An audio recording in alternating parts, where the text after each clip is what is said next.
Are you being pedantic with me? I'm saying like realistically. So you've been having lots of proxy arguments with everybody? Or I guess I shouldn't say that. Yeah. Because it's not like nobody has original opinions. I don't mean it like that. But Listen, I'm not gonna lie. I did farm Reddit's, did like the DGG Reddit a little bit, just a little bit. Sure. Well, first of all, I watched your debate with Constantine. I'm just curious, how did you think that went? I'm probably gonna watch the whole thing later and go over it. I mean, I guess about as I expected it to. It's just very, very disappointing. But just it's sad. I feel like when these guys are on, like, there's a reason why these guys all exist in circle jerks, and when they get like the slightest bit of pushback, they just completely fall apart. It's very fucking annoying. There seemed to be a moment in the debate where you kind of switched gears a little bit, and you were a bit less prone to like try to rattle him. Was that a conscious decision you made, or did you feel like you were? Well, because it felt like he was about to walk. Like, he put his mic down, and I think there was like 30 seconds where he stopped talking to me, and then he was like self-soothing, trying to debate audience members because he was so traumatized. So I figure we'll just have a bullshit back and forth for the last hour, which was annoying. But yeah. I mean, do you think there are any like prominent conservatives out there right now that are even capable of having the kind of intellectually honest debate that I assume you would prefer? No, because I think the current administration is it's not defensible. There's no possible way you could ever defend the current administration. So I think it has to be all bullshit. So most of them are smart enough to avoid any type of critical confrontation. And then all the others are going to have the talks, are either getting paid a lot of money to have the talks or are suicidal or whatever. But yeah, most of them are just avoiding those conversations, right? Like, when was the last time you saw Ben Shapiro or any of these people have like a challenging convo that wasn't just them fighting with college kids or something? I mean, Ben Shapiro, his conversation with Newsom, I thought was overall good. I thought there were a couple. Don't raid. Hang on, Chad. Don't do that. What are you doing? End that raid right now. I'm serious. I'm so serious. Uh-oh. Jesus Christ. Who are they raiding? Hutch MF, who's like this gamer, and you're gonna raid him with a bunch of political shit? Don't do that. You're embarrassing me. I'm sorry. I didn't mean to shit. I had a friend bring that up. Like, yeah, I didn't know Hutch did politics. Because is that the guy who plays with like the burnt peanut? Yeah, and Summit. I feel bad because I know he gets people in his chat that are, confusing him for me. And yeah.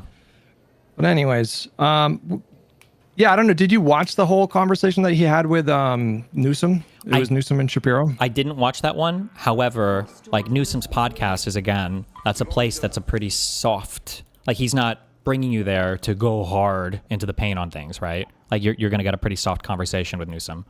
I think I watched the whole Bannon one. I watched the Charlie Kirk one. Like, that just seems to be more like a bridge building back and forth kind of podcast that Newsom has going on, right? Would you agree with that? Yeah, I think he's looking at the same polls that the strategists are looking at, where the electorate is telling pollsters that they're tired of the partisan bickering. And so I think he's trying to occupy that lane. But, he pushed back against Shapiro for 99% of the conversation, not super aggressively, but, definitely pushed back against the talking points. And Newsom is very sharp in those kinds of settings. And so. Yeah, there's a thing, I would have to watch this, but like, for the current Trump stuff, like, I would have an issue going on to a show and just pushing back and then having it so we both state our arguments and then move on to the next thing, because I think the current stuff is completely and utterly indefensible, and I would want the audience to come away understanding that that's my position.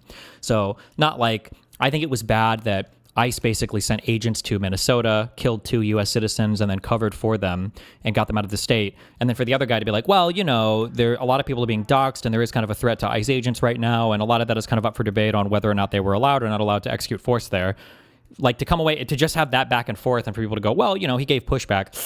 I would want to really drill into that. Does that make sense? Yes. So that was a moment that went a bit viral, and I thought it was a disappointing moment because, Ben baited him by calling out the press office, calling ICE terrorists or something like that. And that was a really perfect opportunity in my mind for him to recenter the conversation in a different way, to say, well, do you want to get mad at like strongly worded tweets, or do you want to talk about what ICE is actually doing? Mm-hmm. And then you follow it up by doing that. Just felt like a layup, and it felt like a missed opportunity. Yeah, because people are going to people don't have a mind that are consuming media to appropriately assign magnitude. So if somebody says, you agree that that killing Renee and Alex Petty, these were bad things, right? And the guy's like, yeah, but you also agree that tweet was bad too. And you're like, well, yeah. Then the audience comes away thinking like, oh, okay, well, both sides agree that there was like a bad thing that happened. And they don't really ascribe an appropriate magnitude to it, which is, why you have to push harder on those issues, I think. Yeah, I mean, when you have someone like Newsom who is going to have a really aggressive media schedule, there's going to be more opportunities for missteps. And so he unfortunately is going to be evaluated. Well, first of all, he's not even my first or second or third pick. I don't know if he's electable on a national scale, but it does bother me. And I do feel the urge to jump in and run a little defense when people try to define him with the podcast appearances. Like, I don't know how you feel about it, but it drives me insane these days to see so many people in the kind of populist online left make the claim that Newsom and the Democratic Party have abandoned trans people. Like, that actually drives me fucking insane. True. Because if you took even just a couple seconds to look into Newsom's legislative track record in California, it's actually insane. It's like 3 to 4 dozen bills that he signed into law, like really meaningful bills. A lot of these are very, they've helped like thousands and thousands of trans people in this state. And, judging him off of like a 20-second clip on podcast with Ben Shapiro is not surprising behavior from the public, but it's still like on this topic, especially, it's so fucking absurd considering that the Democratic Party is, I would say, like really holding the line on a number of issues. And a lot of these are unpopular, like Mills suing, the state of Maine suing Donald Trump to fight his trans sports ban. That's like a 90-10 issue. And the Democrats are still fighting that fight and winning. So, yeah. Yeah, I don't disagree on any of that. I mean, it's not surprising, though, that people who live purely in kind of like the online discourse world are only evaluating him based on his online discourse, because these people, it seems like they don't really ever talk about actual legislation at all. It's always just their hypothetical perfect legislation. So if it's not single-payer healthcare or a huge wealth tax, then you're basically doing nothing, and then they're just going to evaluate you completely on what you say on podcasts, because the podcast world is the only place these people exist. Not to give an excuse for them, it's very annoying, I agree. Yeah. They're also lying about Newsom, just straight up lying about him. Like, I don't know who first started saying this, but it seems like everybody's now saying it, from that, who's the one girl, the young woman of the Bituation Room? She's been on Piers a bunch. She was a former TYT person. What's her name? Francesca? Yeah. So like Francesca, Jank, Hassan, Kyle Kulinski, they're all claiming that Newsom vetoed single payer in California, which is just that is just something that did not happen. So yeah, I don't know. I don't know where the next year or two are going to go as we kind of dive in closer to the election, but yeah, definitely annoying. I don't disagree. I think that one issue, is that I like what Newsom does with his podcast, and I like what Newsom does as a politician. Unfortunately, I don't know if he can do both of those things. Like, I enjoy the idea of somebody has to be able to talk to these people on the other side of the aisle, and we have to show that we can have conversations and all of that. But it's weird to have that person who embodies that also be kind of our mainstream political fighter on the policy and legislative front against the Trump administration as well. It's like, I don't know if he can do both of those things. Even though I think independently, I think both those things are great. I don't know if I would want those embodied in the same person, It's kind of theoretically impossible. Yeah, because one will kind of undermine the other, seemingly, Even if it doesn't really, like, from public appearance, it'll just have the appearance of doing that. Yeah, it's also because you have to, when you're someone who's running for president, you have to take these really concrete policy positions, and there's no way to thread the needle in a way that's going to make everybody happy. So, one side or another are going to be upset that he picked this policy over that policy. And it's a lot easier to be just like a surrogate or a pundit or a mouthpiece and just kind of scrap with Republicans in a very broad general sense. Sure. And so I don't even know if it's theoretically possible to be like a really successful podcast person who everybody likes in that kind of setting, but also, everybody likes their policies. It's just a really difficult thing to do. Yeah. And maybe contraindicated at times or whatever based on, what the debate is. So, yeah. Okay. Well, I want to ask you some questions. Yeah. Wait, I'm trying to remember if I had another thing to say. The lead into this was about Newsom.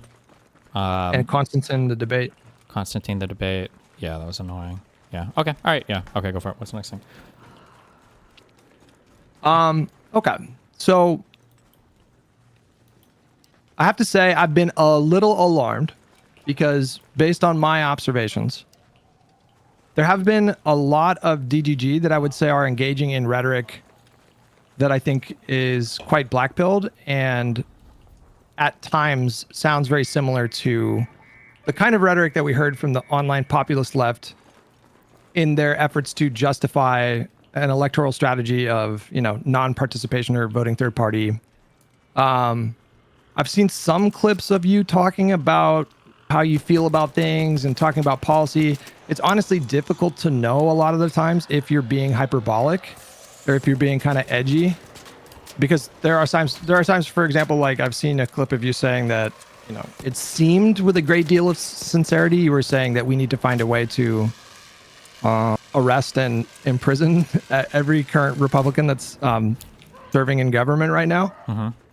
And I mean, so I guess like a good place to start the conversation would just be to evaluate like what you think of the current political zeitgeist. So it's just like 1 year into Trump 2.0, like how would you say you're generally feeling about things? I mean, I would say generally I'd feel absolutely horrible in terms of like all the things that Trump has managed to accomplish so far and undermining our relationships with other people around the world and the terrorists and the expansion of presidential power and all that. I imagine we probably feel similarly on that, but I'm guessing you're angling more at the, don't you feel like people are en masse rejecting this and we're going to do well in the midterms? Like that kind of perspective, or? We can get into that. I mean, I just, it's wherever your thoughts go with it. Just, I mean, I feel really horrible. I feel like there's been a lot of, the American public has an appetite for kind of authoritarian behavior to a much greater extent than I ever thought. And the fact that Trump was able to staff the government with so many sycophantic people to kind of go with him on this, I think is pretty sad and pathetic. The extent to which, I mean, it's just like so much stuff. We're a year and a month in or whatever, and it's just been like thing after thing after thing after thing of insanity. Yeah, I guess my observation is that when I hear, so I obviously, I don't know, I'm getting older, and I've been in a relationship for like 10 plus years, and like one of the things that you work on is trying to identify what is behind the emotion that you're immediately being confronted with. So I'm trying to focus on the fact that, people have every right to feel angry and afraid about this administration. Sure. And all of that is obviously like eminently valid. I think I take a little bit of a different view here because that kind of take doesn't feel holistic enough to encompass like how things have shifted since the 2024 election. Okay. I feel like a lot of people got stuck in a kind of stasis, like an emotional and mental stasis in the immediate aftermath. Because right after the election, for me, what I was afraid of was, holy fucking shit, like not only did he win the election again, he won the popular vote for the first time Republicans done that in, I don't even remember the last time. Maybe was it George W. Bush in 2004, I think was maybe the last time. And so I was worried that this was just what the country was turning into. All of the resist lib stuff from the first term, the kind of peak woke era, all that, that was just a mirage and a temporary distraction. And now we're kind of like really revealing who we are as a country. That was my immediate concern. And then over the last year, a lot of things have happened that have made me feel not like less vigilant about Trump and what he can do with power and all the damage that he can do, but certainly better about the short-term path that we're on. What makes you feel better, I guess? It's a combination of things. Like I would say first and foremost on the list of things that make me feel like hopeful and bullish on America's prospects, that we can kind of get back to normal. And I think I define normal as like not feeling like I have to worry about whether or not my country is going to last as a constitutional republic. Like that's how I would define normal in this context. But the first thing on the list would be the electoral results over the last year. The special election margins have been just truly insane. I don't know if you saw the results from last night, but another really good night for Democrats. We flipped a red seat in Arkansas, overperformed by 23 points relative to 2024. Not only that, I'm also encouraged by the candidates that are seeing success within the Democratic Party. Like, I think Mamdani is a really impressive person who, earned my respect in a lot of ways. I think he's been really savvy, both with his campaign and the way he's been governing. I'm also equally impressed with Mikey Sherrill in New Jersey and Spanberger in Virginia. Not only did they put up really impressive margins, but they are governing very aggressively and using that power to do, policies that I consider to be quite good.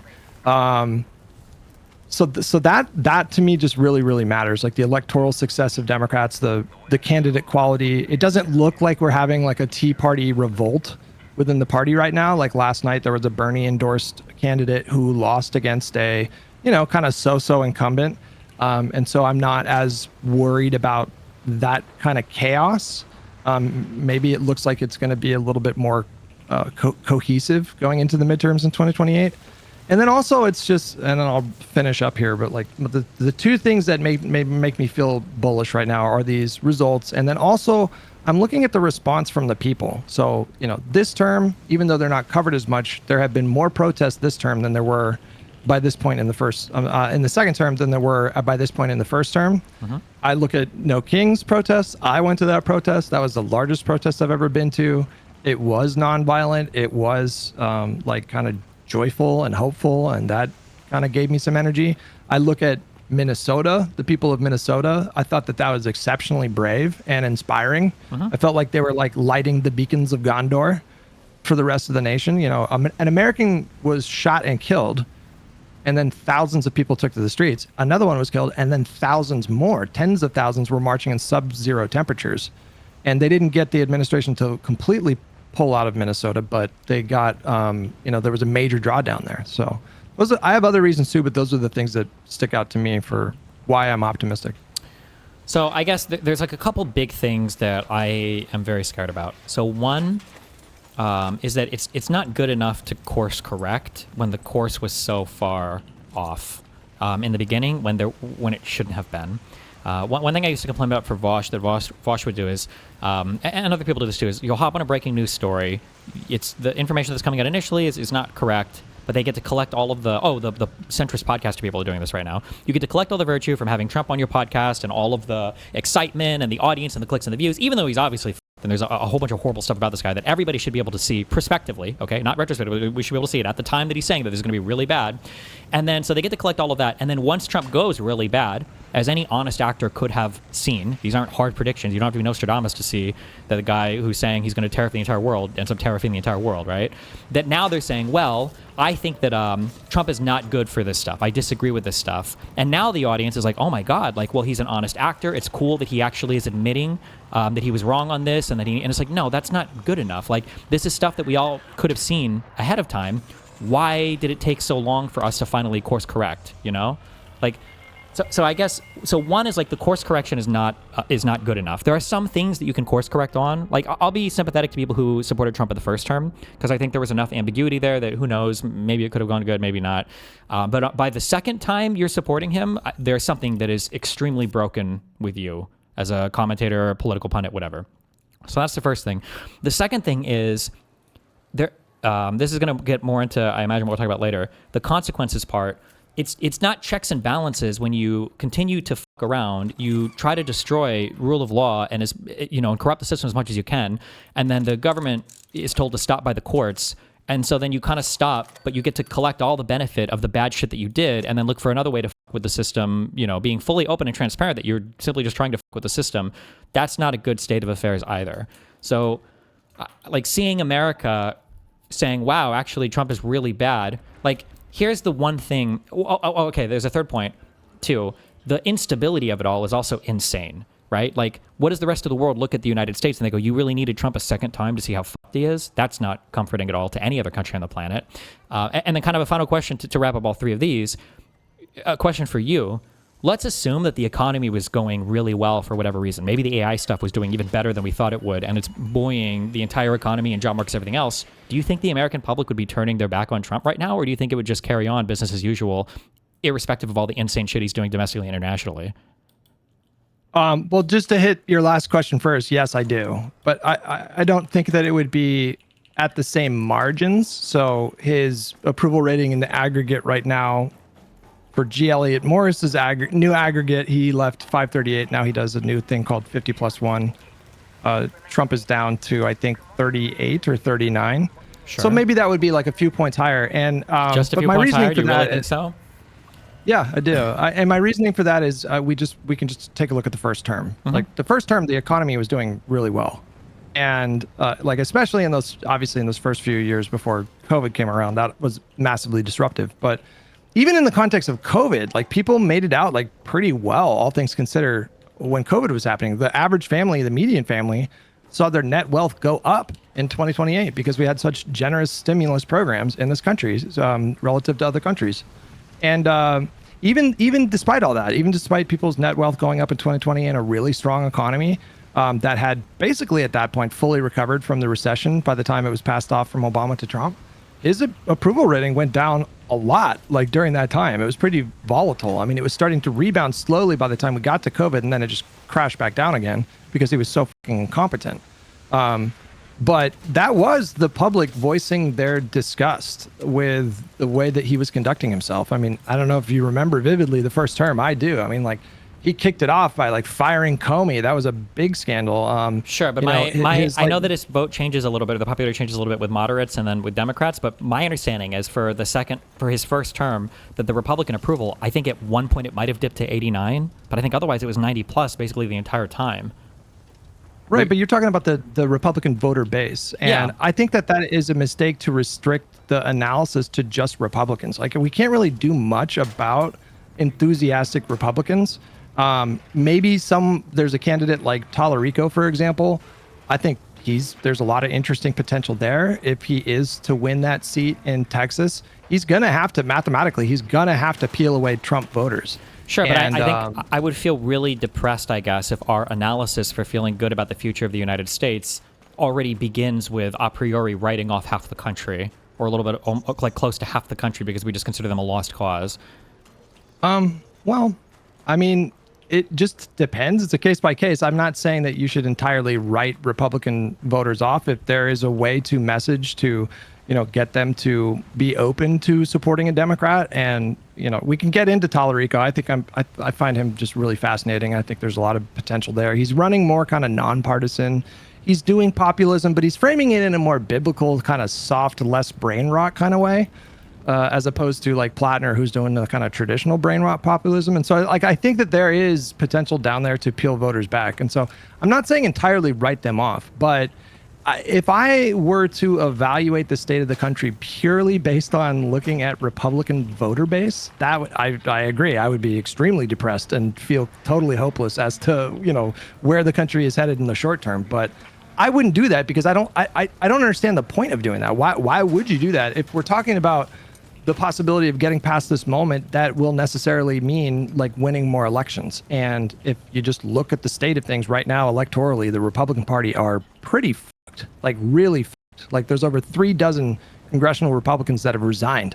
That's a lot. That doesn't happen unless they think that they're heading towards a catastrophe in November. Yeah, but I don't think winning the election is the thing that I'm looking at. I would say that the fact that we elected Trump a second time, I think, is a historic failing, up there with any crazy, horrible things the United States has done. So that's already like a major hit against us. And the fact that it's taken so much for people to be like, oh, maybe this Trump figure, not the best. It's taken like this guy has gotten 100 different actions that would all be considered, like administration ending scandals. And it's just like another Tuesday for this dude. So I don't know, the idea that we might win the next election.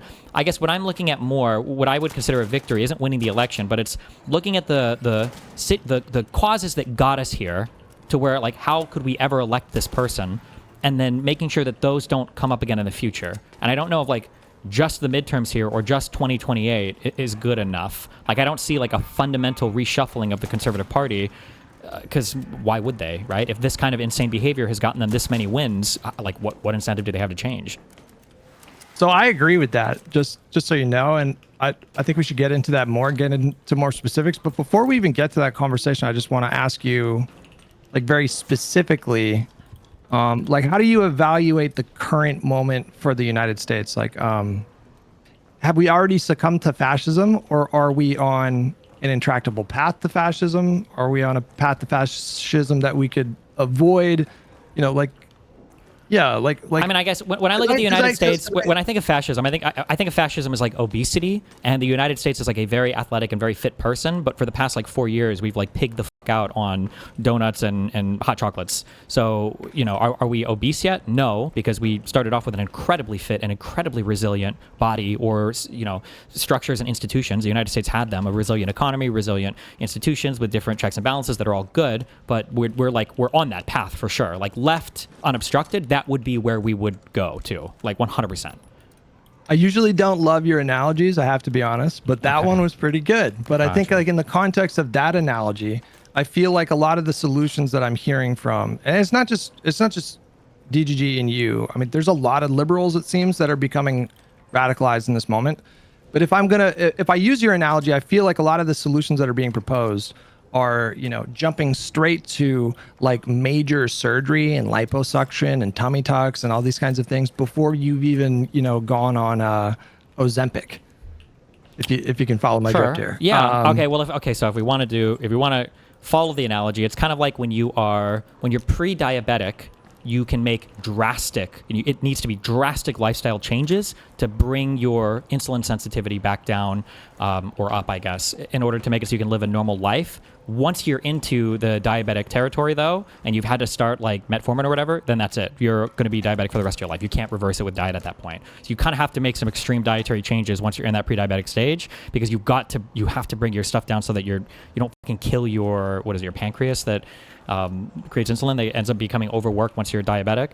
So I feel like we're straining this analogy a bit, but like not getting into like the changes that we need to make. I'm just saying that when you ask me, are we fully fascist yet? I would say no, but it's not for a lack of trying. It's just because the current people that are there right now have like a very resilient system that they were up against coming into things. But this isn't any principled part on behalf of the American public or anything like that. It's just because of how sturdy the system was with Trump coming into office. What do you mean it isn't because of a principled public? What do you mean by that? What do you mean? As in, the American public would have had an appetite for so much worse had there not been so many structural structural walls placed in front of this administration. So, for instance, like the indictments related to Comey, Bolton, James, like the American public doesn't even know our legal system that well. I don't think give a that much about any of this. But because there are institutional hurdles, because they have to get prosecutors appointed the correct way, and they've got to secure indictments the correct way, this ended up not happening. But that wasn't because the American public saw that it was wrong and evil. It was because of our system. Well, on this specific issue, I don't know how many Americans were moved away from potential support for Trump or material support for Trump because of those indictments. Mm-hmm. But what is clearly happening right now with the electorate, they are speaking very loudly, very clearly. They're talking to pollsters, they're voting. There is a perception right now from this administration that they are entirely corrupt. And I think like the tip of the spear of that sentiment that's out there right now is the Epstein stuff, which I would argue is probably like, the least important thing among all the issues of like him being completely corrupt and illiberal. That's probably like not even in the top 10, but that's a story that has broken to the mainstream and captured a lot of people's imagination. And it feeds into a lot of like latent conspiracy mongering kind of behavior from a lot of Americans that we've seen increase in the last decade. But there's no mistake, like it's like death by 1,000 cuts. Like, but while I agree with each individual action alone isn't enough to necessarily like sink this administration. But when you put them all together and you look at the totality of the destruction of the corruption, American voters are expressing en masse disgust with this administration over this corruption. I agree with you there, but a thing that I'm worried about, and I don't know if this is a story told in polls yet or if they're going to begin polling on this, what I worry about is the Trump administration is not undermining the Trump administration. They're just further undermining people's view of government completely. So one of the things that I worry about with regards to the Epstein stuff, regardless of how people feel about it, is that when Americans have strong feelings, I'm vibing this, by the way, so if there's polling data that shows me that I'm wrong, I would be happy if that was the case. But my feeling is when an American cares strongly about the Epstein stuff, they don't care because they feel like the Trump administration is corrupt. They just think that everybody is corrupt, that they're all in cahoots with each other. So when Trump continues to take actions that are damaging U.S. perception of the government, that even if this is hurting the popularity of the current regime, we've seen that the Democrats are still polling pretty low in popularity. It's just reinforcing people's opinions that, oh, I guess the whole system is just broken and corrupt, which I think is also bad. It's not helping us at all. I don't think that you're wrong, that there's a lot of that. It might even be a plurality or a majority of Americans that see it in that context. I wouldn't fight you on that. But I do think that it is a generalization. And I do think that there's a significant chunk of the country that understands the distinction between the Republican Party and the Democratic Party right now. Is it 10%? Is it 30%? Is it 40%? I can't give you those numbers. I'd be interested to look into that because I'm sure there's been some polling to like look into this. But you're speaking to the kind of like the reason why populism is like hitting so hard these days with candidates like Plattner and Tallarico and a lot of right-wing populists as well, is this like anti-establishment sentiment that's been boiling for really like the last like 10 to 15 years. I think it really kicked off after the bank bailouts. I feel like that was like the real seeds of this, of when it like really kind of sprung into existence. Sure. By the time that Trump ran. But there's enough people in the country that can recognize the difference between like that can see what's happening, and they do understand that this administration is uniquely corrupt and the Republican Party are uniquely compromised. I think that's why we're seeing the kind of, I mean, what do you make of the crazy margins from Democratic Party candidates in the last year? I mean, I think people are seeing that the current administration isn't working. So then they're voting for the other party, which is good. Like, I mean, we've been killing it in special elections, but I mean, we also kill it in, I mean, arguably even for the Biden midterms, right? Like people were predicting that huge red wave and it would be a disaster for Biden, and that never came. And then I think special elections, I think under Trump's first term, I think we tended to overperform in, but none of that kept Trump from winning in term two. I don't know if this is representing like a significant evolution of American thought about what our political system needs to look like, rather than, listen, I'm glad we're winning elections, but if it's just a reaction to the current administration, largely on domestic economic grounds, which is what I feel like it still is, right, then who's to say that they're not just going to swing back come 2028 or 2030? You can't. Nobody can promise that. And when but you that's said the fight, that that's the fight that I think is really important. Yeah. I agree. I mean, I agree with you that you need drastic measures to address the rot that's happening in this country right now. I don't dispute that at all. I think the difference between you and me is what those drastic measures look like. When I think of drastic measures, I'm not thinking about, extrajudicial or extra constitutional, Nuremberg 2.0 stuff. I'm thinking about reforms. Like I'm thinking about winning enough elections to build a big enough mandate and build enough consensus to actually pass reforms like we've done many, many, many times in this country. We'll have these moments where we're backsliding, and then we introduce reforms and things get better. And then something else comes along at some point, challenges the country. I think Trump... Can you just, real quick, when you... so I'm not trying to debate Lord you on this, but when you say like, what is your, in your mind, when you're thinking like, things were bad and then there were reforms and they made things better, what are you thinking about there? Or like, what in your mind is... The thing that sticks out to me, I mean, there's a lot that you could go to, but like the thing that sticks out to me are the post-Nixon reforms. That did lead to a more functional DOJ. That did lead to the public having more faith in those institutions at a time when, Nixon really kind of shattered Americans. I think a lot of young people maybe don't really quite understand how traumatic Watergate and Nixon was, because he went from being one of the most popular presidents literally in U.S. history to this like disgrace, and they felt totally betrayed. His corruption being laid bare in the way that it was, and it was such a unique situation too, because he literally recorded himself in the fucking Oval Office having these like explicitly corrupt conversations. And in the years that followed, they codified some of these reforms. They adopted some of these reforms in an informal kind of way, like with the independent nature of DOJ, which is, I'm sure, is going to come up in the context of this conversation. But that did help things quite a bit. That did help get us back on a better path. That didn't mean we didn't have problems, but like we moved away from that level of explicit corruption. Yeah. And now Trump is challenging our institutions again. Yeah. So I don't disagree with you on that necessarily. However, I think one of the big differences is that everybody in the country realized that Nixon was in the wrong, or most people realized like Nixon is in the wrong, right? He was impeached. He had to be pre-pardoned basically by Ford, because of the expectation that there would be crimes that would follow, that he was being investigated by the FBI. And we look at the difference between that and Trump, where Trump didn't need a pardon or pre-pardon himself. Instead, he got immunity from crimes from the Supreme Court. And rather than the whole country realizing like, ooh, this Nixon shit was pretty fucking bad, and he got impeached and everything over it, we have, I think there was only one person in the current cabinet that was willing to admit during their Senate confirmation hearings that Trump even lost the 2020 election. I think it was one person. I don't remember who. It might have been Dr. Oz. I don't know. I don't think Oz is cabinet level, right? I don't remember who it was. But like nobody was even willing to admit that the president lost that election. I think that is a significant difference in terms of how the American public saw these situations. So when you look at Nixon, I'm like, okay, sure, I can buy you there. But there's been no recognition of wrongdoing from the Trump guy. No, I don't disagree with anything you're saying, right? I mean, like, I have a sense of why that is. Why do you think I just looked it up, and Nixon's approval rating was 24% by the time he resigned. So he did plummet in popularity, and Watergate was not something that just happened overnight. It was something that played out, I think, over the course of like over a year. It was like drip, drip, drip. Like new information like every month came out, and it just got worse and worse for Nixon. It just looked worse and worse. And then you had like, was it the Friday Night Massacre or the Saturday Night Massacre, whatever that was? But what do you think was different back then compared with now?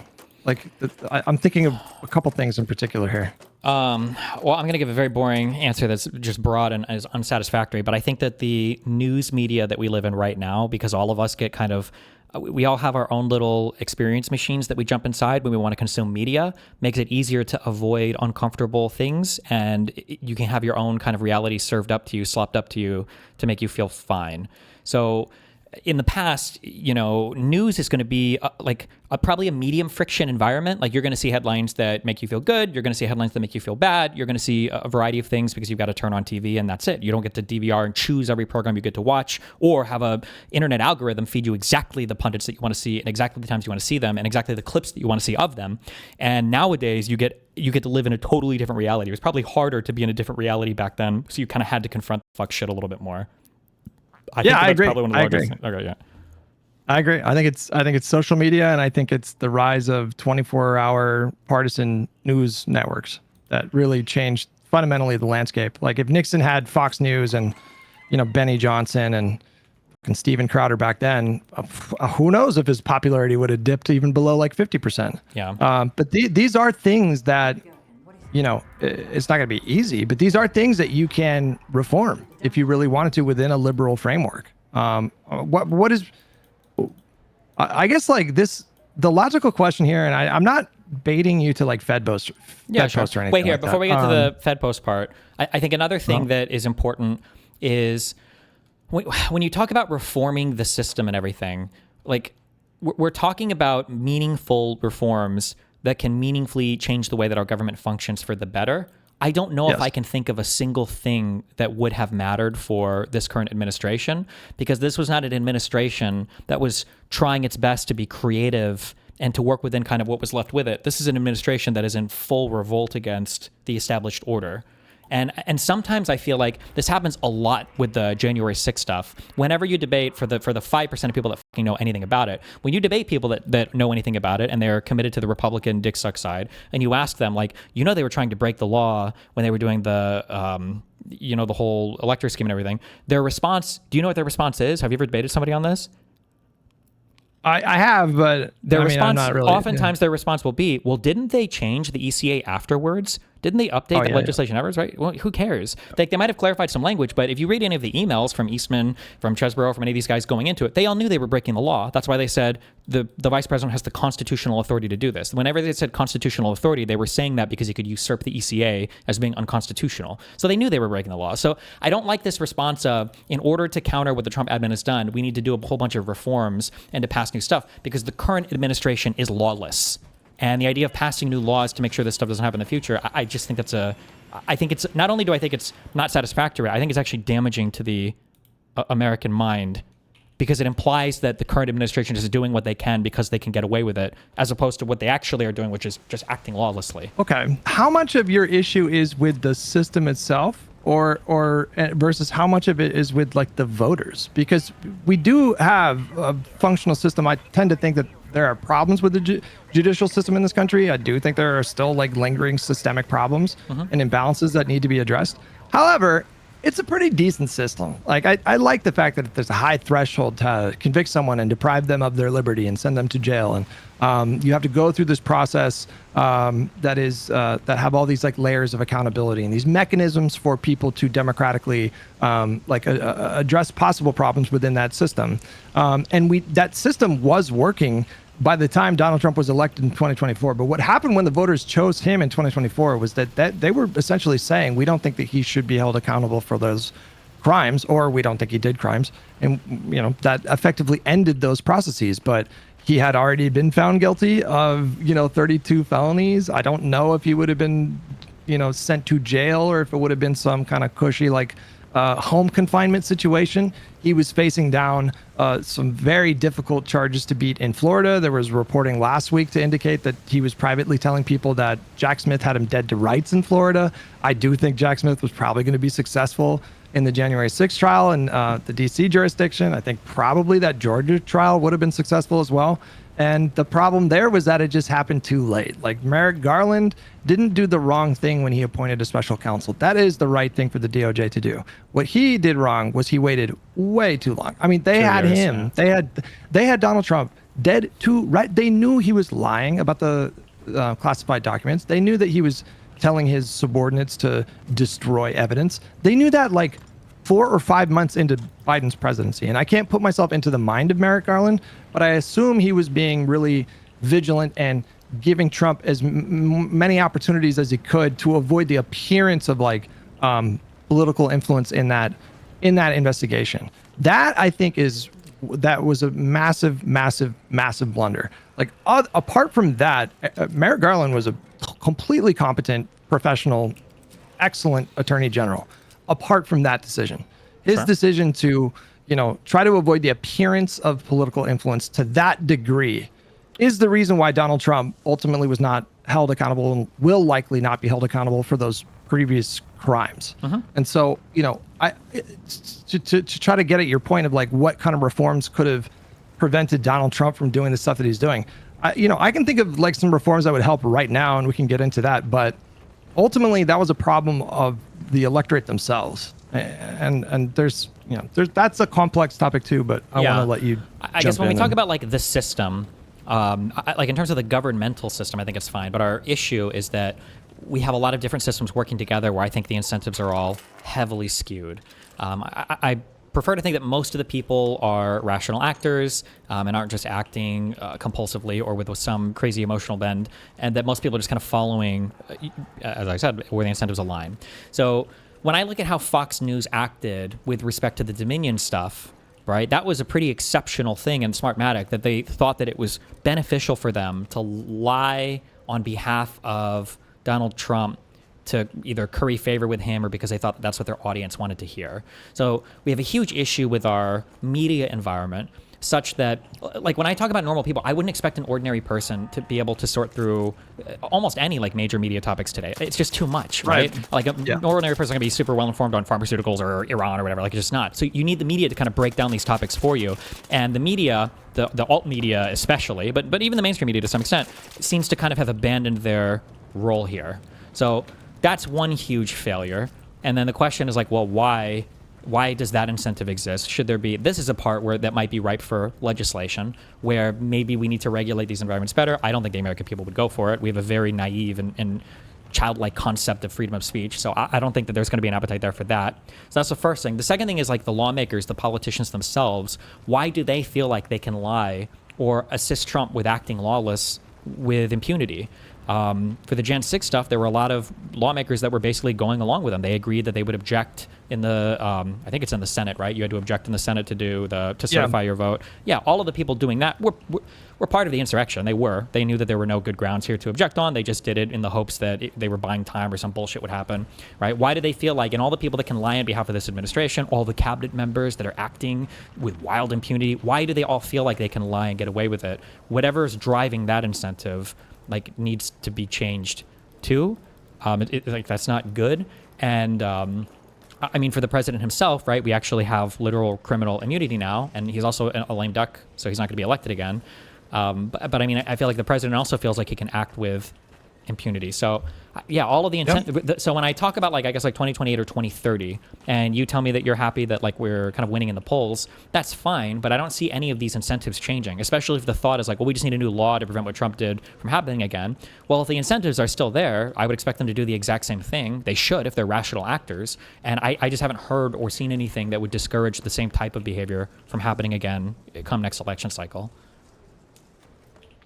I think it's generally good to be forward thinking about these things. I don't think I disagree with anything you just said right there. Mm-hmm. I think I'm completely on the exact same page about what these problems are and the conundrum of uncertainty of just like not like, what do you do about that? Like it has to be addressed in some way. I completely agree with you. I suspect the bulk of our disagreements are going to be with the specific prescriptions here. And I can't even promise you that I wouldn't commit to saying that I would be opposed to everything that you are proposing here. But whenever I get into these kinds of conversations, and especially with when I have like DGG people in my chat, there's like I don't know if it's because they don't want to Fed post or they don't want to break TOS, but it's all very vague. Like I don't even know what I'm possibly agreeing with versus disagreeing with, because all I get, there's a lot of like very general statements, and people will say like, well, Hutch, you just don't have the fucking balls to do what needs to be done right now. Sure. And sometimes they'll get kind of more LARPy with it, with their rhetoric. And I'm asking you, and this is a serious question, like at that point, how, like, what's the strongest argument for that person, not simply just doing what's in the Basil tweet about, Minecrafting talking about like Minecrafting a Walmart and then not actually Minecrafting a Walmart? It's just, what's the incentive for them to not?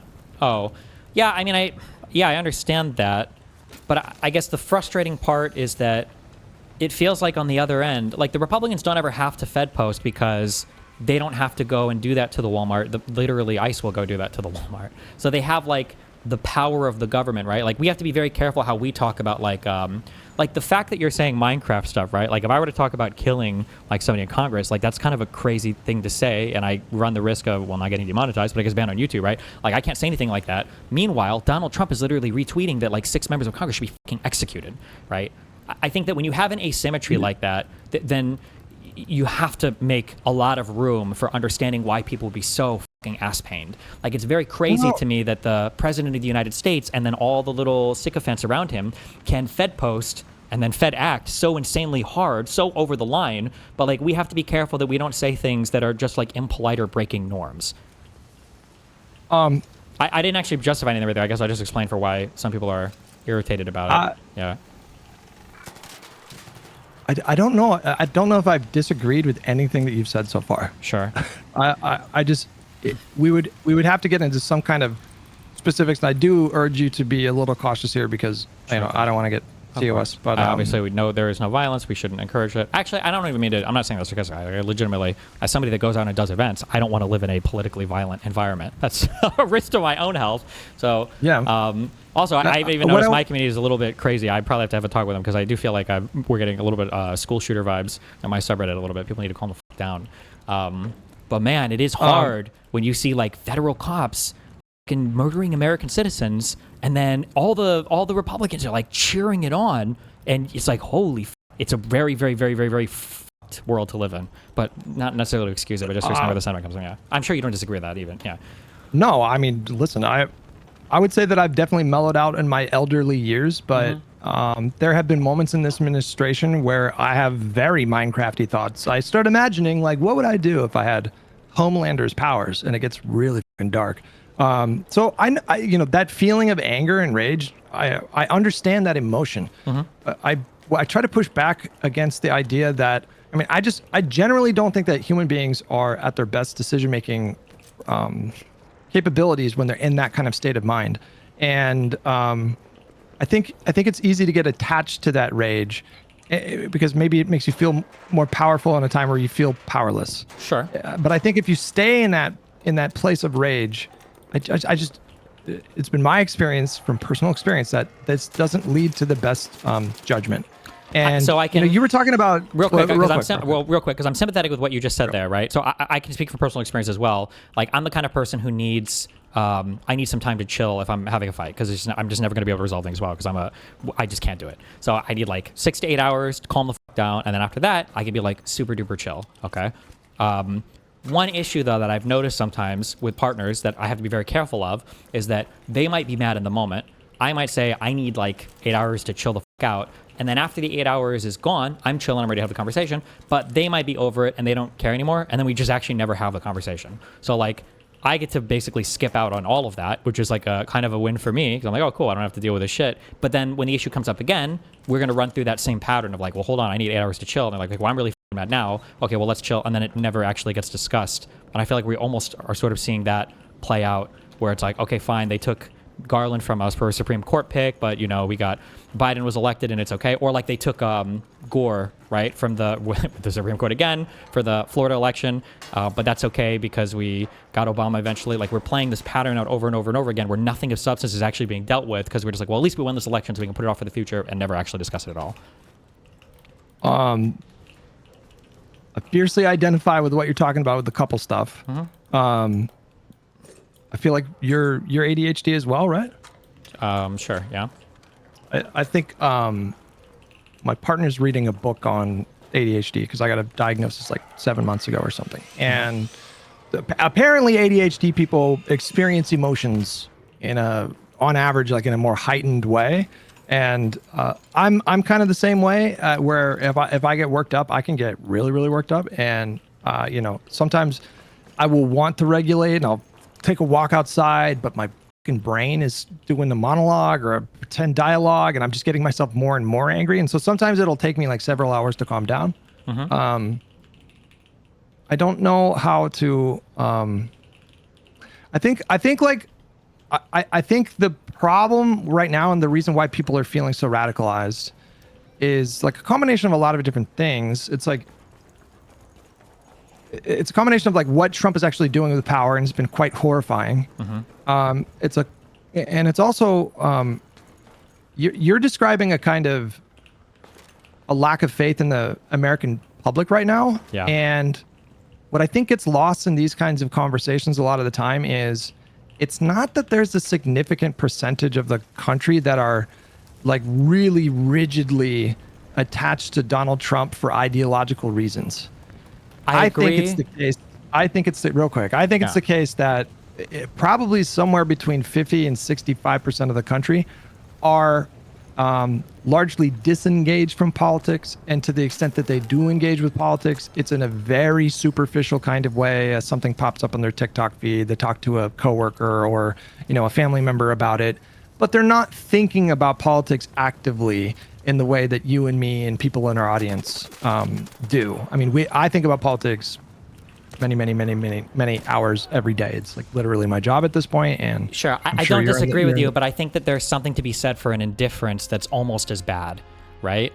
To use a classic analogy, right? One person is raping or sexually abusing somebody, and 9 people are standing by watching, and it's like, holy shit, this is terrible. And it's like, well, it's not like all of them were participating. And it's like, okay, maybe not, but Jesus Christ, like, I would expect in the United States of America that we wouldn't stand by and listen to our leader threaten to invade allied countries. That would just be a non-starter. We wouldn't do that. Or that we would attack our trade relationship with our two closest and largest trading partners, Canada and Mexico. Or that we would commit ICE to doing the actions that they are against U.S. citizens. Like, that would be a thing where it's not enough to just say, well, it's not like Americans support Trump ideology. Because I agree with you there. I don't think it matters that much. You can see, obviously, with stuff like the war with Iran, right? We've gone from the president of no new wars to the president of, oh my God, he's based when he wants to go to war with everybody. I agree there's not a strong ideological commitment there. But I think that the ideological indifference is almost as frightening from me in the United States. And I think to the rest of the world, I think it is as well. Because from now for the next 30 years, the whole rest of the world, like as soon as there is a shiver in the timbers of the American economy, everybody's gonna be like, holy fuck, is America about to elect another fascist because they're having a minor recession? Like, that's what everybody around the planet is gonna be thinking for the next generation, you know? Yeah.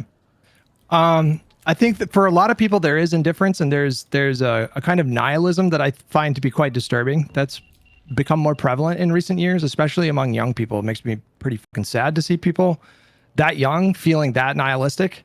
But I think there's another. So there are some that are seeing what seeing what is happening, and maybe some even like the chaos. They're in kind of like their Joker phase of their life or something like that. But I think for most people in the camp that we're talking about, it's not indifference necessarily. It's actually ignorance.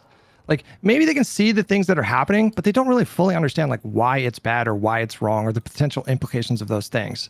And I guess like when hold on, just again to push on this, because it depends on just real quick, because like I understand what you're saying, but what I'm saying is that there's a second order responsibility that's almost as important as the first order responsibility here. If somebody were to go up to you, and let's say you legitimately didn't know at all, but they were like, hey, just so you know, I don't know if your mom or dad are dead now, but like a year ago, your dad murdered 12 children. I don't think you would be indifferent to that. Like, well, I don't know anything about it. I don't know. I think that you would be highly motivated to do whatever you could to figure out the truth to that statement, because that would really bother you. I would imagine you would be very uncomfortable if you have a good relationship with your father to find out that he murdered 12 children, that he Anakin Skywalkered a whole bunch of young Jedi. That would be a thing that would bother you a lot. And I think if I asked you in the future, I was like, do you have an opinion about the fact that your dad like murdered like 12 children? And you're like, I don't know much about it. Or, I just haven't like looked into it. I don't know. I've heard people say it. Like, I would judge you harshly on that, even though you don't have a positive or negative position. That's what I'm saying. That second order thing, I think, is really, really, really important. And I don't think it excuses a lot of the American indifference to some of the historically horrendous actions, I think, that we're involved in right now. Like, the interference in Syria over the past 10 years is one thing, because that's insanely complicated or whatever. But like the bombing of Iran is a much more blatant thing that we should have some obligation to have feelings on. Otherwise, what? Can we just do anything and say the American public just doesn't know about it? Well, I mean, it's overwhelmingly unpopular what he just did in Iran. I mean, the pollsters that didn't phrase the question in an insanely leading and loaded way. We know at this point it's like roughly a quarter of the country supports what he did versus like 50% who don't versus another quarter who are unsure. I mean, that's pretty unpopular. Yeah, but this is the second time he's done it. Is this going to be a thing that it's harder because he's a lame duck now, and I think they've already kind of given up on the midterms if they can't rig it. So I don't know if we're going to see the electoral consequences there. But apparently there's not enough pressure from the American public for Congress to feel like they don't support him. You don't see Mike Johnson or the Republicans speaking out anywhere near as much as you'd expect them to, if it really is that unpopular of an action. I don't know. It's not enough in my mind. I think you're demonstrating a rational reaction to seeing these sometimes horrific things that he's doing, where your brain immediately wants to go to like a problem solving kind of mode.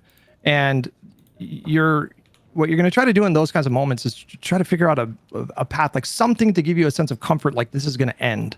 But the truth is that nobody can tell you what's going to happen in the next 3 years. It was baked in that he was going to be president for 4 years when he won in November 2024.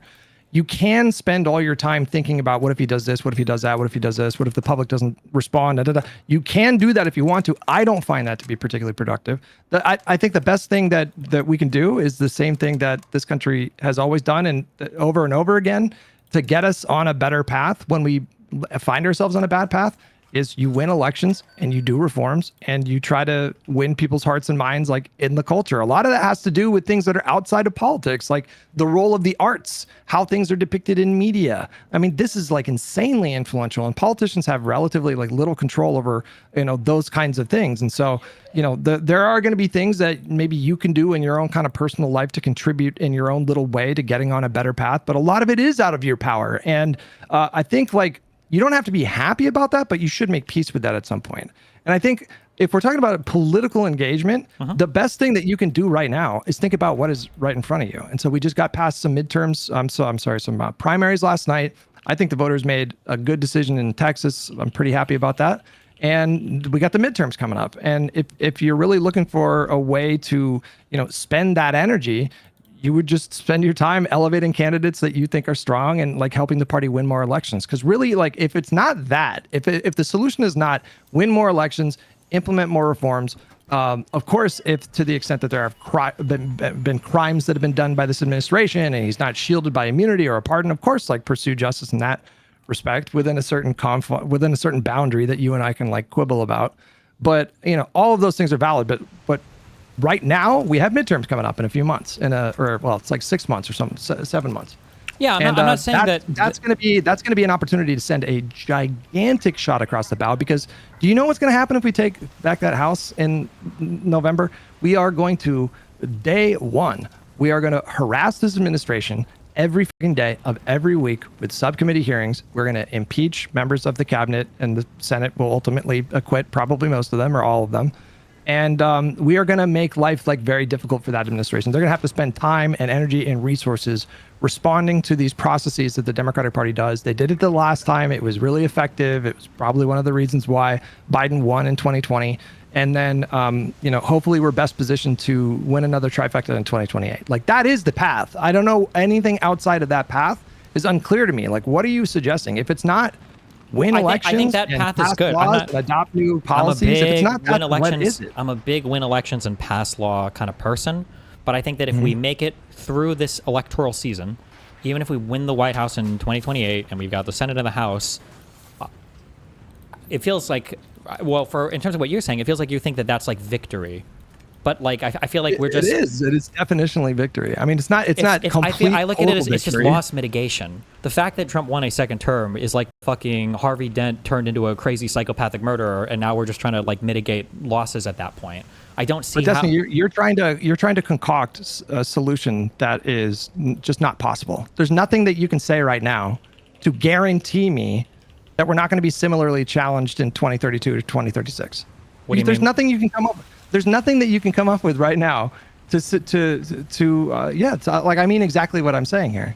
Like, there is no magical solution that I can tell you right now. And I understand why that impulse is there. I understand why that desire is there. You want to know that something like this is never, ever, ever going to happen again. But nobody can tell you that. Nobody can give you that comfort. You do. I understand what you're saying, but like if this is what you're saying, this is the black pill. I would say this is way more black pilling than anything else, because I don't know if it's speaking for other people, but like this is an America that I no longer have interest in that case. Like, if every single electoral cycle is an electoral cycle between and a two-party system, you have an authoritarian fascist regime on one end, and then you've got another regime that's desperately trying to both govern the country and win elections on the other end. That's just a system that I have no interest in defending. I think at that point the country's lost. I'm certainly not saying that we're permanently stuck on this merry-go-round, but America has not been. This is not the first time that America has been challenged by an authoritarian movement from within, and we've overcome. What some level of success challenges. is like would this be like comparable to? What level of success? What do you mean? I guess, like, what level of success would you view like an authoritarian type figure in the United States as having that's comparable to the Trump admin in U.S. history?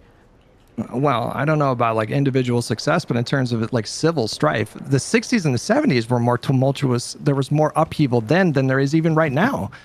We had a fucking civil war, followed by 100 years of like, challenging moments regarding like getting rid of Jim Crow. That was a really long, protracted battle. We've had open corruption in the United States government. That was just the norm. Bribing politicians wasn't even illegal. Sure, but I think there's, like when I look at stuff related to Jim Crow, right? Like this is like in my mind a worthwhile, noble fight. There's like a huge upheaval of centuries, arguably, of racism in the United States, and sometimes codified, sometimes not codified, like discrimination in certain areas in the United States. Like, I understand why there was the huge fight and the resistance from states related to Jim Crow.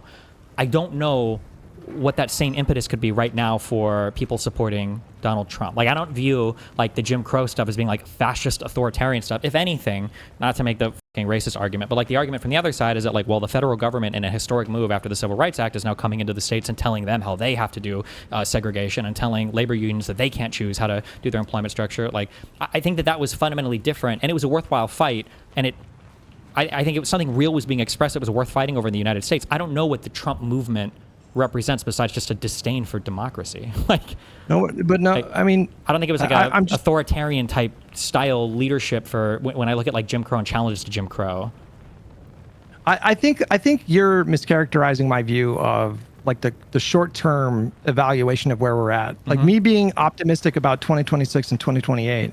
That's not me saying like, oh, we're going to get through this, no problem. Like it could be the case that this takes 20 years of back and forth, 30 years of back and forth before but that's like, what you just said. That's impossible. There's going to be the appetite for anything. What do you mean? The appetite for any kind of back and forth is going to be 12 months after, and then after that, you're gone. Like nobody's going to want to litigate stuff 5 years, 10 years, 20 years is a lifetime in American political history, especially. Well, you're talking about individual accountability for like potential criminal behavior from this administration. I'm talking about the like larger kind of problem of the dysfunction and hyperpolarization, and speaking more to your your evaluation of where the MAGA movement is at right now. Like it may be the case that we are in a protracted back and forth battle with these forces for like decades. That is possible, and I think people need to prepare themselves for that possibility.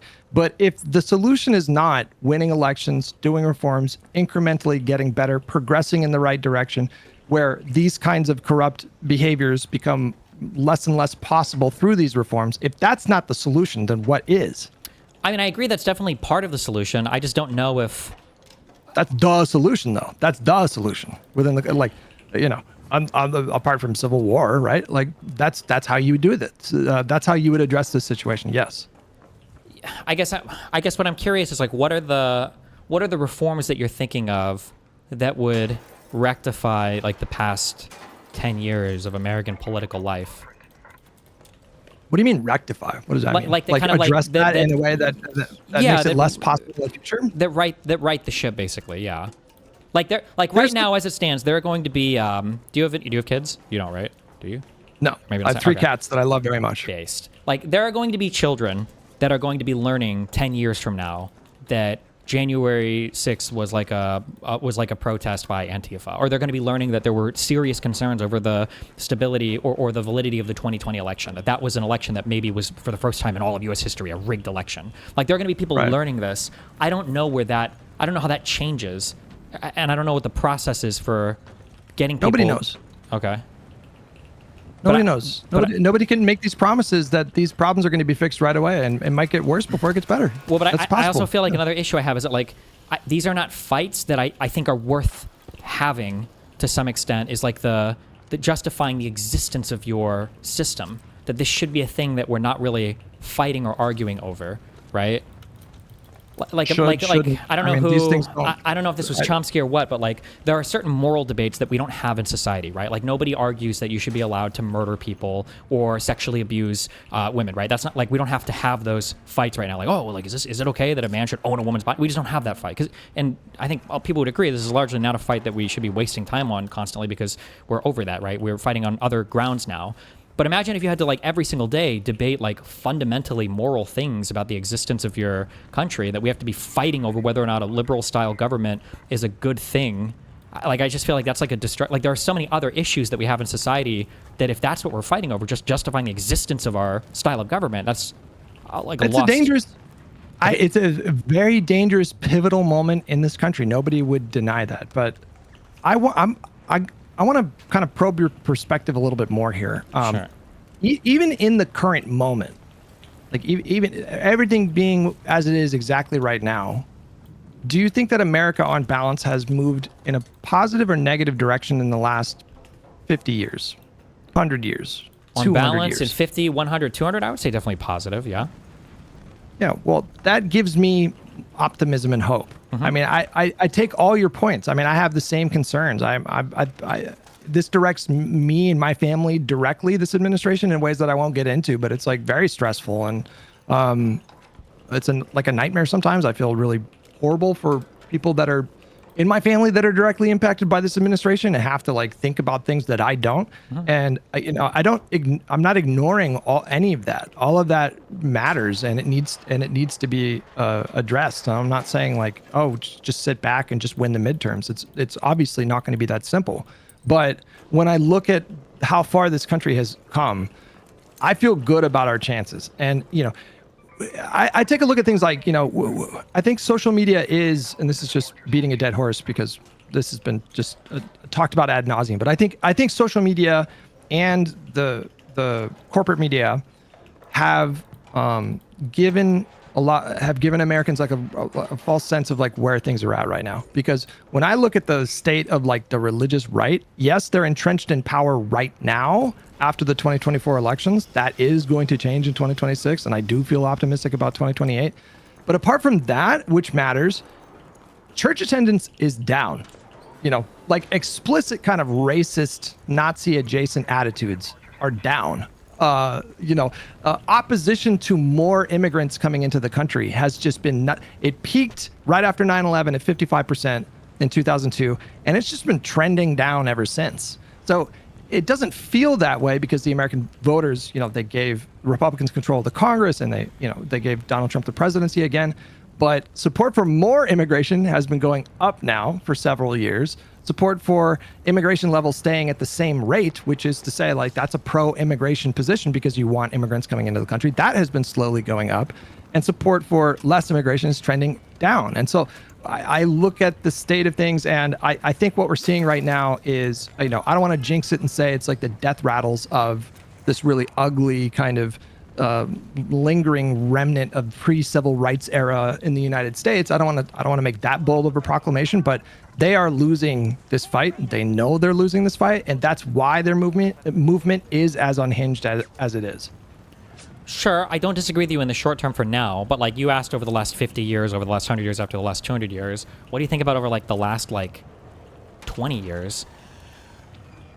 I'd say we were, well, that's a little different. Well, even then, yes. I like in so many ways, the country, I think, has moved in a really good direction. Like we went from like a really lackluster stimulus program during the Great Recession that did not go far enough. And lo and behold, the government seems to have learned their lesson, and they had a much better program this time around following the pandemic. And so I think our policies have gotten better. I think of like, there's a lot of anti-trans hysteria that's happened in this country right now, but there's no question that in the 21st century, attitudes out there in the culture and the zeitgeist about LGBTQ plus people and acceptance of these kinds of people in, society, just living publicly, authentically who they are, that is unquestionably moved in the right direction. I think once we get past this moment, I think that we'll see movement move more in the direction of progress in that kind of way, while maybe like avoiding some of the trappings of like overly woke kind of language policing and that kind of thing. But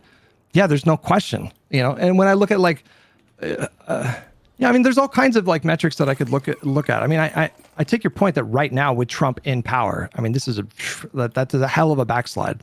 But I'm not as hopeless as you are that the American voters will make better decisions in the future.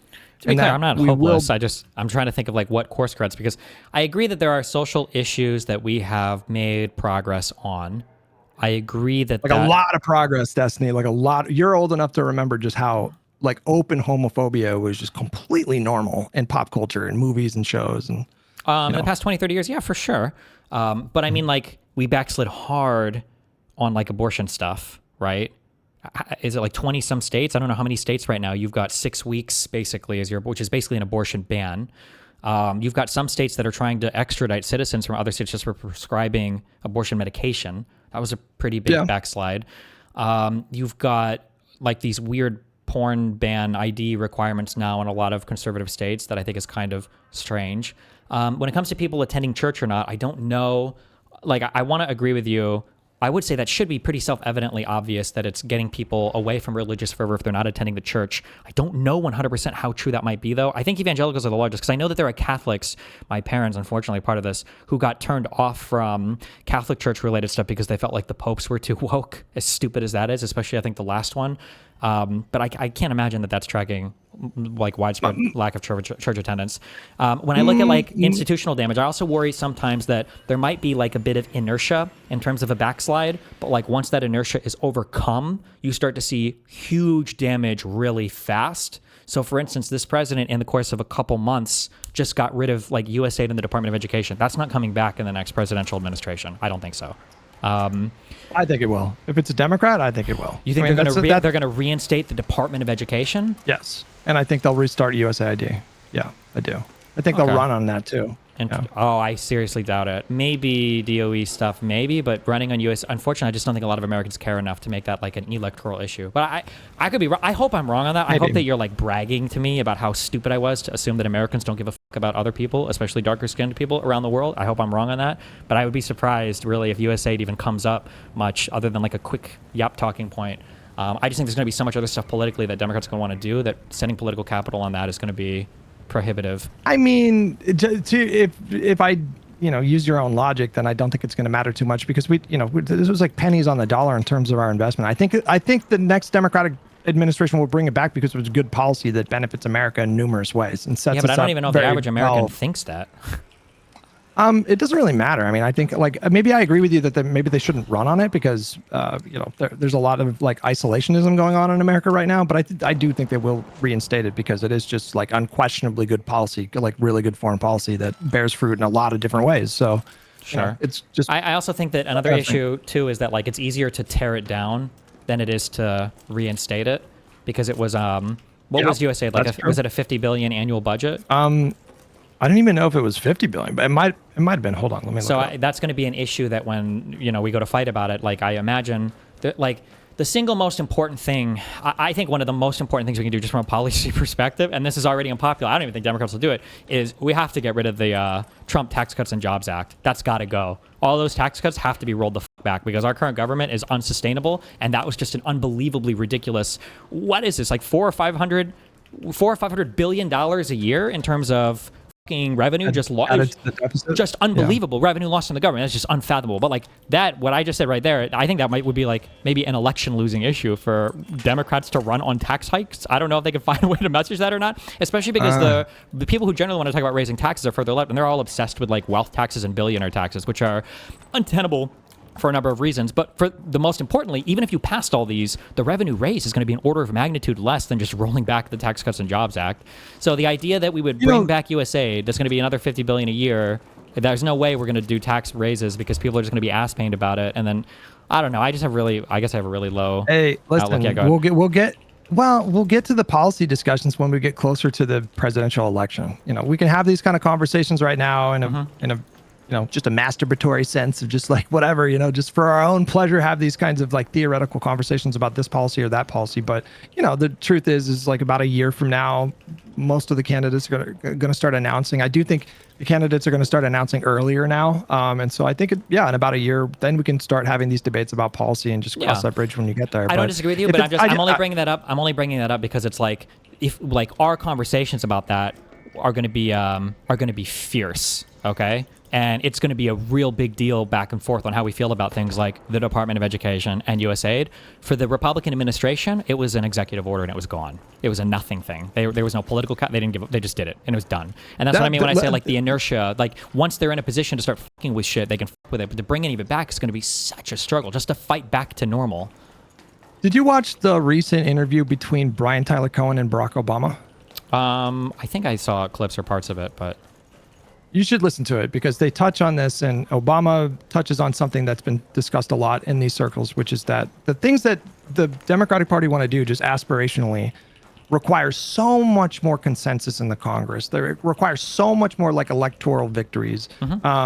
It is like a lot harder to wind up I assume to wind up USAID again would take years to wind up that infrastructure. That would not be something that you could just, a month later, you're right back at it. You have to like put the staff in place, and you have to, get the contract signed with the various like manufacturers. And I mean, this is just a really, I assume, just a really intense process that will take a lot of time. Yeah. So but I don't think that's by that. accident. That's like structurally how our parties are set up right now, which is one of the issues I brought up, where it's like the Republicans, this is why I'm saying like it can't function in our two-party system where one side just wants to destroy fucking everything and has no respect for governance of the system at all, and the other side is both trying to win elections and like govern the country at the same time. No, I agree with you. So like, again, it seems like the only difference here is just the substance of what we think are the proper remedies. But as far as like no-brainer reforms that I would like to see done as soon as possible is getting rid of the filibuster, getting rid of the Electoral College, adding term limits to judges, and including a binding code of ethics. And I'm sure I could bring in a policy wonk to, rattle off about 15 other policy proposals here. But, these are the remedies. Like, we do have a democratic means to handle this situation. Like, the filibuster, I'm like 60-40 or 70-30 in favor of getting rid of the filibuster. I'm glad that we have a filibuster in place right now, for example, while the Trump administration has a trifecta. But there's just no question that it has to go. There's just no way that we can. It's just not tenable for the Democratic Party if we want to deliver an agenda that will, energize our base and deliver results for the American people. There's just no way that we could defend keeping the filibuster in place as the population disparities between the states gets worse and worse and worse to the point where, like the disproportional amount of representation that, smaller rural states have compared with the blue states. There's just no way that we can just ignore that. And so, but these are not like straightforward things. I'm not telling you it's going to be easy to pass these things. These things are going to take time to get done. And I want to prepare people for a prolonged fight. I don't want to get stuck in this. I think it's kind of a trap of like looking for this magical, perfect solution that can guarantee that things are just going to get better very, very quickly. Nobody can promise that. I don't think you should set people up to expect that that's going to happen.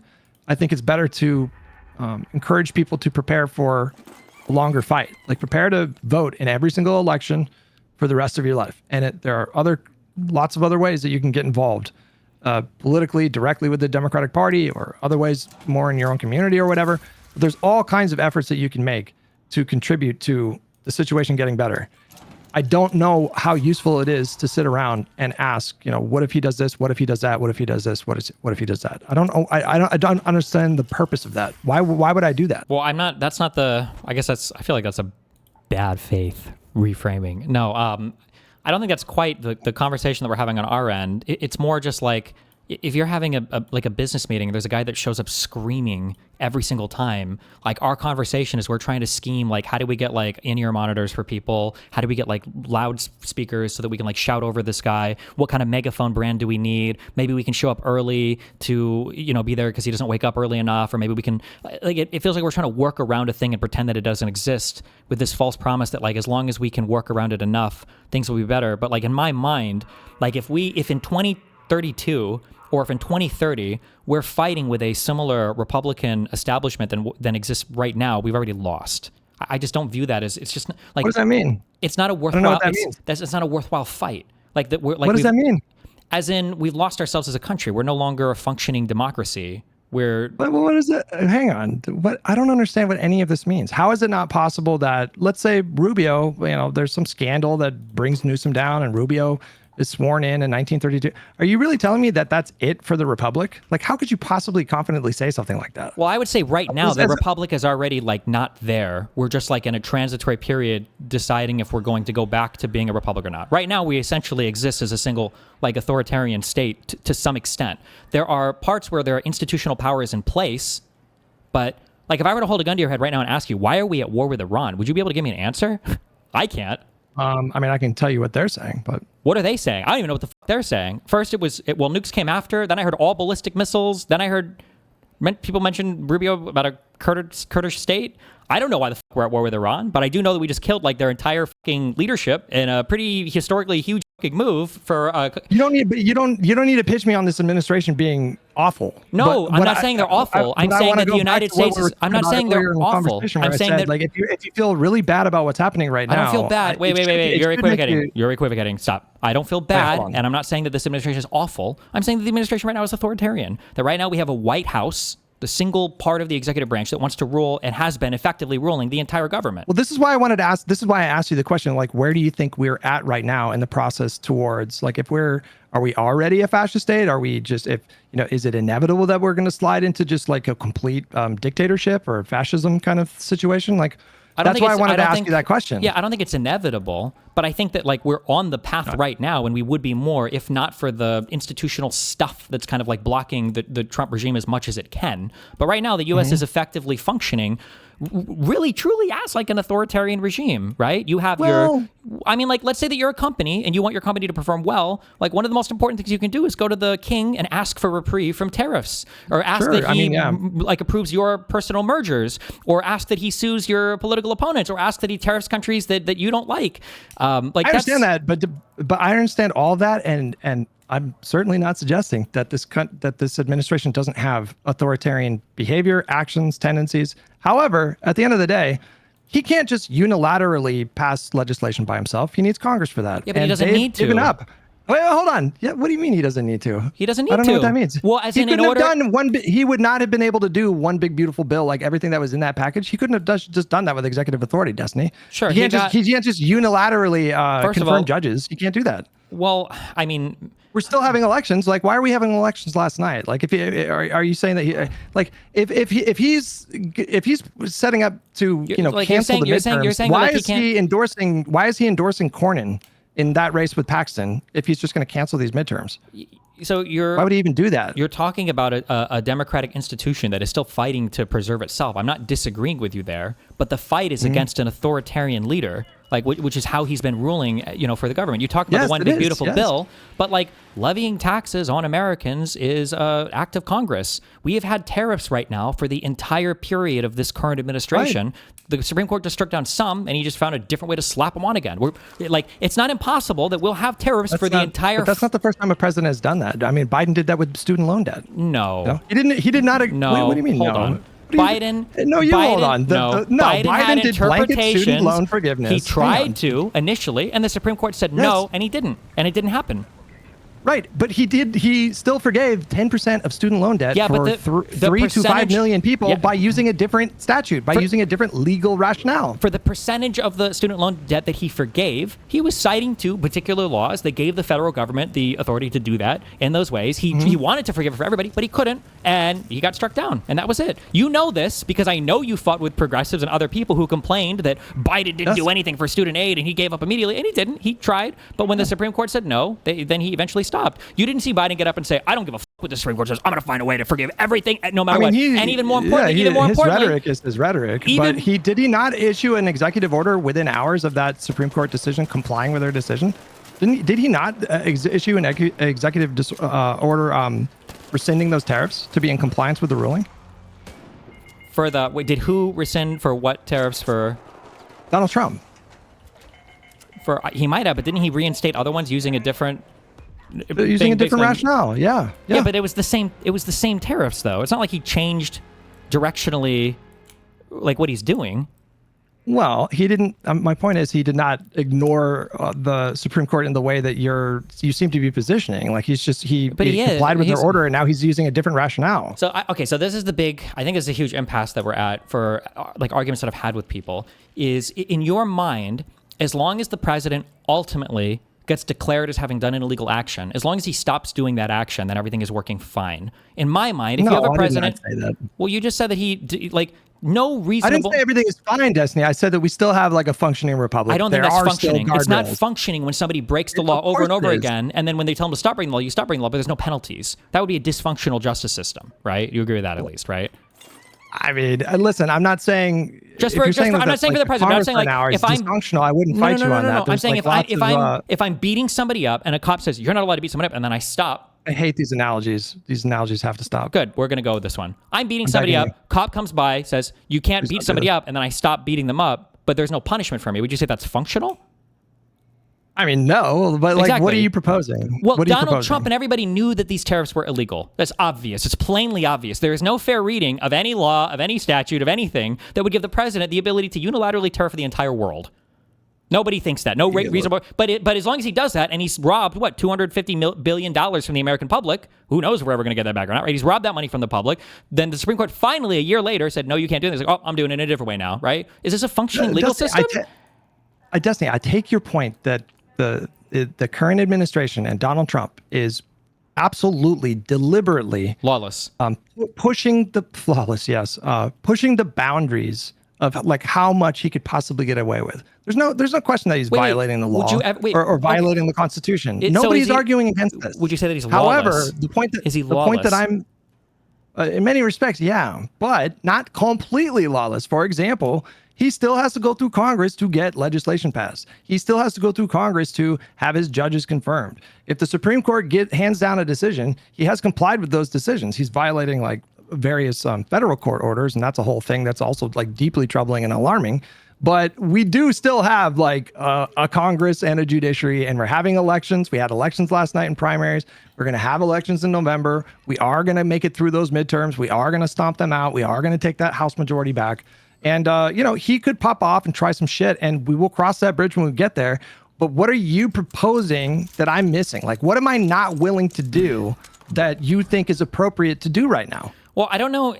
I mean, that part is the easy part, figuring out what to do. That's not a difficult part. The part is, I guess, coming to an agreement or realizing where we're at right now. And it seems like we have a huge disagreement on that. Like when you say like he's not completely lawless, like in my mind, that's basically like we shouldn't be the executive, especially. We used to throw around this term a lot that now people have completely abandoned, called constitutional crisis.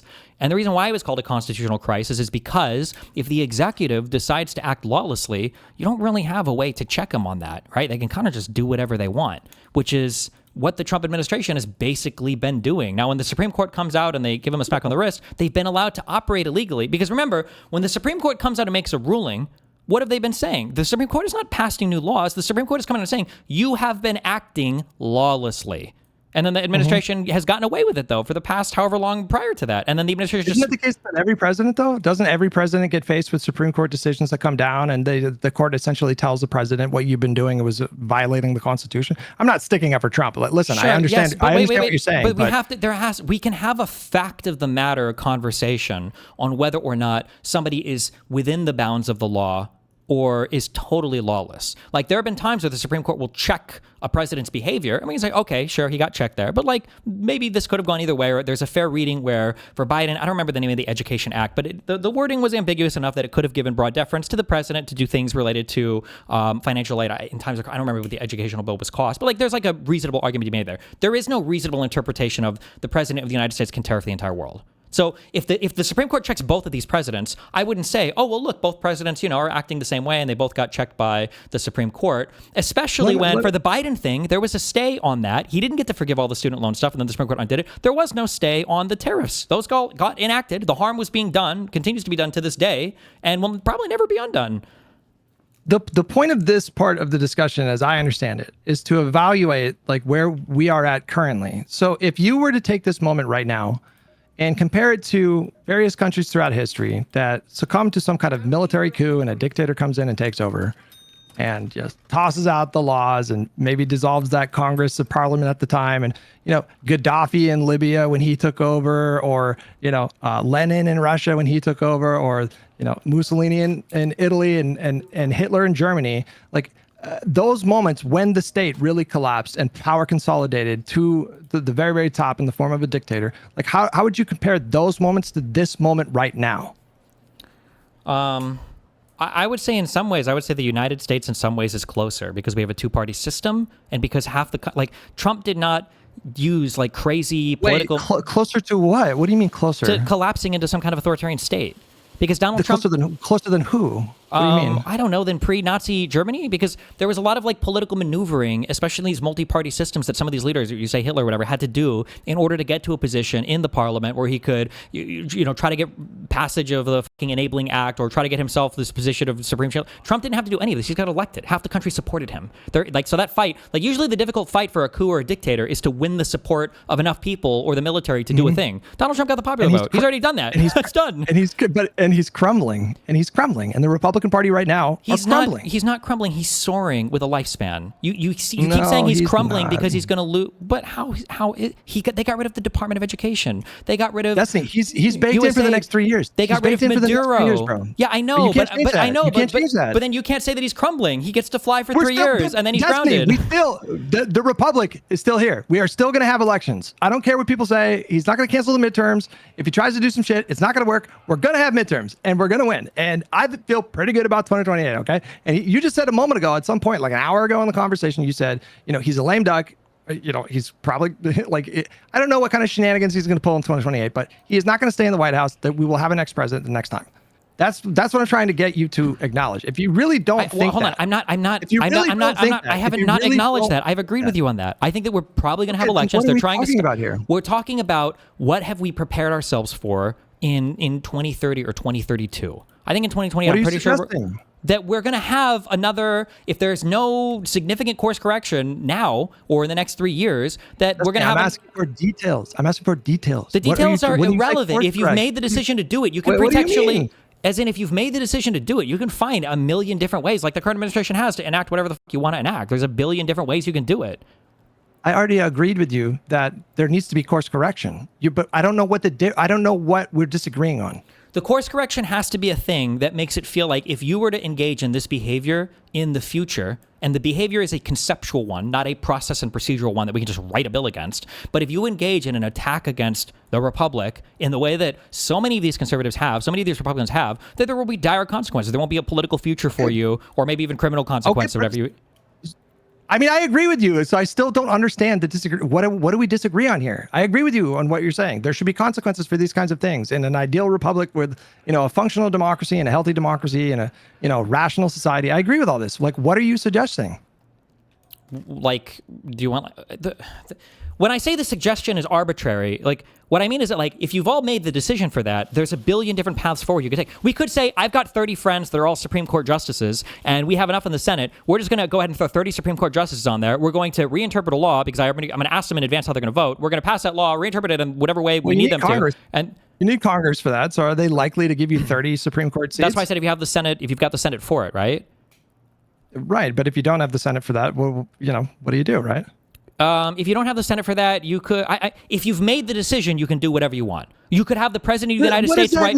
Just what I said. The President of the United States could write death threats to the people in the Senate that he doesn't like until they resign, until a Democrat steps in, or he could threaten to do it. Are you suggesting that? I'm saying he could. I'm saying you could do anything. That's not the difficult thing. Once you've made the decision, we have criminal immunity now for the President of the United States. I don't understand why you're being so evasive about this. I'm asking you. You're misunderstanding what the issue is. The problem is not. I'm asking you for specifics, man.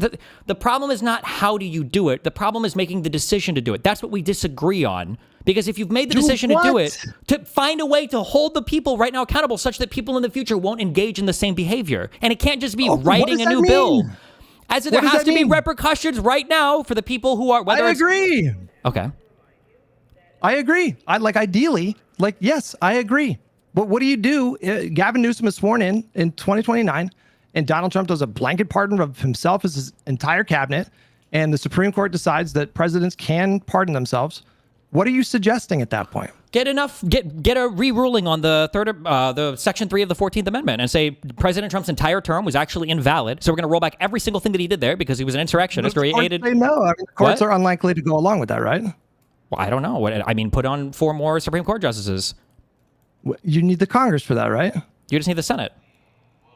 Right. You would need a consensus in the Senate to do something like that. And what if they don't give that to you? Get rid of the filibuster and put your 51 vote thing there. You said that you just need a majority.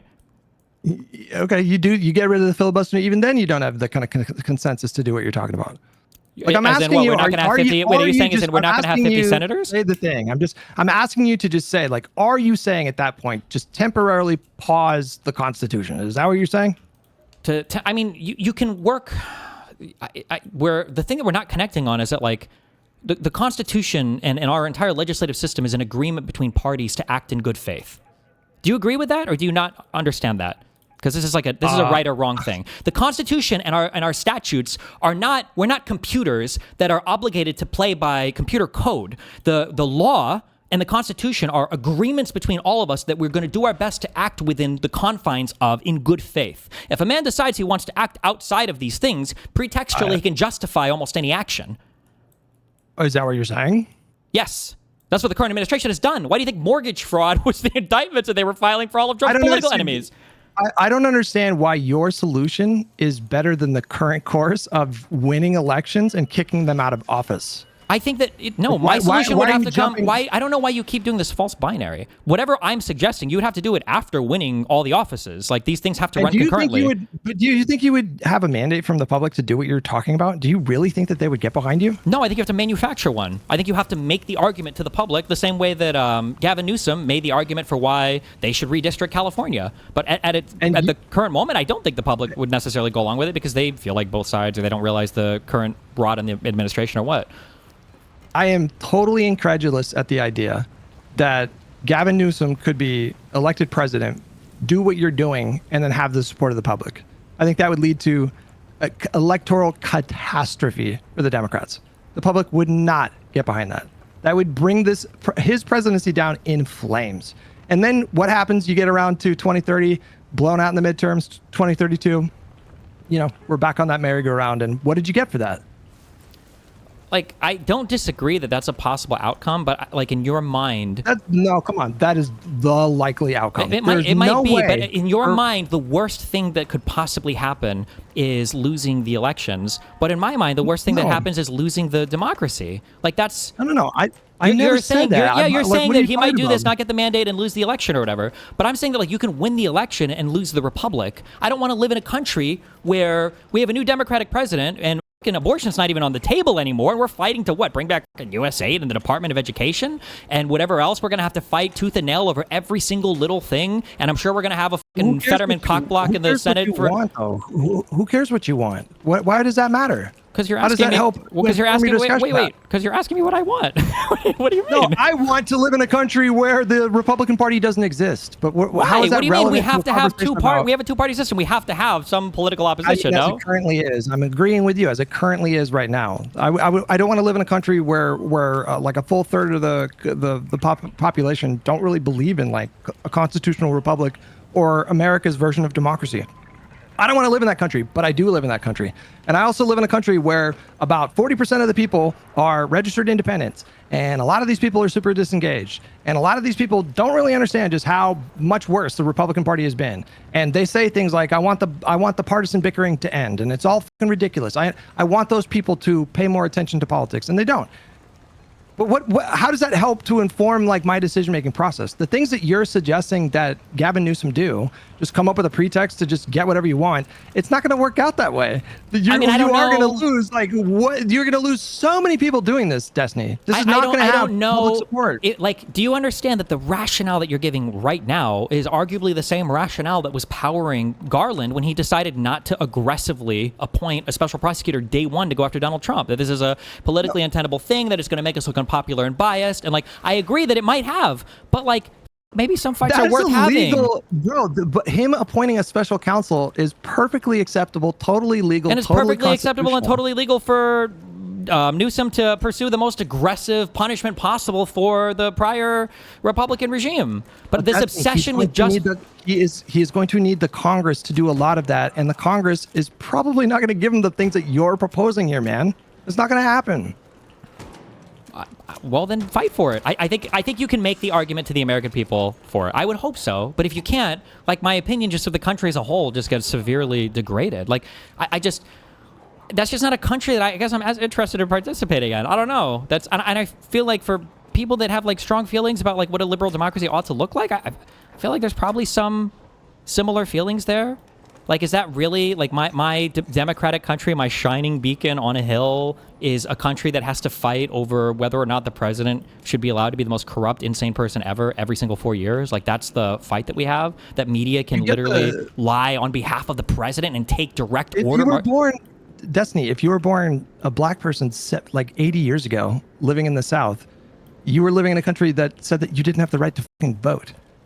Okay, so like this is not the first time that that American citizen has had their ideal version of America threatened in their minds. Like people have had to like fight these fights for fucking decades. I understand. And you're saying that if Marco Rubio wins in 2032, well, that's it, bro. It's all over. I mean, at that point, are you not justifying like just going full Minecraft at that point? And if you really think that that's the case, why don't we start doing Minecraft stuff like right now? If you really feel that resigned to this outcome. Well, because I don't think that things are necessarily yet. I mean, like there's still like a path back, but I mean, like it's not like black people were fighting to ultimately for a full like century.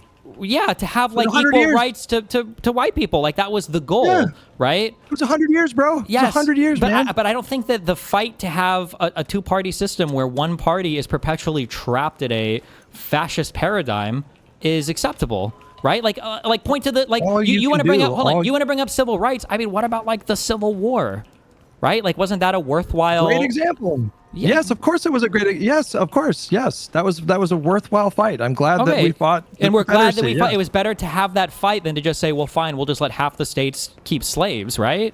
Sure, but if the day comes where a hot civil war happens in America, I mean, I would really like to take every fucking step possible to avoid something like that. But if that day comes, then we're off to the races. But we're not there yet, bro. We are not there. I hope that we're not there, but like. I don't know what the line is for that because we've crossed over so many already. We're reigniting fears of a Cold War era United States and South America by unilaterally deposing leaders for who the fuck knows what reason. What does this mean now? Should Newsom declare war on the red states? I'm not saying. I feel like you think that the state of affairs is like Bush, but a little bit worse. And I'm saying that like we have orthogonally left. That is your. Well, no, because you're acting incredulous. Where you're like a little while ago. No, but I'm saying I am incredulous at the idea that you should just like have Gavin Newsom, pretextualize some kind of a crime, and then, are you familiar with something called the Green Lantern theory of politics? No, what's that? It's a bit of a meme in my chat. But okay. It's this idea like lefties got mad at Biden because he couldn't get as much legislation done as FDR. Because in their mind, they think that the president should just be able to snap their fingers and just whip the votes very easily. And just, it's just as simple as being charismatic or aggressive enough to get these things done. Mm-hmm. But that's not how this system works. That is not how this system works. You cannot have a situation where Gavin Newsom is inaugurated in 2029 and have a reasonable expectation that he's going to be able to deliver the agenda that you're talking about. He is going to have to work within the confines of the system. He will be constrained by the Congress. He will be constrained by the courts. Sure, but the opposition is not. Well, they are, again, they are like definitely testing their boundaries, and they are definitely stepping over. Why do you say testing their boundaries? What Vance? One of the questions that Vance was asked. One of the questions that Vance was asked for his election. This was on the debate even with Walls. Is like, if Donald Trump was to try to coup us again, like in J6, what would you do? And Vance says, I'd support him. Are we going to call this testing the boundaries? Again, you don't need to sell me on this administration being uniquely bad in this moment in history. I'm saying that's not testing the boundaries. Let me finish. This moment right now is one of the most uniquely dangerous moments in our country's history. I fully grant you that. I fully agree with that. What we do, the remedy to get back on a better path, is what this discussion is all about. And the proposals that you've given me so far are entirely fantastical. You are not operating in reality. There is no reality where Newsom does the things that you're suggesting that he does and maintains enough popular support to, continue effectively in his role. And if you're saying that he should, I don't know, declare war on the red states, I still don't even know what you're suggesting here. It's just, it's all very vague in general to me. And I think that it's not very helpful. When you say what I'm saying is vague, what is my response to that? Do you remember my responses to this? No. My response is that this is a second order question. What we do is it's like having an argument. We're having an argument over corporal punishment for a kid. Details Hold on, wait, matter. no, they don't. They don't. We're having an argument. We're having an argument over corporal punishment for a child, and you're saying, well, what would you use to hit the child? But that's not the argument. The argument is whether or not corporal punishment for a child is okay. That's the argument. You can say, well, what would you hit him with? What would you hit him with? That's not the argument.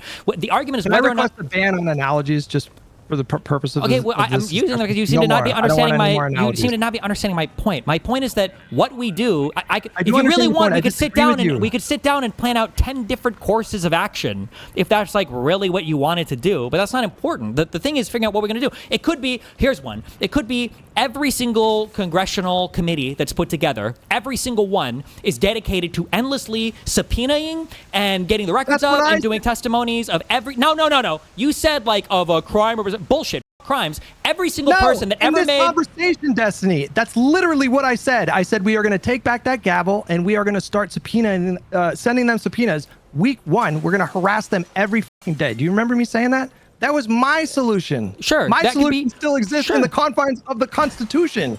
You're going somewhere else with it, and you're refusing to commit to any details. But that, hold on. No, wait, hold on. If you get into the details, no. Okay. What you're saying right now is not within the confines of the Constitution. You just don't understand or recognize that because you think as long as something is legal, it's okay. But what you're talking about is an abuse of Congress. Do you recognize that? It's an abuse of. No, it absolutely is. Pretextually subpoenaing every single person that supports Trump? That's an abuse of Congress. The Congress has broad authority to conduct investigations into whatever they want to do. No, they you can sound do like that Trump. within the you system. should act like you It is not a violation of the Constitution for the Democratic Party to take control of the Congress and start investigating every single cabinet member. They can do that. It's fully constitutional. It's not ideal for a functional democracy, but it's not violating any norm or any kind of constitutional amendment. They can do that. They have the authority to do that. Okay, I understand. You just gave my suggestion. Your perspective. That's what I want to do. I understand. That's not a perspective, bro. That is not a perspective. You're dead wrong. The idea that as long as it's not explicitly. What law are they breaking by doing this? What constitutional amendment are they breaking by doing this? I don't know which one it was. I'd have to go look for it. But I would want, and for our system to work, congressional committees need to be acting in good faith, and it can't be an endless subpoenaing of political opponents. That's a bad. Sure it can. What do you mean? Okay, then maybe we just have a disagreement. Well, in that case, then we actually don't have any disagreements at all. I guess you would just find a ton of things like this. And for Hutch, as long as it's not breaking a law, it's okay. But you have a much closer position to Trump than I do. You must realize that because for a lot of these guys, their arguments are all pretextual as well. Because what you just said there, in my mind, that's not a functioning Congress. You're breaking the system at that point. But you're saying as long as it's not against the letter of the law. Do you agree that this is the most uniquely corrupt administration maybe ever in the history of the country? Sure. What do you think part of Congress's job is, Destiny? Their job is oversight. If this is really the worst, most corrupt administration ever, they should be doing hearings every fucking day. Okay, wait, hold on. That's not violating any norm or any law. So are you saying that their congressional oversight hearings or whatever should just be where they think that somebody has committed some kind of fraudulent act? No, you go wherever the information takes you. So if there's already like 50 then stories you're not suggesting anything. happened in the last year. You're not suggesting anything. You're just saying Congress should do its job when they come in and investigate people for doing their job. Yes, I think that Congress should do their job. Sure. Yes, that's not my. That wasn't my suggestion. I said that Congress, I still don't even know your suggestion. I already said it, but you claimed it was yours. I said every single Republican should have every single fucking thing tied to them should be subpoenaed. Every thing, every car loan, when they bought condoms as a 19-year-old, if they cheated on a high school fucking test, every single thing. No, hold on, wait. That's not your position, though. Your position is Congress should just investigate crimes that they think there are crimes there. That's just Congress coming in and doing their job. That's business as usual. Would you agree, Destiny? I'm just curious. Sure. Would you agree that there's theoretically a level that you might consider to be too far that would result in the public losing confidence in what you're doing by virtue of the fact that you would be perceived as overreaching? Yeah, Do you for sure. agree? My position right now is probably over the public's acceptance. That's why I said you would have to make the case. Then why the would you suggest that? Because you have to make the case to the American public that this is a fight worth having. It's worth trying to change the American public's opinion on it. I think that the reason you can make that case. Yeah. You can make that case, but if they say no, we don't like that course of action, then what do you do? then you would give up the fight. This is democracy. This is democracy, okay? Democracy is not just when you have elections. Hold on. Hang on. I agree. I never said that. I'm talking about democracy in action at the federal level, okay? You are going to have to deal with a Congress, and maybe some of your own senators are going to say no to some of the things that you suggest.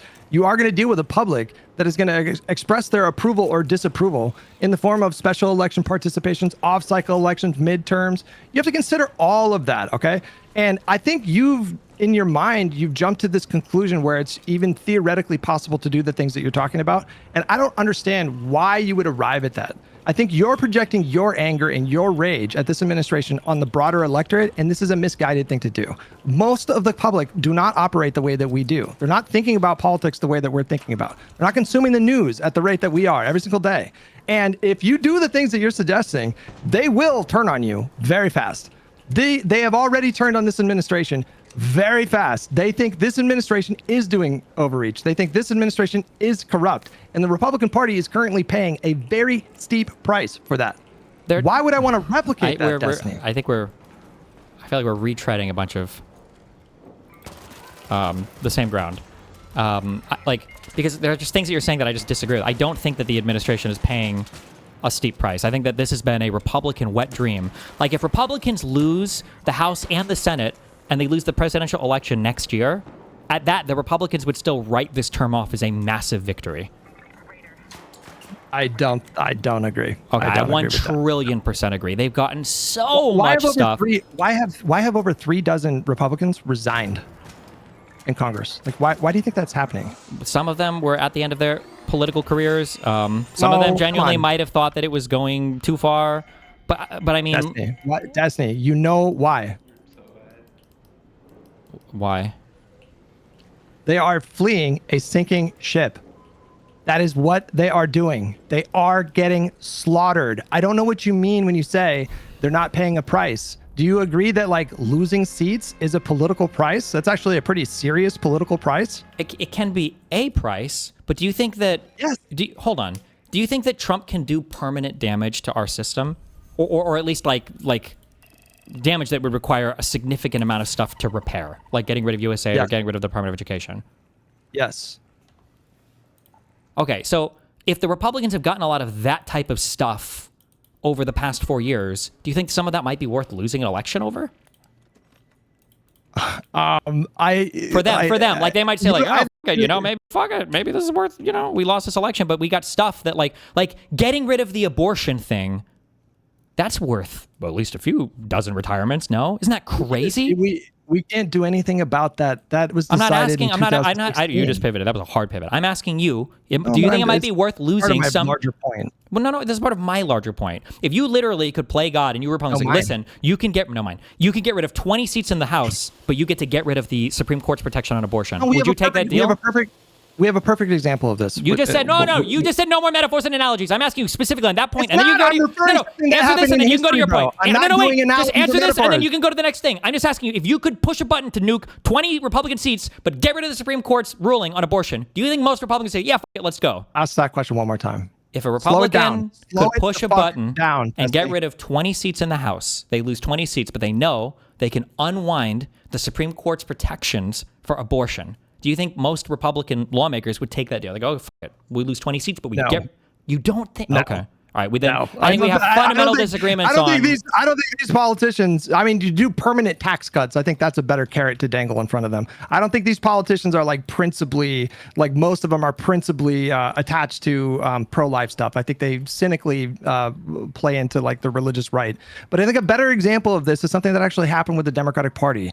You had a situation where several, like dozen Democrats, and it wasn't even just in the Congress. I mean, it was a bloodbath all over the country, at the state level, at the local level, lost their seats because they passed the ACA. And they knew they were going to lose those seats by voting for the ACA. And they did it anyways. That is an example of what I would say is like a worthy sacrifice. You accept some short-term losses. And it took 7 years, I think, for the ACA to become popular with the public, popular enough where it was impossible for the Republicans to get rid of it during their first term. But right now, like when you look at what Trump has done, maybe some Republicans feel good about like his escalation in Iran, or wait, hold on. Can you walk me through? I don't understand how that supported your point. That seems like a thing that supports my point. It's worth losing seats No, I'm agreeing that sometimes it is appropriate and good in the long run to accept this temporary sacrifice. But okay. As far as this administration goes, this term right now, this is just, I mean, like you would have a stronger case, I think, during the first term than this term, because you got the Supreme Court justice. What's the legacy of the Trump second term going to be in terms of like Republicans 20 years from now are going to look back on this term and be like, well, we got fucking absolutely obliterated in the midterms and we got blown out in 2028, but we got the one big beautiful bill ending the Department of Education.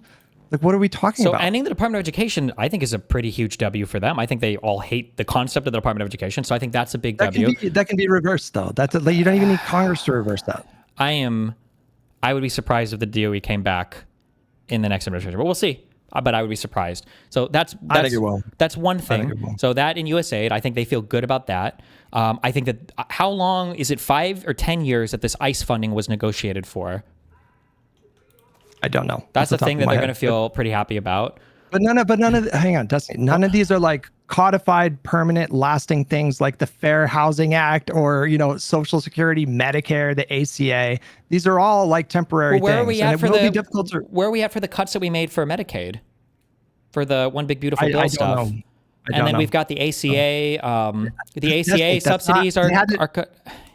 They had to do that through budget reconciliation, okay? This is not the same thing as like the ACA. There's a expiration date on everything he's done so far. Okay, everything he's done can be undone. But when that expiration date comes up, those are going to be fights that we have to have again because they're not going to. I understand that. We cross that bridge when we get there. Of course, yes. But it's a losing. But now we have to fight to go back to the status because they're going to say, oh, well, look, they want to raise your whatever rates. They want to do this, right? They're going to say that, and now we're going to have to be willing to what? Give or sacrifice on these points of the future just to fight back to normalcy? These are victories in the Trump administration. Here's what I'm saying. If we manage to roll back ICE funding in the future because it was not like a permanent thing or whatever, but that when the renewal for that or whatever comes up, they're going to say, oh, the Democrats want to cut ICE funding by $30 billion to make America less safe. We better pray we don't have any terror attacks between now and then because that makes Americans feel a certain type of way about it, right? But when they go to do that, we're going to have to give something that we would want otherwise, and then we're going to be celebrating like, oh, look, we managed to roll back the ICE funding, so that was good. No, that's a holdover victory from the Trump admin that we had to give on a future agenda just to be able to roll back, even though you just said to yourself that well, it'll go back automatically. It doesn't go back automatically. These new things always turn into fights. That's definitionally how it works. Destiny, who the told you that this was going to be easy? Who the told you that? Like empty this isn't going to be easy. I'm never. You're about empty. You're like, what if they do this? And what if they do? They're going to do this. Like, what am I supposed to say to that? Wait. Yes. When I say get bad again. Yes. When I say to vote and continue to stay engaged. Yes. When I say that is what it means to participate in fucking democracy. When I say when I say what if they do this, what I'm trying to do is illustrate to you that your point of these things don't last forever. You're presenting that as a victory, but that's not a victory. That's a future fight. And the fact that you're having the fight means you've already lost because you're not going to get it for free. I mean, you can make sure that you don't have to have these fights in the future by just resorting to, authoritarian measures and just tossing out the principles, the bedrock principles. You can do that if you want to do that. Well, right now we have to have the fight in the future because the current administration resorted to authoritarianism. I don't know of too many examples in history where this happened and it led to really good outcomes. It's usually really fucking horrible outcomes. But yeah, you can do that if you want to do that.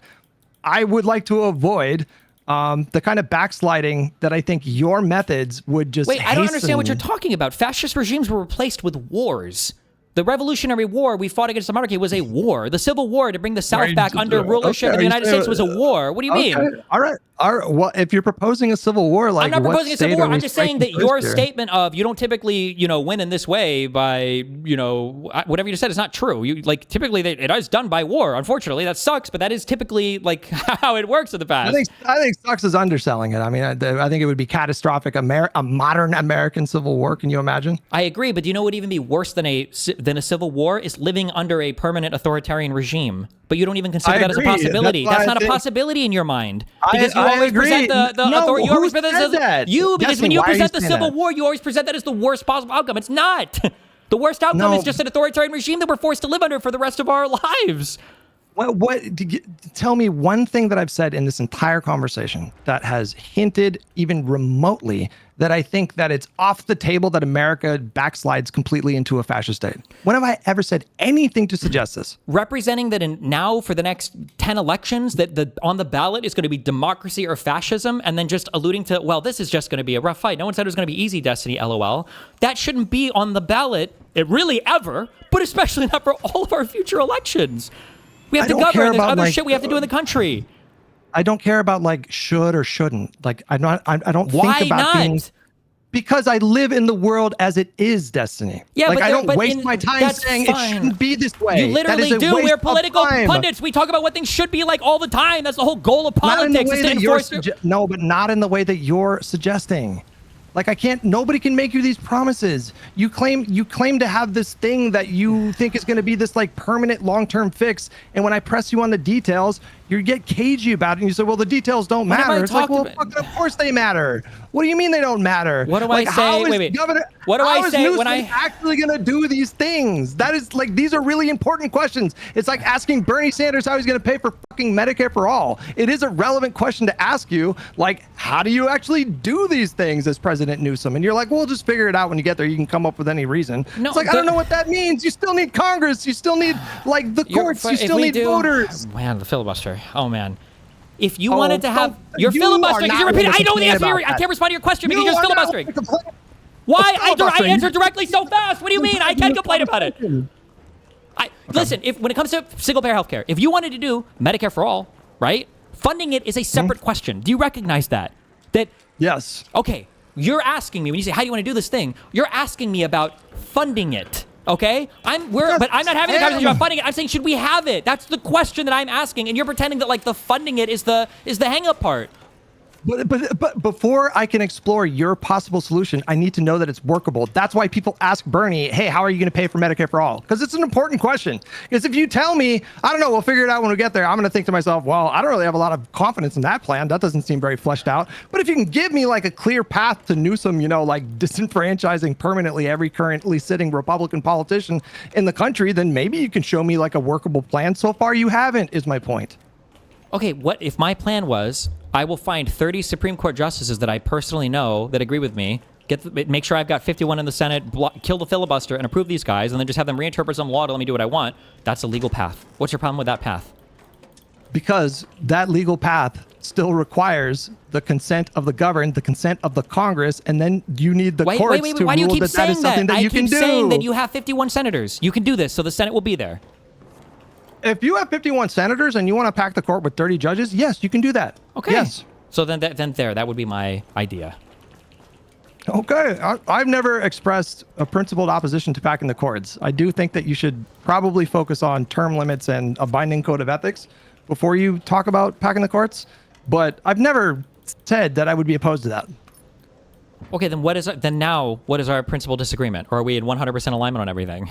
Because I don't think you agree with the point that I just brought up. I think you would say we shouldn't pack the courts with the express purpose of holding the last regime accountable. No, that's who the f said this? Who the f said that I don't want to see this administration held accountable? Who actually said this? Poll our chats. You can poll your chat too. That if I were to ask the question, wait, if I were to ask the question, your has been strawmanning the living shit out of me, bro. But if I were to say I want to use creative ways to hold the past administration accountable, including a massive court packing spree with the express intent to reinterpret some law to hold them accountable, you think that most of even the people that listen to you would say, oh yeah, I think that Hutch would be okay with that. I would be okay with it in the sense that I wouldn't call that like the end of the republic, but I would recommend about 10 other things before you even got to that point. I've never, ever, ever said that I think we should avoid holding this administration accountable for like the health of the republic. It's utter nonsense. No, you just equivocated. I know you haven't said that, but you want to do it in the strictly norms abiding, like whatever abiding ways that the Republicans have been ignoring for the entirety of everything they're doing. I mean, like, again, if this administration, on his way out, he just blanket pardons himself and everybody in the cabinet, Like, what do you do? Like, what you get a give me, like, reinterpretation on Section 3 of the 14th Amendment, say Trump was never a real president in the first place. No, hang on. What? I'm not asking for like a pie in the sky, fantastical, theoretical. That's why is it pie in the sky? Because you're not going to have the support to do that, You get the Supreme Court to do it. You get the Supreme Court to do it. What does that mean? As in, you find 30 judges that say in advance, yeah, I'll rule that way. And then you put them on the Supreme Court and you get them to rule with it. You are not going to have the support from Congress that you would need to do that. You only need the Senate.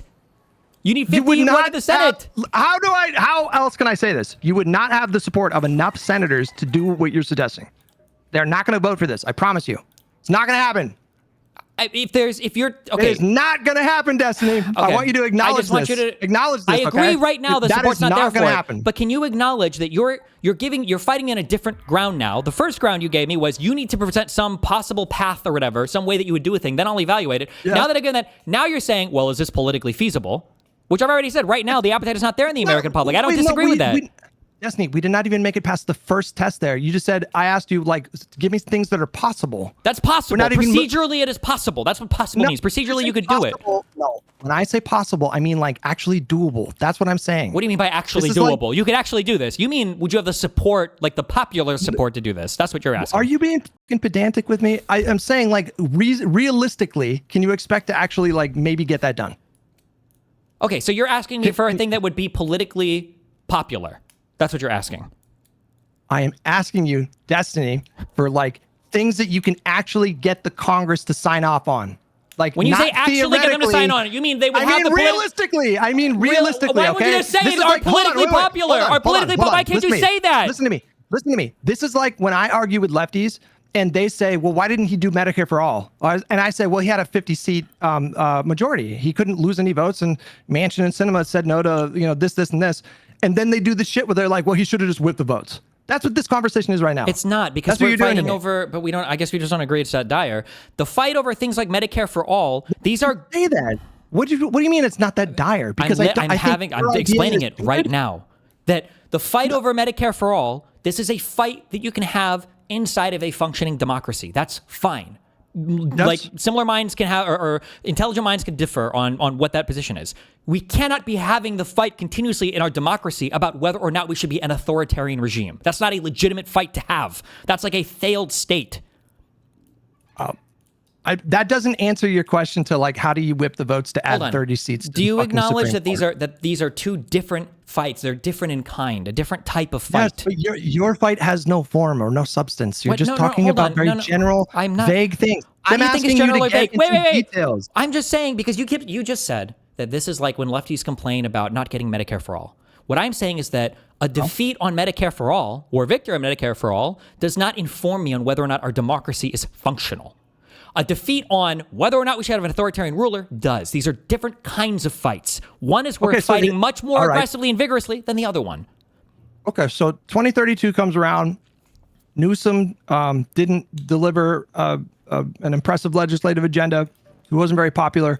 Marco Rubio is elected. In your mind, I guess we're a failed state. Like, what does that actually mean then? Like, what are we talking about?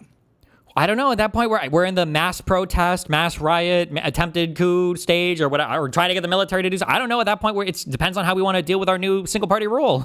I don't know. I mean, listen, I agree with you. I think we should take things one step at a time. And right now, the thing that's right in front of us is just stomping them out in the midterms. Stop. I'm gonna keep cutting off when you do this. I'm gonna cut you off when you do this. Yes, because you're trying to assume. You just told me not to filibuster, and because you keep manically retreating. interrupt me every time I start making my points. Everything that you're saying right now, Jesse, none of this is workable, okay? You keep retreating to this point of we have to win the elections. I have never, ever disagreed with that. Every single part of my plan requires us to win the elections. Do you acknowledge that? No. I need to hear you say, yes, Destiny. Every single part of your plan requires you to win the elections. Yes? Not in the framework of your argument, because the things we don't that you're understand. Then you're not understanding what I'm saying. No, you don't understand. The things that you're suggesting are not going to be popular with the public. They will get crushed in elections. The Democrats will get fucking crushed in elections. Then you lose at that point. Like, but you can't enact on any of my plans at that point if you lose the elections. The most important thing is winning the elections. You literally can't do anything that I want to do if you don't. That's why I think when you win elections, you should focus on doing reforms that you can actually get done, Destiny. That's what fine, you but should there be at talking some about. at some point. Talk about term limits. Talk about getting rid of the filibuster. Talk about any other number of things. Stop jumping straight to this. Can you add just 30 Supreme Court justices and everything's going to be fine and pretextualize a crime? Can you just acknowledge how absolutely fucking retarded you sound when you say we need to focus on term limits when the current president of the United States has openly said he would run for a third term and no other politician says that he shouldn't do that on the Republican side? I need to hear you say that. I need to hear you say no. I need to hear you say this. I need to hear you. I need to hear you. I just from my own mind. No, Hutch, from my own mind. I need you to say. Hold on, wait. I just want to hear you say this one thing. And then you say whatever you want after. But I need you to say, Destiny. We need to focus on term limits when we have a current administration that doesn't even believe in the current constitutionally mandated term limits. What are we waiting for? Destiny, what are we waiting for? Let's get this party started. He's going to steal the election, right? What are we waiting for? I don't think he is going to steal the election. I don't think What the fuck are you talking about? We're going to have the election, bro. We are, but right now, you're saying that one of the big things that we need to do is like do new legislation on term limits. The current president doesn't even believe in his own term limits. Okay, then again, let's get this party started then, right? No, because you have to exhaust your pathway to that thing first. Like, I think you should make the argument to the American public that we're backsliding into fascism. We need to take severe, drastic actions. I don't know why you're the one saying we need to go right to civil war.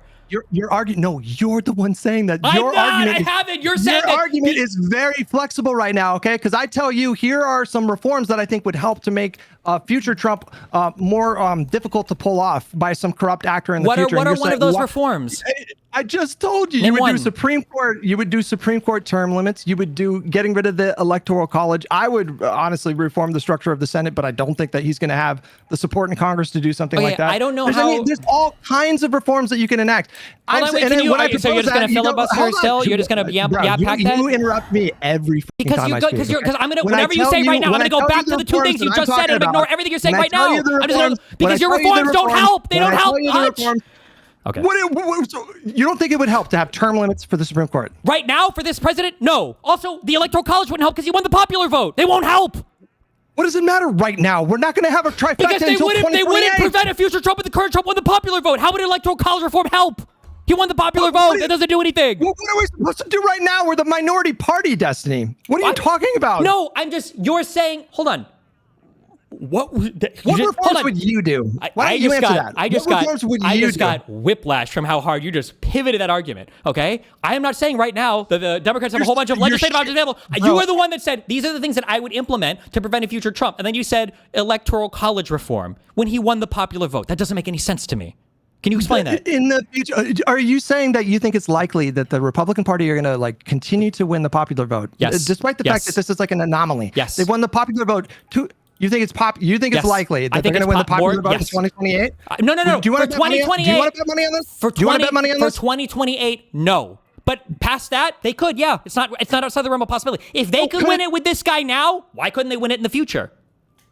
You're making a carve out for 2028, but then in the future you're saying, oh yeah, no, they're going to win the popular vote easily. I've already agreed with you that they're electorally for 2028. That's why we spent 10 minutes arguing whether or not you could sacrifice an election for other policy gains in the interim that you think are worth sacrificing the election for. And then you even gave the example of the ACA, where it was like maybe it was worth sacrificing part of the next election in order to get this thing passed.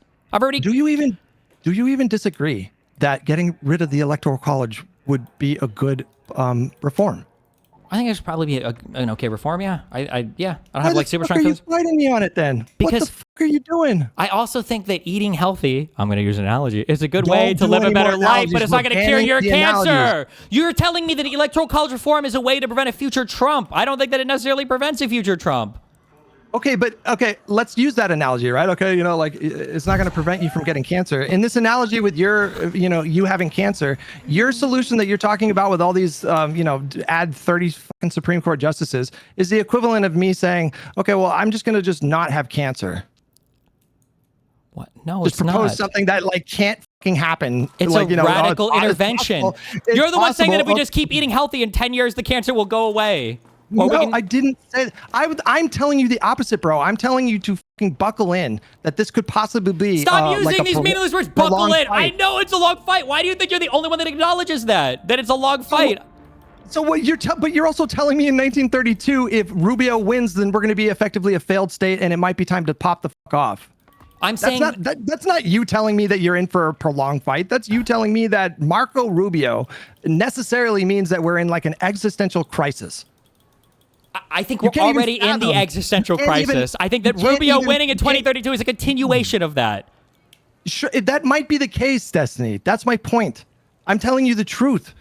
You don't like me because I'm being honest with you. It is just true. Okay, what if there is no magical solution, and the things that you're proposing are entirely fantastical? They're not going to happen. Okay, here's a question. Let's say that we follow your roadmap, okay? And then let's say that in 2032, the next president of the United States is Eric Trump. Mm-hmm. Do you think that, is it back to the same old, we just got to keep voting and hope that we sweep him in the midterms? If he says, I'm going to govern exactly like my dad did, except even more aggressively because I'm not functionally retarded. It depends. Depends on what he does, right? Like, we've seen many countries throughout the history of the world go through prolonged periods where their republic or their system of government, their culture, their national identity get challenged in really significant ways. Sometimes that stretches out for decades. South African apartheid. I mean, like, there's been nothing but ongoing volatility and instability in Israel for the last 80 years. If South Africa brought back apartheid and the black people, they were like, this, we're gonna coup the government, would you tell them no, don't? Like, you got to be ready to fight for a long time. No, not necessarily, obviously, but like, there's. If I send you a link, will you watch a video after this talk? Sure. Or do whenever you want me to watch want. it right now, or what is it like a? No, not now. I do have to go soon. Sure. It's a conversation between John Lovett from Pod Save America in it. Oh, sorry, go ahead. I know. I understand. He's kind of cringe. He's kind of cringe right now. But and an academic named Erica Chenoweth, and she studied over the last 100 years. She studied every popular kind of civil rights movement that exists in any country, like all over the world. And what she discovered was that nonviolent protests, even in the face of brutal, authoritarian, violent governments, nonviolent protests was twice as likely to succeed as violent protests. And so, for me, I'm sure you are aware. I'm very much aware of this. No. But I'm saying, for me, I'm sure you are aware at this point that I'm all about like a harm reduction kind of life as a trolley problem kind of calculation. Like, that is how I work. And so, whatever question you ask me about some hypothetical situation that could manifest in 2032, and you say, well, what do you think should be done? My answer is always going to be like, it really depends. We can cross that bridge when we get there. I don't know if the conditions more broadly in the country will have changed that will, allow for a different kind of method to do. Like, nobody can predict that far into the future. Nobody can tell you what's going to happen in 2028, let alone 2032. And, we could go back and forth and try to come up with some scenario to like basically guarantee that we're never confronted with these kinds of threats in the future. But I'm saying in order to get to that point, you do have to like really compromise some bedrock liberal principles. I'm not saying have a dogmatic. Wait. What are the bedrock principles? So let's use the civil rights movement as an example. What are bedrock liberal principles that they had to compromise? The civil rights movement? Yeah, what are like bedrock liberal principles that these people were compromising? They were practicing the movements that were successful at changing policy and getting rid of Jim Crow and successfully lobbying the federal government to pass legislation to codify these reforms. That spanned the course of decades. What were bedrock liberal principles that they had to compromise on? I never said that they did. They were doing largely nonviolent protests. Okay, maybe I misunderstood you because I thought you said that you need to be prepared to compromise on bedrock liberal principles. No, but I'm saying that's what you're suggesting. I'm saying that you're jumping to, okay, yes, we do need to essentially like pause what should be the national identity of this country, like our liberal framework, those bedrock principles of individual liberties and constitutional rights and co-equal branches of government and all these mechanisms to prevent the concentration of power. You seem to be suggesting that we go in the direction of like, well, maybe we do need to concentrate power for a little bit to deal with the immediate threat. And sure, to save liberalism, right? To preserve our system, yes, and then to eventually strengthen it. That has been the ongoing process of America over the last 250 years. That's what's happened. We've just little by little, incrementally, usually like very slowly, we've had more and more safeguards put in place, and now we have this new challenge. Every fucking generation has something that challenges them existentially. We are not special in this regard, okay? And I think I can't think of a single example where a president has acted with such blatant lawlessness where it's just gone completely and utterly unchecked. The Andrew Jackson who succeeded Lincoln, he was pretty bad. What was the huge thing? I don't know enough for I really can't say. But I'm gonna be honest, neither do I. Well, fuck you. You caught me on. You caught me on that one. But I'm told that he's very bad. But no. But like beyond the presidency, though, like for decades in this country, bribery was fucking fully legal. There was no law against it. It happened out in the open.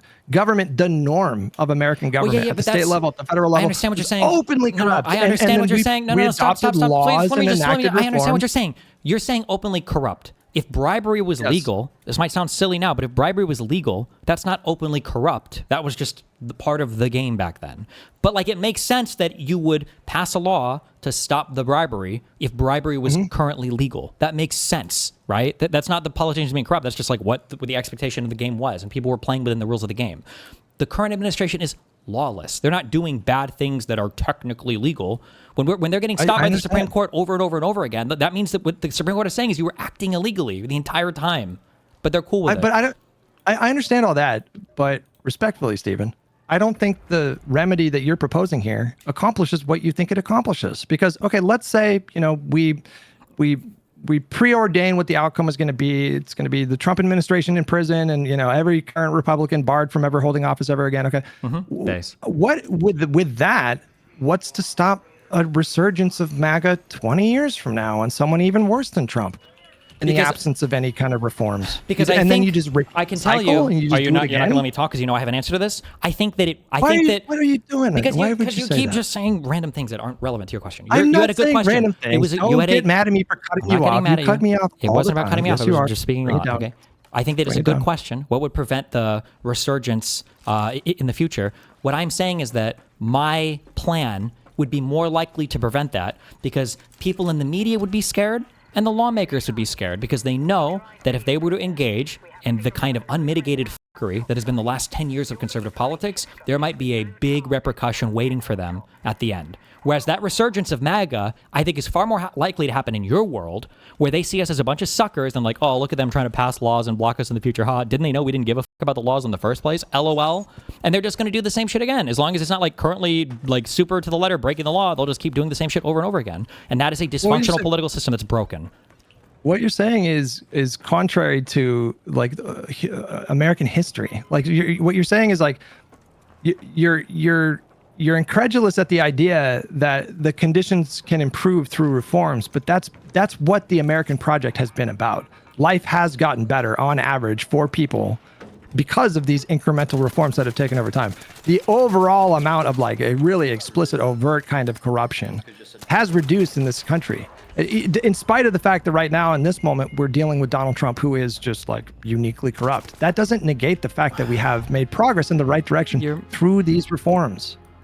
I understand what you're saying, but you're missing the lawless aspect. Like when you say that we have improved in this country, I obviously don't deny that. But you are improving incrementally in certain directions. I hope that you're not like going back and forth on the structure of government you have, on whether or not you're like a liberal democracy with 3 co-equal branches of government. That's not a thing generally that we're going back and forth on. We're going back and forth right now on a different kind of thing that is different in kind than legislative agreements or disagreements. I agree. I think what you're getting at in a general sense, if you were just put it into one word, is just hyperpolarization. No. And it's not hyperpolarization because polarization applies to poles. The current administration is off in another direction that's not just left versus right. We're not fighting. What do you think hyperpolar means? What do you think that means? Do you think it means very just far left versus right? Yes. Yeah. I think generally speaking. That's not what it means. That it means two groups of people that are becoming more and more entrenched in their positions, and less people in the middle that are and more open to compromise. It's not about like strict left-right paradigm. Okay, but I'm not being pedantic. I think it's actually instructive on what your feelings are, because when you're saying hyperpolar, that we need to meet in the middle, I don't want to meet in the middle with authoritarians. That's not a thing that I even want to have a meeting on. It's not a polar position that needs to be reconciled in the middle. It should never exist as a position in U.S. politics. I am not asking you to to compromise with people as they chip away at the things that safeguard the country against tyranny or monarchy or concentration of power. I'm not asking you to sacrifice and compromise in that kind of way with these people. That's not what I mean. I mean, I'm simply pointing out that like anytime countries devolve into a state where hyperpolarization becomes this extreme as it is right now, it does lead to really bad outcomes. Generally speaking, a lot of the times it does lead to complete destabilization. Some other country comes in and invades them, capitalizes on that destabilization. There's some kind of a civil war, some kind of a collapse of like societal and governmental order. Like we should seek to avoid these things as best as we can. And when I say compromise, I'm not asking you to hold hands with people that, like want to end American democracy altogether. But you do have to find a way to work within the system. Otherwise, you risk just like hastening this mass destabilization. And I just don't think that people should treat that flippantly. I agree, but I'm worried that with the framework that you are presenting, that there's going to be a slow acquiescence to an authoritarian regime, and then by the time we're all the way in that direction, it's like we're way, way, way too far gone at that point.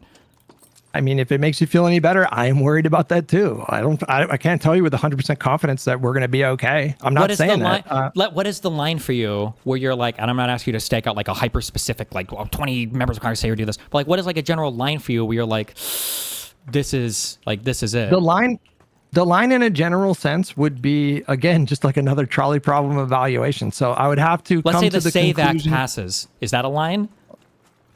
To like declare civil war and just like completely or just fuck off whatever is right before civil. If you make it about civil war, then you're always right. You always win. You're always right. We should never declare civil war ever, right? But Abe Lincoln would have never declared civil war. Why would you say that? Because you're saying I don't know why you keep going to like civil war.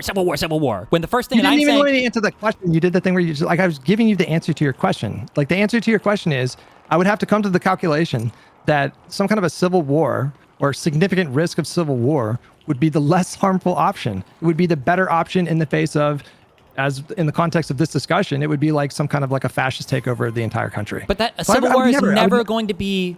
That's not ever going to be the case, though, right? That calculation will never be true. It wasn't for the U.S.'s point of view, right? Civil war in the short, maybe even short medium term, was probably significantly more harm.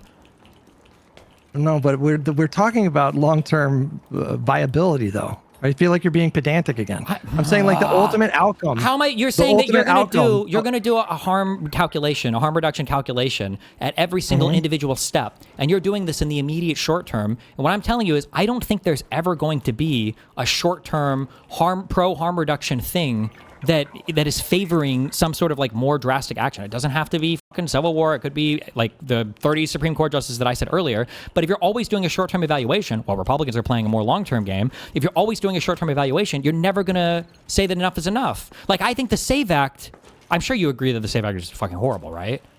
I don't even know the particulars of the SAVE Act. It's basically I don't know where it's at in terms of its support for Congress. You need like a passport to vote or something like that? So it gives the federal government way more reach into how states run their elections than it should ever do. And it's obviously like you agree that the Trump administration is doing whatever the fuck they can to involve themselves in the midterms, right? Yeah, I mean, they can try, but like at this point, I mean, tell me if you agree or disagree. Like, let's say Donald Trump announces 2 months before the election, I'm going to send fucking ICE to fucking Philadelphia and Atlanta to monitor polling stations. Like, what do you think is going to happen there? I think he would be able to do it. I think there'd be protests, but I think the protests in and of themselves would discourage some people from voting. Possibly, it could also backfire. Maybe. I think it would juice. Engagement up by like 10 or 20%. And the reason why I feel that way is I look at Minnesota. And I look at the way that this country right now is reacting to Trump's corruption and overreach. They're getting more engaged. The turnout right now for these primaries and these off-cycle elections and these special elections is juiced through the fucking roof for the Democratic Party right now. I don't know how familiar you are with the overperformance margins, but you'd have to go back to like the precursor to the Tea Party movement in 2010 to see these kind of numbers. On average, Democrats are overperforming. Real quick, on average, this is important. On average, the Democratic Party What do you mean it's not important? It's not because To we win overperformed elections? under Biden and we lost after Biden was in for 4 years. Biden got more votes than any president in the entirety of the U.S. history. Then your point feels so incoherent to me, because I am talking about winning elections so we can implement reforms that would make it more difficult for the Republicans to consolidate power in the way that they have, to eliminate these institutional advantages that they have right now, which are undeniable. The Senate and the Electoral College just undeniably benefit the Republican Party in the current form. And I'm talking about winning elections and building enough consensus to pass reforms to address these problems. And you're saying, that's naive. What do you do if Marco Rubio wins in 2032? And it's like, well, you cross that First bridge of all, when you get it's there. funny that your example is literally the only moderate person on Trump's entire fucking cabinet. That your go-to is fucking Marco Rubio. Pick whoever you want. I don't Trump care. Jr., Pick Vance. fucking Pick him. Lutnick, fucking Vance, fucking Stephen Miller. Any of these people would be fucking Pick them. It's fine. Pick them. But yes. It just... Okay, I won't nitpick them to death. Or I'm not just generally. I'm just curious, like, what are a few of these reforms that you think actually help us avoid like future Trumps? Why are you asking the question of, like, you just conceded a moment ago that the getting rid of the Electoral College would hurt Republicans and help Democrats, right? I don't think I conceded that at all. I said quite the contrary. I said Trump won the last popular vote. I don't know if that helps us in future elections. I want you to listen to what you're saying, yes, and evaluate the last like 40 years. And you look at the amount of times that the Republicans have won the popular vote compared to the Democrats, and then tell me with a straight face that you think that getting rid of the Electoral College wouldn't help Democrats.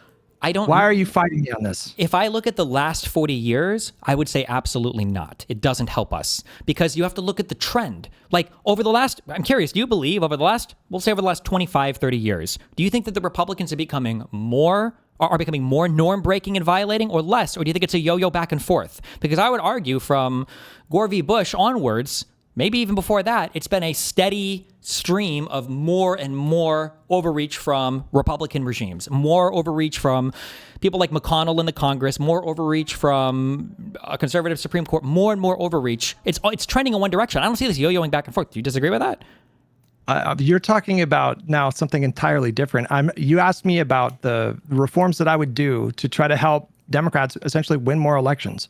And for some reason, you're fighting me on the Electoral College, even though the track record is just so obvious and clear that, like Donald Trump won the popular vote in the last election, but that was an anomaly. You know that was an anomaly.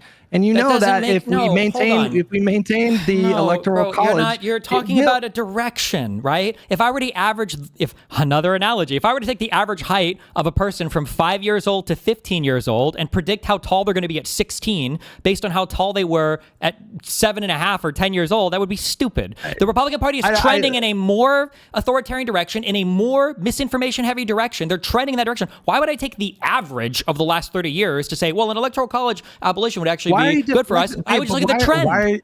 Why are you deflecting to, like, who's violating more norms? Because I would say that the violation of those norms... I'm explaining why. I know what we're doing. We're exploring whether or not it would be good or bad for us. What I'm telling you is the reason why I think it would be bad for us, or wouldn't necessarily be good, is because the violation of those norms is helping them win more elections. What does that mean? Like in the context of the Electoral College, what does that mean? As in, the Republicans are able to convince more of the population to vote for themselves because they're willing to engage in sometimes illegal behavior, like, for instance, cooperating with the largest cable media network in the United States of America to spread misinformation to the public. That would be an example of a huge norm / maybe illegal, I don't know, kind of violation thing. Or how about, like, violations of the Hatch Act? Maybe there are American public people that look at Trump putting his face on everything, or look at the Trump account. Do you think there are going to be people in 2028 or 2032 who are like, I don't know how I feel about the next Republican, but this Trump account for my kid has like fucking $20,000 in it. The Trump account is kind of cool, I don't know. These are all like norm violating things that Republicans are more eager to engage in that also help them look better publicly to their base as well. But you seem to be making the case that these norm violations would be enough to, to be honest with you, I truly don't even understand. Well, here's the question. Do you think that Trump winning the popular vote this time... did Trump... I think you're fighting me on this because I think you're afraid that undermines your point, Destiny. The idea that the Electoral College, getting rid of that and switching to a popular vote, there is broad consensus that the Electoral College, on balance, in the modern era, disproportionately favors Republicans. I don't know why you're fighting me on this. I don't disagree on that in terms of that's been the notion. I don't know if that will be the notion going forward. Why do you think Trump won the wait? Why do you think Trump won the popular vote this time? Do you think that was just a crazy, unpredictable, bizarre aberration? Not necessarily. I mean, why do you think? I mean, I think when a country experiences 2 years of inflation the way that they did, the incumbent parties are typically punished when the economy takes a shit. This is not rocket science. It happened all over the world. Basically, every incumbent party got punished right there. Did Donald Trump win because people were, yearning for fascism, or did Donald Trump win because people felt like their paychecks were going further? Not just won the popular vote. So are you saying then? So if we get rid of the Electoral College and there's inflation again for 2 more years, then that doesn't. So you're saying that doesn't even help us?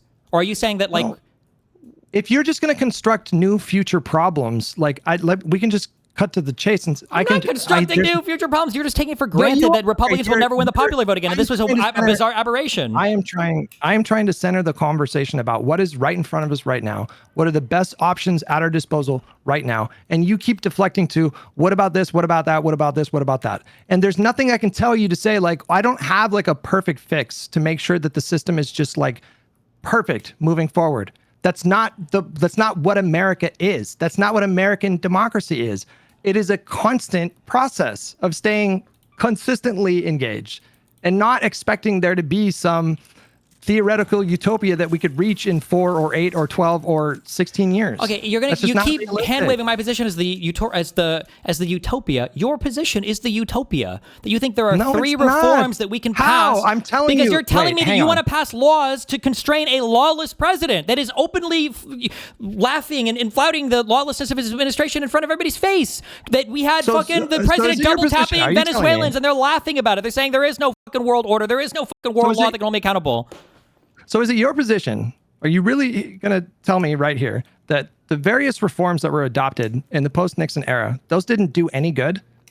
I think they might have helped a bit, but what helped more was the entire United States saw that Nixon was the bad guy. He was pardoned, Destiny. He did not go to jail. He was pardoned because they thought that he was going to go to fucking jail. They thought that Nixon, he was under investigation, and they thought if he didn't pardon him, they were going to fucking arrest him and put him in fucking prison, which would have done a whole bunch of fucking crazy shit to the American mind to have a former president in jail. Hold on, Donald Trump wasn't pardoned. He got criminal immunity from the Supreme Court. Do you see the difference there? You are missing. I'm going to ask you a question. Do you at least see the difference there? You are missing my point. Do you see the difference there? Entirely right now. Ask me the question again, and then I want to get back on my track here. When Nixon was pardoned, do you see a difference between him being pardoned and Donald Trump getting criminal immunity and not acknowledging a single wrongdoing? Yes. Okay. So I don't know why the Nixon example is relevant here, but okay, go ahead. I'm asking you, you're poo-pooing the idea of incremental reforms, which is just, that's how we've progressed as a country for fucking centuries. Okay. What do you mean, no? You're saying, you want to do these cute little reforms, but how do you is fine. Incremental reforms to fight a growing fascist movement in the United States that currently has the popular vote approval, whether it's because I know they're not all voting for him, I like fascism, blah, blah, blah, but that are indifferent to it, you're losing something it's really fundamentally at that point, and you can't just reform your way out of it without also holding the last administration accountable so that nobody thinks they can act this way again. Who said I don't want to hold the administration accountable, Destiny? You do, but I don't think that changing the structure of the Electoral College is doing that. You just conceded. Did you not? Did you just concede that the Electoral College being eliminated would probably help Democrats? I don't think I have. I don't know why you keep thinking I've conceded that. I don't know if it would. I would be neutral on that right now. I don't think you actually think that, man. There's no way you actually think that. There's no way. When right now you have a crypto, your cryptocurrency finance bros. If you would ask me 5 or 10 years ago, is Silicon Valley going to be a bunch of Trump dick sucks? I would vote. I would have been more confident telling you 5 years ago that Silicon Valley will never support Donald Trump than I would be right now saying that abolishing the Electoral College is going to help Democrats for sure. That was an unfathomable bridging of bringing 2 horrible realities together to create whatever clusterfuck we're in right now. that I was going to see Mark Zuckerberg on Joe Rogan saying, oh, actually, yeah, Biden bullied us all the time. Oh, there's no proof of any of it, but oh, yeah. I would have never, ever, ever thought that. That I would see 7 of the wealthiest men in the world who all donated $1 million to Trump's inaugural fucking campaign, all sitting together politely on camera, or that the wealthiest man in the world was going to buy a social media company to literally partisanly campaign for Trump. All of these things, in my mind, would have been less likely. All of those things are less likely than, well, if we abolish the Supreme Court, it's obvious that it's going to help us in the future. I don't know if that's the case or not with the current media environment we live in. And I don't think that your reforms are going to change the current media environment. Like, here's the question. What would... Well, I mean, you would have to do different reforms. We're talking about reforms about the structure of government, but to your point about this crazy asymmetry in media between conservatives and liberals, that's a different problem. And I'm not saying that we should avoid any kind of policy changes or legislation or constitutional amendments or whatever to address what's happening, because I agree that it is a problem. I don't know how to fix that problem in accordance with the First Amendment that wouldn't get tossed out of court. But I agree that it's not tenable in the long run to have the situation is as it currently is. If that comes in the form of regulatory penalties, or if it comes in the form of legislation or whatever, I agree that that's a problem. That's playing into my strategy of like, I eventually want to win enough elections so that we can actually wield power and then use that power to make changes to the system, to make the situation better in the long run. Which is always good, I think. I agree that that's always good. My only question is that in 2032, this is my only question, in 2032, what could we have changed such that it would discourage a similar type of administration from running again on the Republican ticket? You can't prevent that from happening. I'm not saying prevent it, I'm saying less likely. Okay, if that's your position, that like that's going to be equally likely then as it is now, because there's nothing realistic we can do. For me, and listen, everybody's got their own thing, but that's like not an America that I'm like interested in engaging with anymore. That's an arc raiders full time, because at that point you're fighting you're not fighting this is how we build a better liberal democracy battle. You're fighting for your life every single election to not backslide into an authoritarian regime. That's not the United States of America that won World War I and II, that I grew up learning about and abolished slavery and civil rights and all that. That's a crazy different country at that point that I just think is not even worth saving at that point. I'd rather go to fucking China with a son.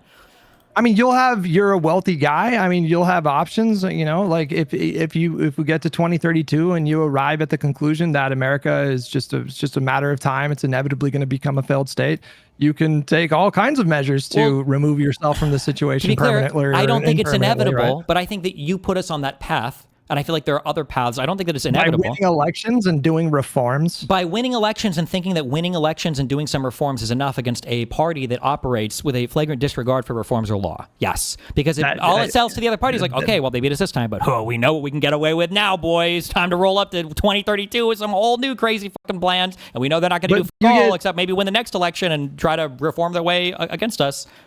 But you get flustered and frustrated and dismissive when I press you on the particulars of what you're talking about, and I dare to question the viability. You tell me that your solution is doing stuff like adding Supreme Court justices, 30 Supreme Court justices or whatever, and I say, okay, great. What does that actually look like? I mean, when you look at the current makeup of the Senate, and I literally told you. I already told you all of these things. You just don't like my answer. I told you if you have 51 people in the Senate, get rid of... Okay, yeah, because you don't like my answer. Everything is nonsense, though. This is the difference between Republicans and Democrats. You said your answer is nonsense, right? Imagine if I would have asked the question before for Donald Trump, what if I can send ICE to states and literally start deporting people based on their skin color? Maybe it's even U.S. citizens. That's not possible either. That was all illegal. That was all illegal, and he did it. Do you agree that it's a lot easier for a president to send ICE into Minnesota than it is to add 30 Supreme Court justices? Maybe for a Democrat. For a Republican, no. If the Republicans thought that court packing would benefit them right now, they would do it. It's not a mystery why they don't want a court pack. It's a 6-3 court. You think that you're telling me, wait, just to be clear. You're telling me that the party. Are you going to let me jump in? No. You're telling me that the party. You think that Donald Trump could easily add 30 Supreme Court justices right now? You think he could do that? No, because they've got a 6-3 court. They don't need to. Okay. Yes.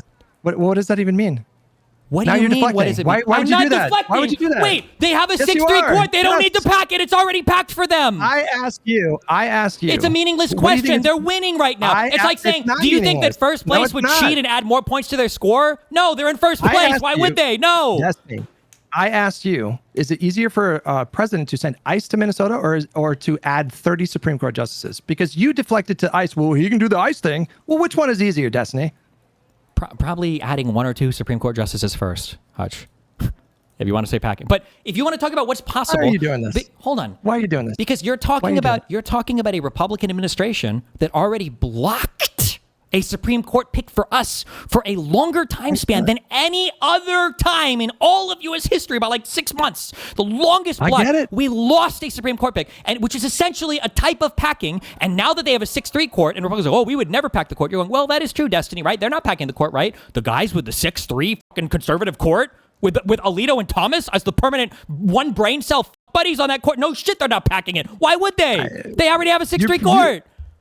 You are preaching to the choir. Like, you think that I'm happy about what happened with the court? If the next time there's a democratically controlled Senate and a Republican president and a Supreme Court justice dies, I would fully expect and want the Democratic Party in that spot to hold that seat open for fucking 4 years if need be. Sure, I'm totally on board with that. Right? Okay, can I wait? But that's a different thing altogether. You're saying you don't like my solutions. Can I ask you this question? Do you think that right now? Don't cut me off again. Hang on. You just did a whole thing there. Okay, like you're saying that I just don't like your suggestions. That's not my issue. My issue is your suggestions are literally impossible. And I don't understand the value of exploring those. You're saying, well, conceptually or theoretically, it's possible. Okay, just on the Supreme Court thing. Just a question on the Supreme Court. Why are you cutting me off because again, you're rambling bro? on a bunch of stuff that we're not talking about. I just want to ask on the Supreme Court thing. If you can't follow what I'm saying, you need to up the Vyvanse, okay? Because I am speaking very clearly. You're speaking past the point that we just made, and I'm going to go back to this. So everything you're saying is worthless. So why waste the time on the Supreme Court thing? If right now it was a 4-5 conservative liberal court, and Trump came in day one, do you think that Republicans would be principally opposed to expanding the court by 2 seats if Trump thought that it would significantly help him legislatively? They wouldn't have the votes to do that, is what you're missing, man. Wait. So you think that when you say that, you think that Republicans in the Senate would oppose Trump on that?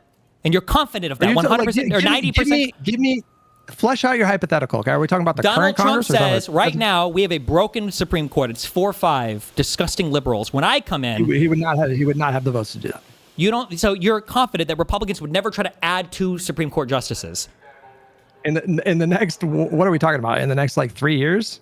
No, they would not have the. They would not have the votes to do that. Asking. Let me ask one more time. Would they try to do that? It's 2024. You want to bet me money? It's 2024. Wow, you're avoiding this so hard. 2024. It's a 4-5. Like right now, by the way. Okay. Do I still sound like a robot? A little bit, but it's holding steady. 2024. Okay. Donald Trump says, we have a 4-5 court. It's 4 conservatives, 5 liberals. I'm going to tell the Senate to add 2 more Supreme Court justices. They would not do it. You don't think they would do it? Okay. I don't have the same faith that they would. I think they would if they thought it would benefit them. I really do think they would. Really? Yes. Destiny, we have an example. Like, do you understand that before you were to do something like that, do you know what you would have to do before you do that? You would just need 51 votes in the Senate. You would need to get rid of the filibuster. You would need to get rid of the filibuster to do that. Didn't they already get rid of the filibuster for the McConnell, that was the whole point of the whole nuclear option to do their... No. That is for judicial appointments, not legislation. If you wanted to do what you're asking, the packing judicial Supreme appointments, we're talking about the Supreme Court. You don't need legislation to pack the court. Yes, you do. What are you talking about? You absolutely need a bill from Congress if you want to pack the court. I don't believe so. I don't think that's... Yes. Is the current 9-member thing called... But what do you mean? Who would decide it then? I don't think that 9 members of the Supreme Court is in legislation anywhere. Would you? Or is it? I want you to just look this up right now. Just look it up. Okay. Do you need the Congress to pack the court? Why are there 9 members of Supreme Court bench? Okay, we have the Judiciary Act of 1869. So that means that you would need a majority in the House and a majority in the Senate. Yes. Do you think Trump wouldn't get a majority in the House and the majority of the Senate to add 2 more justices to the Supreme Court? No. Okay. 1,000% no. Do you know how I know? Why? Because in order to do what you're saying, you would need to get rid of the filibuster. This is not the same as judicial appointments. The nuclear option was invoked to do confirming judges, not legislation. So you would have to get rid of the filibuster. Donald Trump has already asked this Republican Congress a month ago, 2 months ago, to get rid of the filibuster. You know what they did? They said no, but he wasn't asking for anything big. There wasn't like a huge. What do you mean? He's asking for them to get rid of the filibuster so he could like end the fight and take away Democrats' leverage and just like. Yeah, but it's not like concrete legislative plans. I think if it was Murkowski would be no. Collins would be no. Okay. Do you want me to keep going? Rand Paul would be no. Thune would be no. He does not have the votes right now to pack the court. No. Okay. I completely disagree, but it's just I guess a different viewpoint on where we're at right now. Like. You think that they would be willing to pack the court even though they have not been willing to get rid of the filibuster? I don't think they had anything significantly in front of them in order to that would be worth getting rid of the filibuster for. That's a follow the incentives. The Republicans right now, they know they're fucked in the midterms. They might have even known day one of Trump that they're fucked in the midterms. And if they get rid of the filibuster, that's just good. First of all, Trump doesn't even give a fuck about Congress, number one. So I don't know what does that mean? As in, the whole point of getting rid of the filibuster is so that you can start to do a bunch of like adventurous congressional things. Democrats like to do that because we like to pass legislation. Republicans don't. What have they done? They've got the fucking tax bill in reconciliation, and that's it. So I don't know. Getting rid of the filibuster is. They could pass the SAVE Act. I guess, but Trump is going to run ICE to every fucking state anyway and do crazy shit. Didn't you just tell me that the SAVE Act would like massively help I think Republicans like have control? I think the SAVE Act would be really. Yes, I think the SAVE Act would be really, really, really bad. Yes, but I don't know if that would be. I don't know if that would be a big enough thing for them to nuke the filibuster, knowing the. No. Hang on, you're talking out of both sides of your mouth here. You just told me a moment ago that you just told me a moment ago that the SAVE Act would be like a massive advantage for Republicans. This is what you clearly implied just like 5 minutes ago. And you're also telling me that, well, what does it matter? Donald Trump, he could just do anything he wanted to theoretically if he just asked the Congress to do it. Okay, well, why are they not getting rid of the filibuster to pass the SAVE Act? Okay, the SAVE Act is something that would benefit Trump because Trump is a wild and wacky authoritarian. The Republicans would benefit as a byproduct of that, but absent Donald Trump, the Republicans would not try to carry the SAVE Act themselves. This is clearly a Trump-Miller-Vance project, and the Republicans are go along for the ride on everything. But absent Donald Trump, I don't think a thing like this happens because I don't think that the SAVE Act is something that they would want or that would even necessarily long-term benefit them. However, if it were to come to adding 2 more conservative Supreme Court justices, I think that depending on the decisions before the court or depending on what they want to do, whether it's abortion, a thing they already won on, or whatever other fucking powers they're looking to expand for the president, that is a thing that has long-term benefits for them. I think that the Republican lawmakers are strategic, and right now the incentives align with following Trump, even on wacky and wild adventures, not that wacky and wild. Like if he wants to literally get rid of the fucking filibuster, they know that they're not going to benefit much from that, and they know it's going to fuck them hard in the future. But for packing a court for 2 more justices, if it was a 4-5 court, I think they would do that. I think the stuff under McConnell was crazy. I don't know why the same Republicans wouldn't do an even crazier thing with the Supreme Court under Trump if they had a minority in the Supreme Court. Listen, with peace and love in my heart, I don't think that your analysis is correct here. I think you're missing the fact that there are plenty of senators, frankly, in both parties that are principally committed to the filibuster. There are plenty of Republican senators and Democratic senators that genuinely view the filibuster as a bulwark against volatile, wild swings that they think would be destabilizing. And the filibuster gives the Senate like a lot more power. It gives them just so much more influence and power. And so if you're a Senate, there's a lot of senators that just don't want to give up that power. This Congress has been a rubber stamp on every single thing Trump does. What do you mean they're principally attached to something? That's not true, though. That is not true. I think it is. No, that is not true. Then why didn't he get rid of the filibuster, Destiny? Because there was nothing huge for them to gain politically after that. You just said that the Congress rubber stamps everything he wants. Why didn't they get rid of the filibuster? I don't think you can engage with this.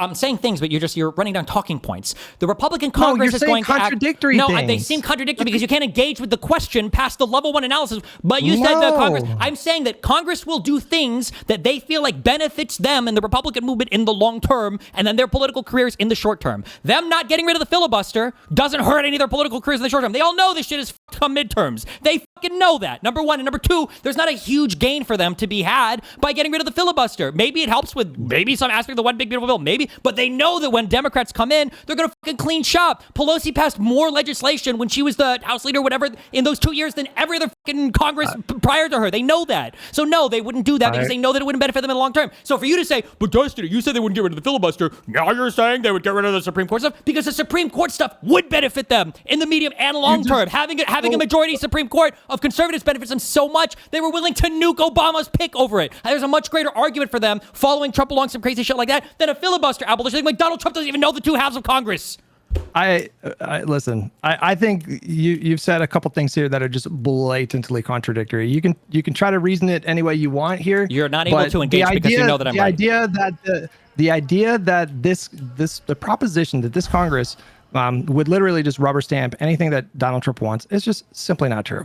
What's in it? What is the thing that? What are things that the Republicans have pushed back on Trump on? I'd have to look at the particulars of the one big beautiful bill, but I do know that they said no to him on a few of his, like, the one big beautiful bill that passed, right? They got that. What was it? $90 billion of ICE? Bro, do you understand that there are different provisions in a bill? Right. So if you don't get every provision, like, Biden didn't get his $15 an hour minimum wage, right? Like, there was a number of things, like didn't get a public option, right? So again, I would have to go back and look at the particulars, but he was pushing for some provisions that did not make it in there.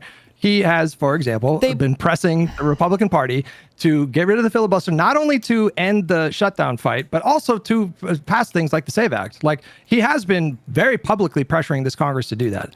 And they're not doing that. Yeah, but he also doesn't. He doesn't give a fuck about the Congress.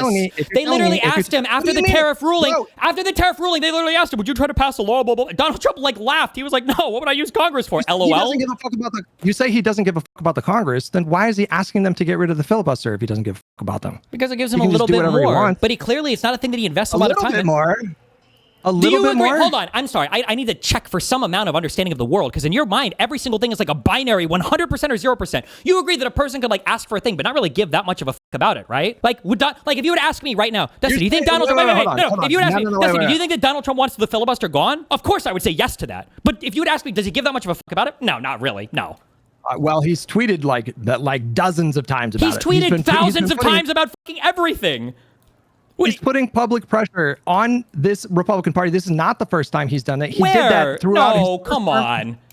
Who is he threatened to run against? Who is he attacking or fighting with so hardcore unless I've missed it? Where is all the public pressure on the fucking filibuster? I've totally missed it. This is not the first time that he has called for them to get rid of the filibuster. He did it earlier in this term. He did it throughout his first term. He's called for a million things, but you think he did it his first term? He did it his first term as well. Do you think he keep making these like you're doing? Remember what I told you about when I said the Green Lantern theory of politics? Yeah, but I don't think. Did you explain it to me? You're doing, wait, you don't remember? So it was in the context of like when I argue with lefties and they're like, why didn't Biden just get a public option done? Or, oh, sure. I'm sure you heard the logic.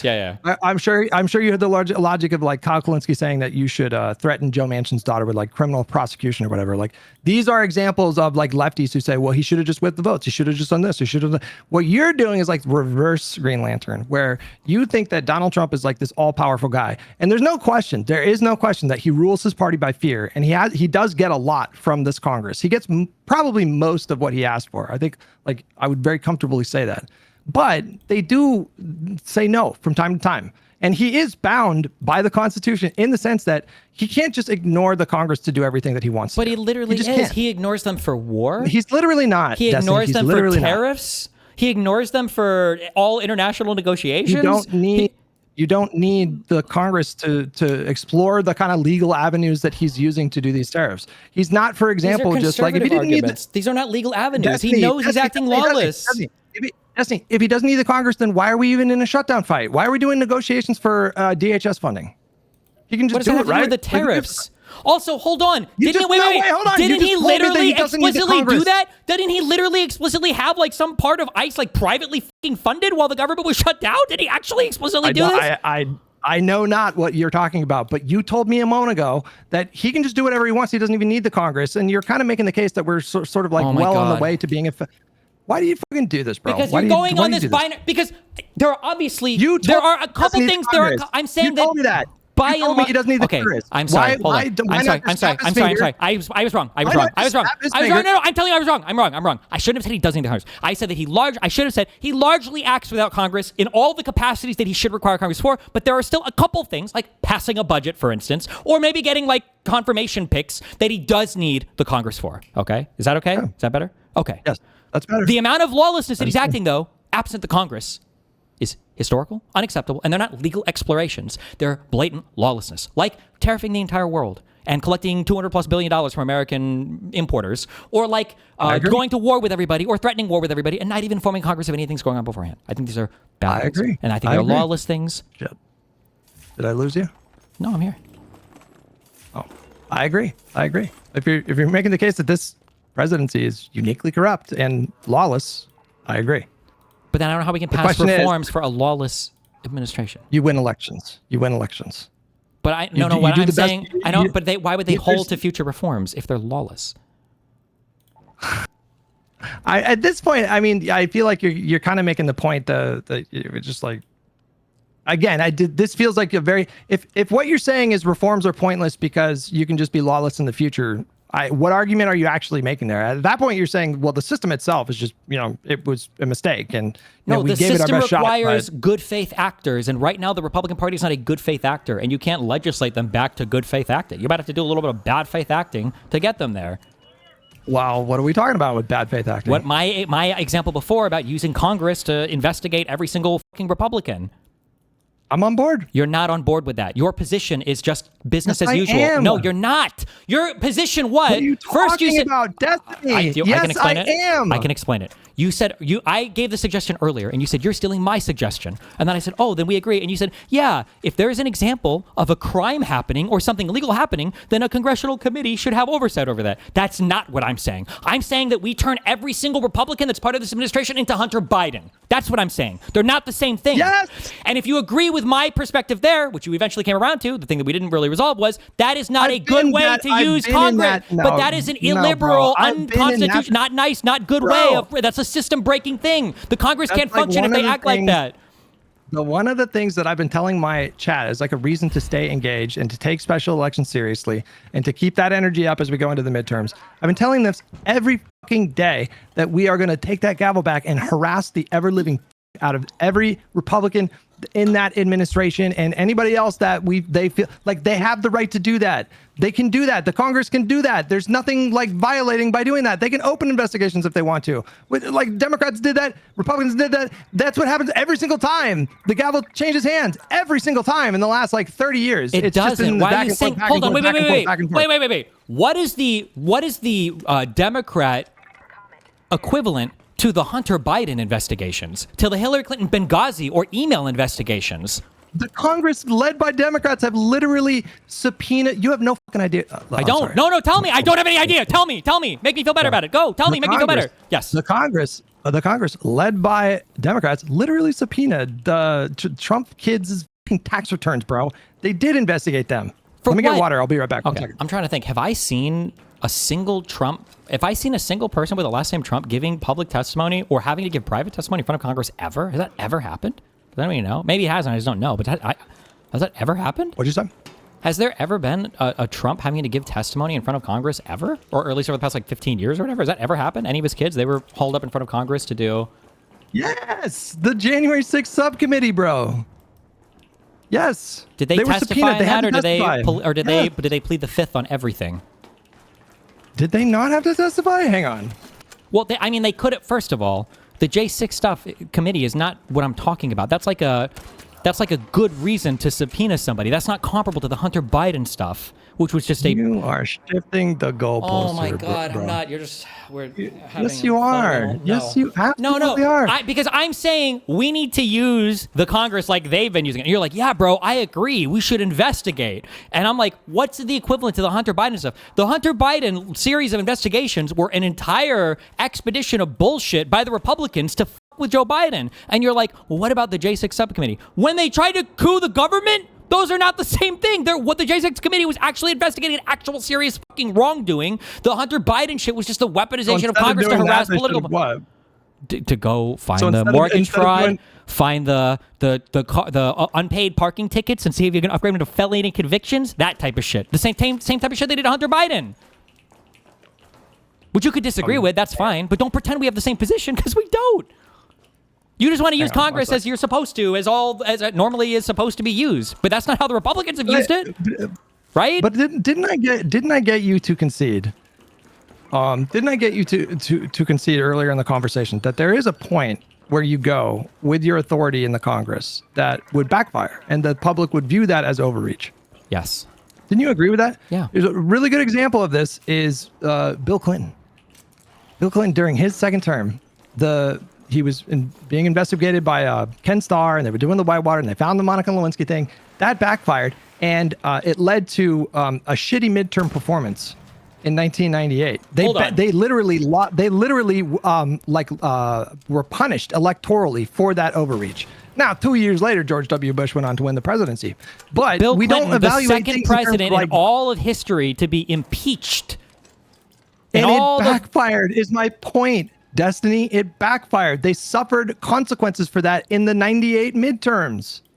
And then they won the next presidency and got us into 2 historically crazy wars with a... But they would have had bigger majorities when Bush won had they not paid a price in 1998. You can't just appeal to like, well, shit gets fucked in the future to, you know, completely invalidate. That's exactly what I'm appealing to, because you're gains. appealing to all of these short-term, minor, inconsequential wins while I'm saying the trend is very bad. And you're like, but what about when they had this small... But you're appealing to some like nirvana state. You want to compare potential short-term gains, and the way that you undermine the value of these things is you appeal to something worse happening like 2 years after that. And that's just not how we evaluate political decisions. Like, nobody can give you a fucking 10-year or 50-year plan. You do have to stay present in the moment and just make the best decisions that are in front of you. Okay? I don't they did disagree. pay a Why are they price doing for overreach. But no, even okay, the current I'm curious. administration. I'm curious. Sure. Okay, wait. So I'm just curious. Do you feel? No. Let me make my point. Hang on. The current administration, the current Republican Party, they are paying a price for their overreach, for their corruption. Yes, right now we are witnessing that. Right now. Just because you say, well, how do I know that Vance isn't going to get elected in 2032? You don't. But that doesn't change the fact that right now they're losing seats. They're gonna get blown out in November because of their corruption and overreach, bro. On the Clinton thing, do you think that if you were to ask Republicans right now, if you could push a button and undo the whole Clinton stuff, do you think they would say yes? Yes. Okay. Yes. We just totally fundamentally disagree, I think. What did they get for it? What the did they get for it? They managed to historically disgrace a Democratic president in a way that follows the Democratic Party to some extent even to this day. It probably hurt Hillary Clinton a lot. It might have arguably helped them. It hurt them with relation to winning for Trump. Any competent political party, if they could go back and reverse something that lost them seats in the Congress, they would go back and do that.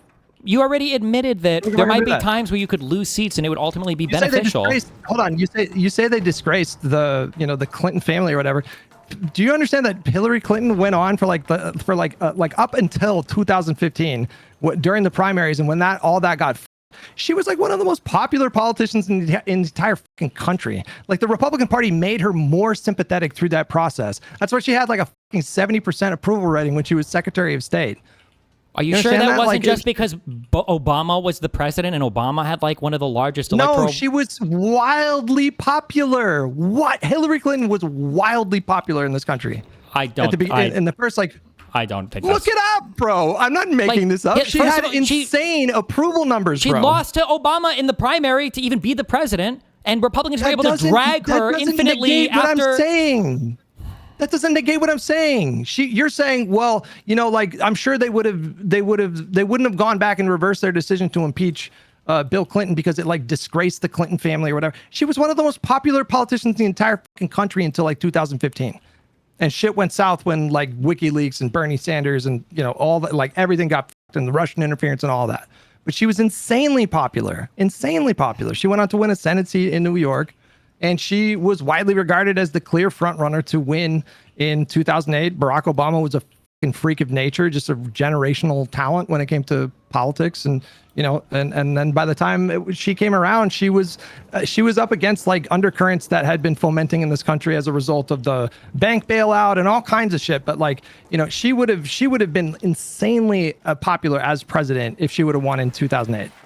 It wouldn't, and the fucking all the impeachment stuff with Bill Clinton, it just literally helped her. It made her more sympathetic. They made her stronger in the short term. Okay, I would have to go back and check on everything for a sanity check on that. I'm vibing that that's not right, but maybe it's because I was in a conservative family that hated Hillary Clinton. But no, well, your conservative family, I'm sure they did, but that didn't change the fact that she was insanely popular for like the 21st century up until like we got to 2015. And then it all went sideways. But even then, like, it didn't go sideways for her because of Bill Clinton's fucking impeachment. It had to do with like Benghazi and email stuff and Russian disinformation bots and all that shit. It wasn't Bill Clinton. That's not the reason. Sure, I don't think that Bill Clinton would have been the sole reason, for sure. I just don't think that Republicans would ever give that they managed to get an impeachment on Bill Clinton after the fishing expedition with Ken Starr. I think that Republicans are probably largely happy with that result, but I don't know how we could ever resolve that. So. I don't think they were happy with that result. You should go back and look. They did get punished in those midterms. It did, and it was widely regarded. From 99, 2000, what did they lose as a result of losing those midterms? What were some huge things that... I'm reminded of the debate that you and I had where we were having that debate with, was it Cam Higbee and Actual Justice Warrior. If you're just going to appeal, well, like something bad happened, like 6 years after that, that is just not how we evaluate. I didn't say something bad. Politics, I'm saying that when they lost if you're saying if they paid some electoral price in Clinton's midterms or whatever as a result of the whole Monica Lewinsky thing, what did they lose anything from that? Like, was there like some big piece of legislation they wanted to fight against or some big thing that they didn't want to confirm or something as a result of all of that? Every midterm matters. Like if you brought up 2022 before, then you brought up the fact that the Republican Party didn't have the best midterm cycle. They only won like a bare, what was it, like a 8-seat majority in the House or something like that. And Democrats picked up a Senate seat in that election. Because of that midterm election 4 years ago, we are now the Democrats. It's going to be a little bit more difficult now because it looks like Cornyn's got Trump's endorsement and he's going to be the nominee and he's just a tougher candidate to beat. But the fact that the fact that it's even possible in the first place that the Democrats could possibly take back the Senate this year is because we had a good cycle in 2022 when we ran the board against Donald Trump's hand-chosen extreme picks like Blake Masters and fucking Kari Lake. These things ripple and have consequences that last for 2, 4, 6 years. I don't necessarily disagree with that, but I mean, McConnell came in saying that he was going to block almost every single thing Obama wanted to do, and it seemed like he was fairly successful at doing that, and that culminated in his blocking of the Supreme Court pick in the last term for Obama. So I what does that have to do? What does that have to do with Bill Clinton? Like it's almost like you're trying to find any rationale to dismiss the idea that the public. That is what you're doing, Destiny. No, it's not what I'm doing. I'm just like, you're saying that they paid the reality is that you might be right on this, and this is an idea that I think I have never in my entire life heard anybody make the argument that Republicans politically regretted going after Bill. I've never heard that. So I'm not even prepared to contend that idea. You might actually be correct, and it's just a novel idea that I've never in my life I ever heard somebody say, yeah, Republicans regret the whole Monica Lewinsky stuff. It was a mistake for them to go after Bill Clinton on that and get that impeachment. I've never heard that in my entire life. But maybe it's true. Maybe there are people that talk about it. I just haven't engaged with that media because back then I was a super Republican because I was, but so. I don't know. Listen, I don't know what to tell you, but like it is widely known that the Republicans massively overreached with that impeachment trial and that it boosted Bill Clinton's approval ratings and it hurt Republicans in the short term. And they paid a price for that. It's lesser known about like the midterms, but they could have won more seats in those midterms. And my understanding is 1998 was actually a good midterm cycle for Democrats, which is not normal for a second-term president to have a good midterm performance like that. That's just not really normal. Usually the incumbent party has like pretty bad midterms to one degree or another. Yeah, I'm aware. I mean, it seems like you're pushing back against like the idea of overreach being punished by the voters and like. Well, I am pushing back against that because largely speaking, I don't think it is punished by the voters. I think that.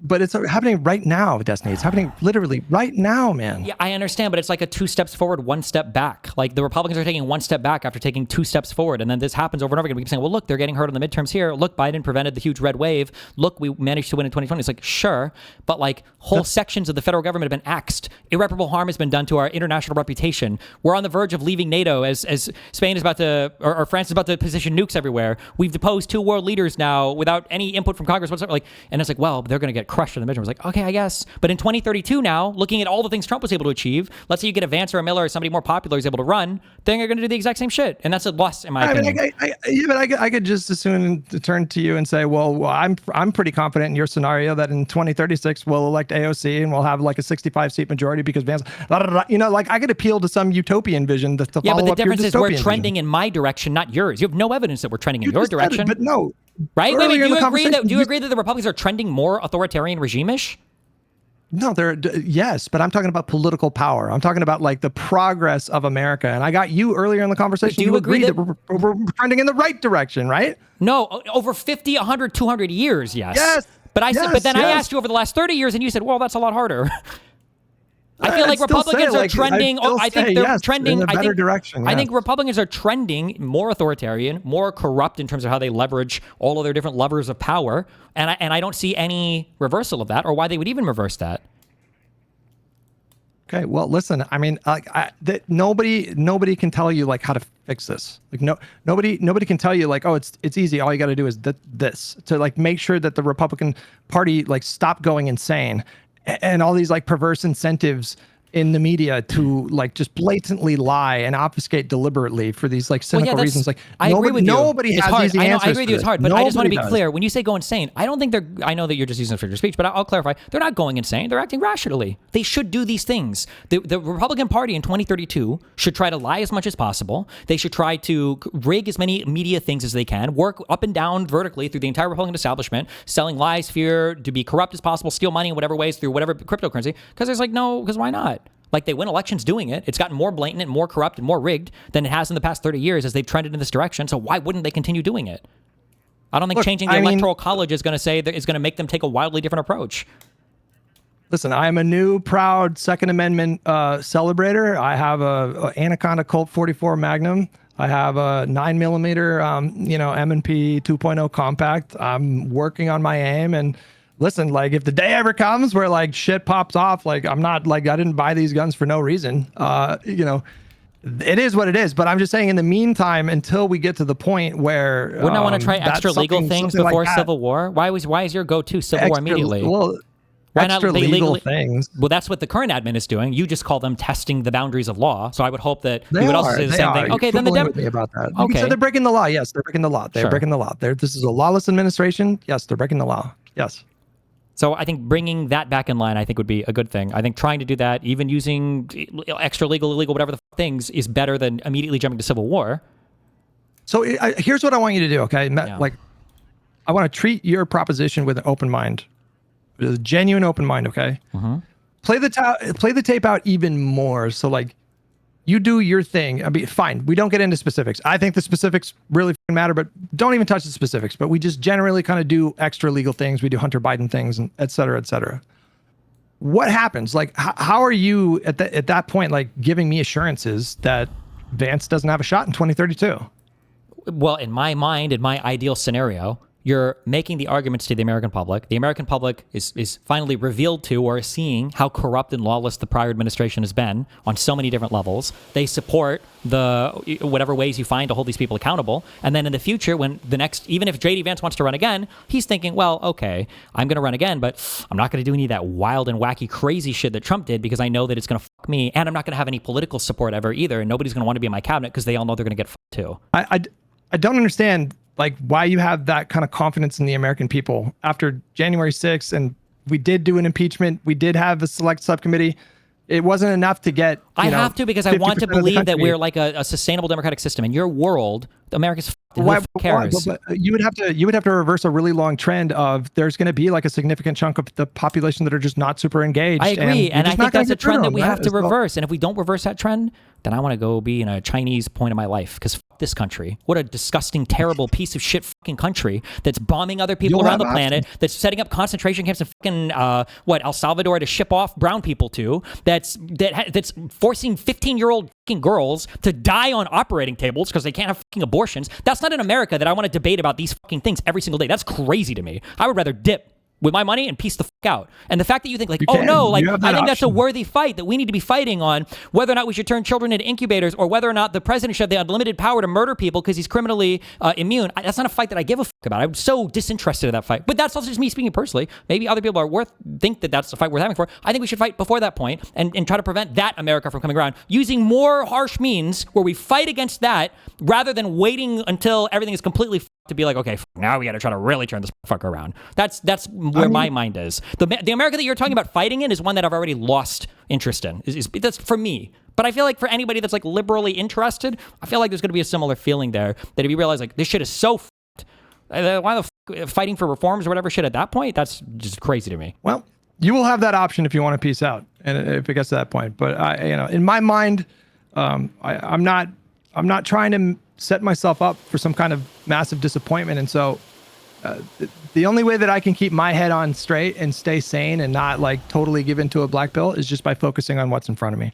Right now, we have midterms coming up in 6 months. After that, we'll have the primaries. After that, we'll have a general. I agree. Doesn't contradict anything I've said at all, but I agree with you. Yes. Why are you getting saucy with me? Because you're presenting this as a contradiction to my point. It's like, Dusty, I know you want to do these things. I want to win the elections. What, like I don't? It's not. I need to win the elections for my point to come into place. Right? You seem to be operating with this kind of strategy of like assuming the worst. Unless we adopt I just have a different victory condition. In your mind, if we win 28, I don't know what the year it is. If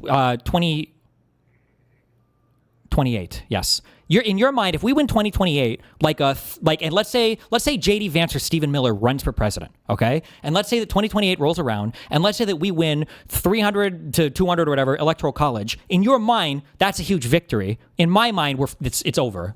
Everything is fucked at that point. If that's where we're at. But in your mind, that's like, okay, good. We can fight from here, guys. I think that's a really. I think that is a very unproductive, unhelpful way to look at things. Yeah, but what is unproductive or unhelpful for you is destructive to not only your own population, but the rest of the fucking world. America anointed itself as the leader of the free world at the end of World War II, and to abdicate that because voters can't pay attention, then them, then we should have voter tests. If that's going to be your answer, then the only policies you should be pushing for on stream are IQ tests and voting tests to even show up at the fucking ballot box. Because if the average fucking American is going to be in charge of the most powerful fucking military on the planet and the largest economy on the planet, and they can't take 2 fucking seconds to understand our impact on the rest of the world, then they don't have the right to fucking vote. Throw them in a fucking cage and tell them to sit out election day. That's crazy to me. There has to be a responsibility that goes along with the voting. That's insane to me that we could vote for a democratic regime or a fascist one by 300 to 200. That's wild that you think that's an acceptable state of affairs while the rest of the world looks on at us like, holy shit, I hope there's not inflation for 1 year again, or else they might actually fucking nuke Greenland this time. That's crazy to me. Why would you present my situation, my point of view, as though I think the current conditions are tenable in the long run or acceptable? I obviously don't. What you're failing to connect is that just because I reject your proposition for being fantastical and just completely unrealistic and not serious, you think that means I don't care about these things. And it's just worthless virtue signaling. Of course I care about these things. Of course I do. I care about them so much that I'm telling my audience, and like what I'm trying to stress to people is that you need to win every single fucking election for the rest of your fucking life. You need to stay engaged and vote in every fucking election for the rest of your life. You need to be prepared to do that for the rest of your life. You're telling people, well, we may have to like move to China in 4 years. No. You're telling I could just as soon turn around and tell you don't care about these people suffering, and I could because you would rather peace off to China. Tell you the same thing, that you're okay ceding ground after ground of essential rights as long as we're still voting, and the ship might be sinking eventually, but if we keep scooping out buckets of water, it'll sink a little bit slower. Ground. What do you mean? When have I ever said cede ground? What are you talking about? So we've lost abortion in the United States. We've lost USA, the Department of Education, things we've talked about. I didn't cede ground. I voted for Hillary Clinton, bro. That would have stopped. But these are more people voted for Hillary Clinton. That wouldn't have happened. We've lost these things to authoritarian rule. That shouldn't have happened. I don't think the president even has the authority to destroy these departments, and he did it. But how is my strategy contributing to ceding ground when I'm telling people vote? I've never voted for a Republican ever in my life. Because your victory position is that we can like barely beat the fascists in all of our elections, and even if we're losing these things every time they swing back into power, it's okay. I will take a short-term victory. Even if it's marginal, if it means that it keeps us in the fight for like another couple of years. But of course the goal would be to have like sweeping mandates. Like I'm not content with just small majorities. I want to build a coalition that can replicate the kind of majorities that we saw during LBJ. That's been a big part of the discourse in lib spaces with like Ezra Klein talking about like unconventional coalitions. So it's not like I'm not thinking about like how to expand these majorities. Of course I'm thinking about that. I'm the guy who's like fucking getting shit from fucking Westside Tyler because I said that I would literally vote for a segregationist if it meant getting a Senate majority. If it's like 49 normal Democrats and a segregationist. I don't disagree with the strategy that you're talking about. I just think that the end goal is different in that there has to be an eradication of the incentives the acceptance of those incentives for conservatives to act in the way that they do. But you're saying that I don't think you can eradicate entirely an incentive to be corrupt. What you can do is to strengthen the system and strengthen the guardrails against that kind of corruption. That's what we've done for 250 years. That's been the whole project, man. Yeah, but over the past 30-ish years, this has been failing, and I just don't see any course correction coming from winning the next election, and that's it.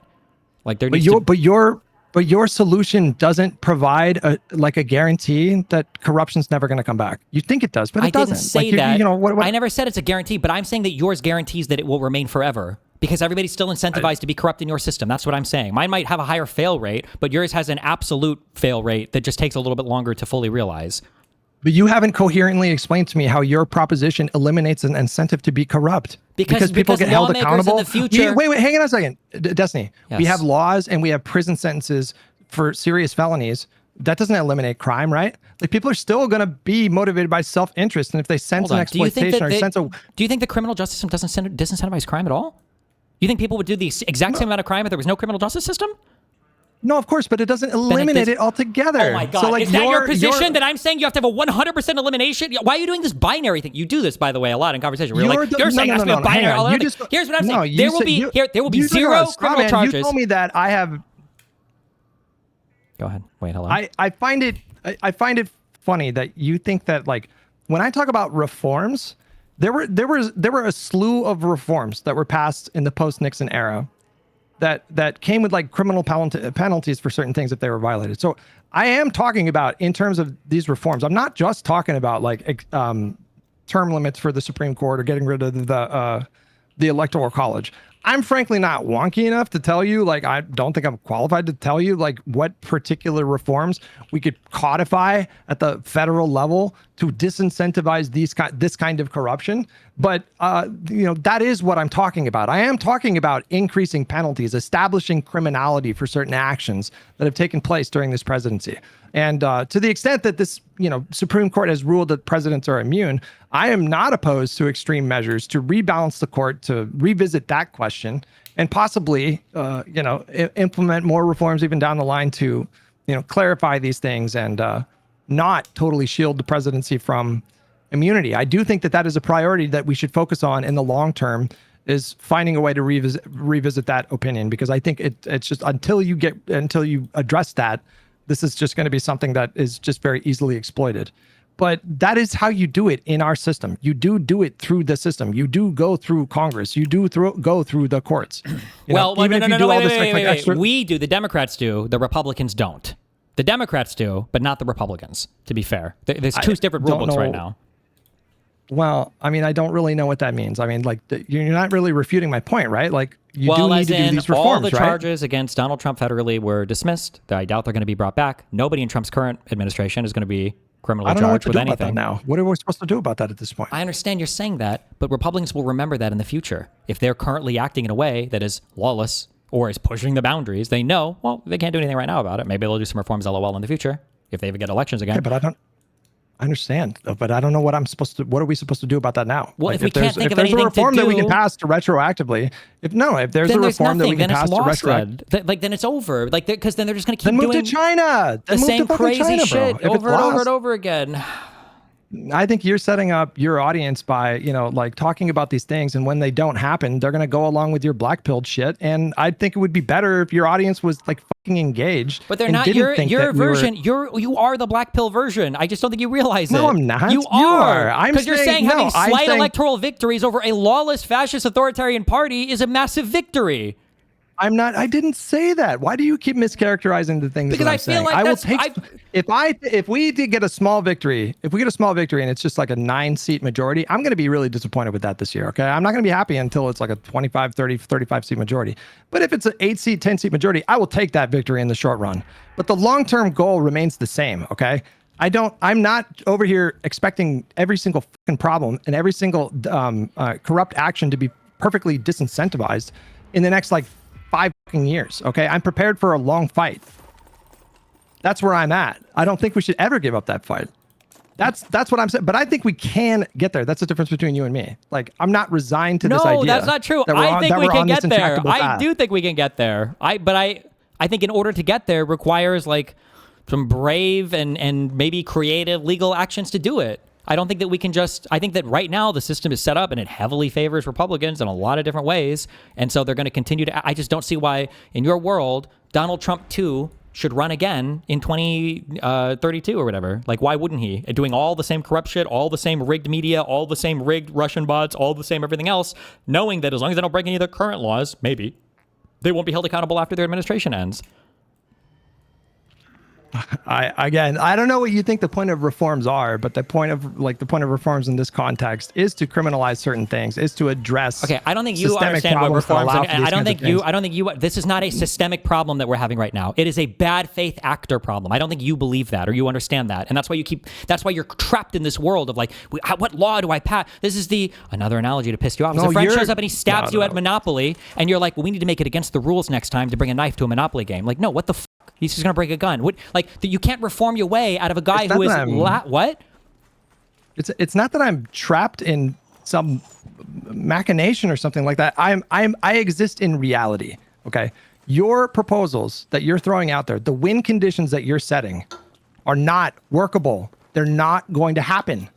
Governor Gavin Newsom is not going to have the freedom to, add 13 justices. And when I say that, you deflect to, well, Donald Trump can just get whatever he wants. And then when I say, no, he didn't, he couldn't even get the fucking filibuster to be scrapped in the Senate, you say, well, that's because, they don't really need anything right now. Because it's not a thing that he really wants. You have these ways Do you think of Donald Trump not getting leapfrogging over the points that I'm making. Just to be clear, because you're saying leapfrogging, okay? I want you to seriously get this question. Do you think that anybody in MAGA or any Donald Trump person or any of like the huge Donald Trump supporters are like, oh my God, we didn't get the filibuster destroyed? You really think that's a loss that they're feeling? I mean, some of them, yeah. We are sure. reflecting. If you go and look at all these, what are you talking about? Do you follow right wingers? They were for sure trying to be like, you got to listen to President Trump. We got to get rid of the filibuster. Yeah, they said it was not. They barely talk about it. This is not a loss that they feel hardcore. They don't even care about Congress. Trump doesn't do anything with the fucking Congress. He doesn't give a fuck about them. He jokes about not doing anything with the Congress. Look at all the fucking Epstein shit that they are joking with Congress about. Well, Epstein is another good example. I mean, he was pressuring Congress to not release the Epstein files, and there was so much pressure on them from the public that they had to. But then he stopped. But then he literally stopped. He stopped giving a fuck about it. He literally said, "I don't care anymore." Well, but it's hurt him. I mean, it's hurt him, and like that was one thing he asked Congress to not do, and they said, "Well, no, we're not gonna. We have to release it." I mean, there was way too much pressure on them. Eventually, but it was with heavy redactions. We still haven't gotten all the files yet. They haven't had to sit for any depositions. They're trying to use it right out to attack the Clintons. Like, is the Epstein thing a big victory on the Democrat side for you? I don't know if it's like a big victory, but are you disagreeing that it's a vulnerability for this administration? I think it is. I mean, I think it's largely self-created. Okay, I just don't think that. Yes. I just don't think that Trump, in the grand scheme of all the things that he's done, I don't think Trump's engagement with Congress is like a thing that is like a make or break for the administration. I don't think they care that much about like the filibuster. Like if you could trade, like let's say Donald Trump, you get rid of the filibuster instead of being allowed to depose Maduro. Would you? He's like, nah, I want to do the Maduro shit. Or what about the filibuster or your global fucking tariffs? Nah, I want the fucking tariff shit. Like I just don't think that he doesn't care about his Congress. Fucking when Marjorie Taylor Greene resigned, Republicans were literally bitching about this, where they were like, we are basically fucking completely and totally ignored in Congress because Donald Trump doesn't do anything with us ever. Wait, what point were you making in response to what point I was making? You're pointing to the fact that Trump doesn't get all the things he wants because he hasn't gotten rid of the filibuster. I think he kind of wants to get rid of the filibuster, but I don't think it's that big of a deal. I think a bigger deal to him is being able to control the Federal Reserve, which I don't know at this point if he's going to get that or not based on the nomination. I mean, you just said he doesn't. You just said he doesn't need Congress because he can do whatever he wants anyway. So, like, why hasn't he successfully ousted Powell? Powell's going to serve out the rest of his term. He's wanted to get rid of Powell this whole time. A few months. Am I wrong on that? Yeah, but why didn't he do it day one? He can do whatever he wants. Right? He doesn't need Congress. He doesn't listen to the courts. Why didn't he do that day one? You don't think he wanted to lower those interest rates so he could temporarily juice the economy up? You're right. I'm sorry. Let me correct myself. When I said he can do whatever he wants, I don't mean that literally, if Donald Trump willed his ability to fly, he would be able to actually do every single thing that he wants to do. Or if he were to tell Congress he wants all the women to show up naked to work, I don't think that Trump could do literally every single thing that he wants to do. I'm sorry. I was speaking hyperbolically. Okay. What I've said is that the lion's share of Trump's agenda, not all. My bad. Almost all or maybe all the major things that Trump has wanted to effect in his administration, I think he's largely been able to do these without having to involve Congress in any of it. I don't even disagree that the bulk of his agenda he's able to do with just like executive authority, or in some cases be lawless, right? And like make his pitch to the courts and sometimes even ignore the courts. But this goes back to the thing that I was talking about before with the interview between Brian Tyler Cohen and Barack Obama. These are just like fundamentally different sets of goals, and what you need, the mechanisms by which you pursue those goals, are stacked against the Democrats. We need to build consensus in a way that the Republican Party don't. Like, he can just do a big chunk of Project 2025 on his own without Congress. They did some of the stuff through like one big beautiful bill or whatever, but a lot of it he can just do himself. Whereas the Democrats, like, what are our voters, demanding? Like, the Democratic voter base are demanding significant healthcare reform, going well beyond what the ACA did. They're asking for significant like immigration reform, pathway to citizenship. Like, all of these things require either a 60 vote consensus in the Senate or enough people to get rid of the filibuster, and I hope that they do. But that's like one of the reforms that I'm talking about that will help level the playing field. I mean, do you disagree that getting rid of the filibuster would massively benefit Democrats and in a way that would not reach to those levels with Republicans? Yes, for sure. I think Republicans know that as well, which is why Republicans went on board with getting rid of the filibuster. All right, these are the kinds of things that I'm talking about. It's like you're not going to have like one slam dunk policy which just makes everything better, but you can pass things at each step of the way. Just figure out what you can get past and then do that, and then and then hopefully over time you can do big, bold enough policy to actually deliver something for American voters that makes it easy for 6 years down the line be like, well, the last time we gave them a trifecta, they gave us like everybody got guaranteed subsidized healthcare and these kinds of things. But in order to do that, it's like not easy. It's like not an easy path. It is stacked against Democrats. We do have a harder job than Republicans. There's no doubt about that. Yeah, I don't disagree with that. Yeah. Okay. Are we? Is there anything else you want to go over? Or? No, I'm good. I enjoyed that conversation. Okay. I think our major disagreements are, I think one is going to be effect, that we disagree on effect. I think we would both agree with each other if we agreed on the outcomes of both of our proposed solutions. So if fighting for reforms would meaningfully constrain a future conservative party in a way that overall improves the health of our democracy, we can continue on that path, which is what you are asserting. I would agree that that would be the path that we would go, I think. Or no, not I think, I would. And then I think if you thought that that would lead to some kind of like total democratic collapse by 2040, that we would just slowly be capitulating to Republicans and they would use that leverage to slowly erode our system, then I think you would agree that, fine, we need more drastic action now. But I think that we just disagree on the outcomes of both of our proposed, I guess, like plans, kind of, or broad perspective things, right? Yeah, I think that's correct. And I think we also fundamentally disagree about the current conditions. Like, I acknowledge that they're very, very bad, but I think you have a more pessimistic view of like the current conditions. You think that Donald Trump is much, much less constrained than what I think. And so that's causing a disconnect here as well. Sure. Okay. I agree with those two things. All right. Well, listen, I'll maybe we can revisit this in like a little time, and we'll see if anything's changed. I definitely would like to check in after the midterms, because my sense is that I think if we have like a really strong midterm, and I think we will, then I think that will go a long way to helping to combat some of this black pill. And, of course, if we get to the midterms and he fucking seizes voter machines, and, maybe then I come around to your point of view. Sure. I agree that would help. But like, my biggest fear, and I think a lot of the American opinion is indexed on this at the moment, is that like, and it sounds really shitty to say this, but like, if the last 2 years of Trump, for whatever reason, maybe AI is just fucking booming, or just some crazy resurgence in tech or some bullshit, and then the economy is like soaring, that the American public basically forgets all of the unbelievably undemocratic, liberal, horrible things that Trump has done, and they're just like, it all really wasn't that bad, and then it's just a normal ass election in 2028. That would be unbelievably horrible to me. you should steel yourself for the possibility that the American voters will let you down at some point again in your life. I promise you it's going to happen again. Okay. And you should accept the idea that other countries around the world will hate us and deserve to hate us. And that Hassan was right when he said America deserves 9/11, because if our average voter is so disengaged from the international climate that the United States took it upon itself to be in charge of, then we deserve whatever any other country decides for us, because it is such a moral abdication that it is unfathomable that anybody could defend the state of affairs on that. I just think it's one of the most evil fucking things in the world that there were people in Ukraine that relied on USA, that there were, you know all the USA shit, that's just acceptable, that the voter could quote unquote just let you down.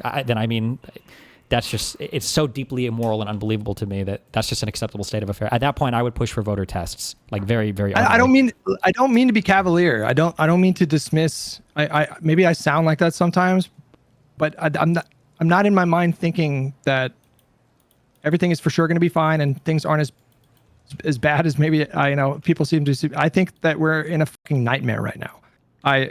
It's a conscious choice that I make to not. To just, I really do make a concerted effort to just be composed and to just try to think about things in the current moment and not spend too much time in what are the worst case scenario things that could happen. But I'm not disagreeing with anything you just said. I mean, it is shameful, like what's happening right now, and every country in the world has every right to look at America and regard us with nothing but contempt and skepticism for the short term, and that's not going to be an easy thing to fix. That is not going to be something that just we turn that around overnight. I mean, we got to build trust again, and that's probably going to take decades. So, okay. Regardless of what happens, I think winning the next set of elections is important, and I will never blackmail on that. So, I'll let you stay safe, be careful, and yeah. All right, take it easy. Have fun. Bye. Me making 20 accounts right now to shit talk Hutch on his YouTube. I'm just kidding. Can you tell Chad that Hutch was good faith? Chad acting like Hutch is bad faith rather than just wrong. No, I don't think Hutch is bad faith. I think I identified the two areas, the big areas that we disagree with. I mean, I understand his perspective. I think he understands mine, maybe. But I don't know. The idea that, like I've said this before, I don't expect every American to be like an expert on foreign policy and an expert on domestic policy or on anything, I guess. I don't expect the average American. But like, part of the underlying core of democracy is that you are, rather than entrusting a family that has been trained for generations to rule, right, like a monarchy, or rather than having a single party, single authoritarian leader, dictator, whatever, who has the best interest of the country at heart, otherwise they'll get couped and murdered, right? That's kind of how dictators or whatever operate. That we're entrusting the public to make decisions when it comes to voting, that if the public can't do anything, is just totally clueless. I think that I just think it's a deeply unacceptable state of affairs. It just can't be that way. I think. It sounded like I was joking or being extreme, but at that point, I think I would support voting tests. I just wanted to chat about something real quick. One of the things that Hutch brought up that I would characterize you as conceding to, not by your own fault. I just don't think you know about this. I think is kind of wrong. Actually, super. Sorry, dog. I know you're pretty familiar with Eastern District of Virginia, like U.S. Attorney's Office stuff, like that like crazy Trump tweet directing Lindsey Halligan to prosecute Comey and James and stuff. Oh, sure, yeah. Yeah, like the Halligan was like, it was eventually ruled that she was appointed unlawfully. Yeah, because they thought they had a Redditor workaround between is it 90 days or 120 days? It's 120, I think, but yeah. And they were like, if we get rid of our other person and put in a new person, then the countdown resets. It was stupid. Yeah. Yeah, that's why Trump was arguing that he fired Eric Siebert rather than Siebert resigning. Sure. But that argument never made sense anyway, because Siebert was already over his 120-day threshold, and the district court elected to keep him in that position until the Trump admin could get someone actually confirmed. Sure. So his threshold was gone anyway, so that didn't make sense. Okay, but anyway, are you aware that like to this day, if you go on the EDVA, like U.S. Attorney's Office website, it's still like she's still listed as the U.S. Attorney for that district?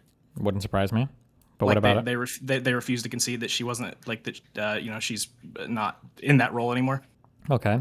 Maybe they just haven't upgraded it or updated the site or something. Or Nope, they have since that ruling came down. It says it'll tell you at the bottom of the page when it was last updated. It's way after. I thought they conceded basically that she was gone because didn't they try to say that like actually Pam Bondi was the one personally filing or doing all this stuff? Didn't they try to use that as an escape? That was them like trying to cure the indictments. Because obviously, like if she was appointed unlawfully and she was the one that had gotten those indictments against Comey and James, then the indictments have to go, right? What Bondi was trying to do there was cure the defects in the indictments so they didn't get tossed. But they never conceded that she actually isn't like in that position. She's still listed as the U.S. attorney for that office. Like I'm looking at their website right now, and it has been updated. That actual page of the website has been updated since that ruling came down. That's not even the crazy thing I wanted to say. Okay. Obviously, like the court ruled that she was appointed unlawfully, so by legal standards, that position is vacant again. Like you're also aware, I assume that the provision in the law of governing these appointments that if nobody can get confirmed and the government uses their one temporary appointment, then it's the district court that appoints the person that stays in that spot until someone gets confirmed, right? Correct. Yeah. Okay. The district court did that last week, I think, while you were traveling. The court appointed a new person, and the Trump admin instantly fired that person and said, "Nope, sorry, Halligan's still the U.S. attorney." Oh, well. Yeah. It was February 20th.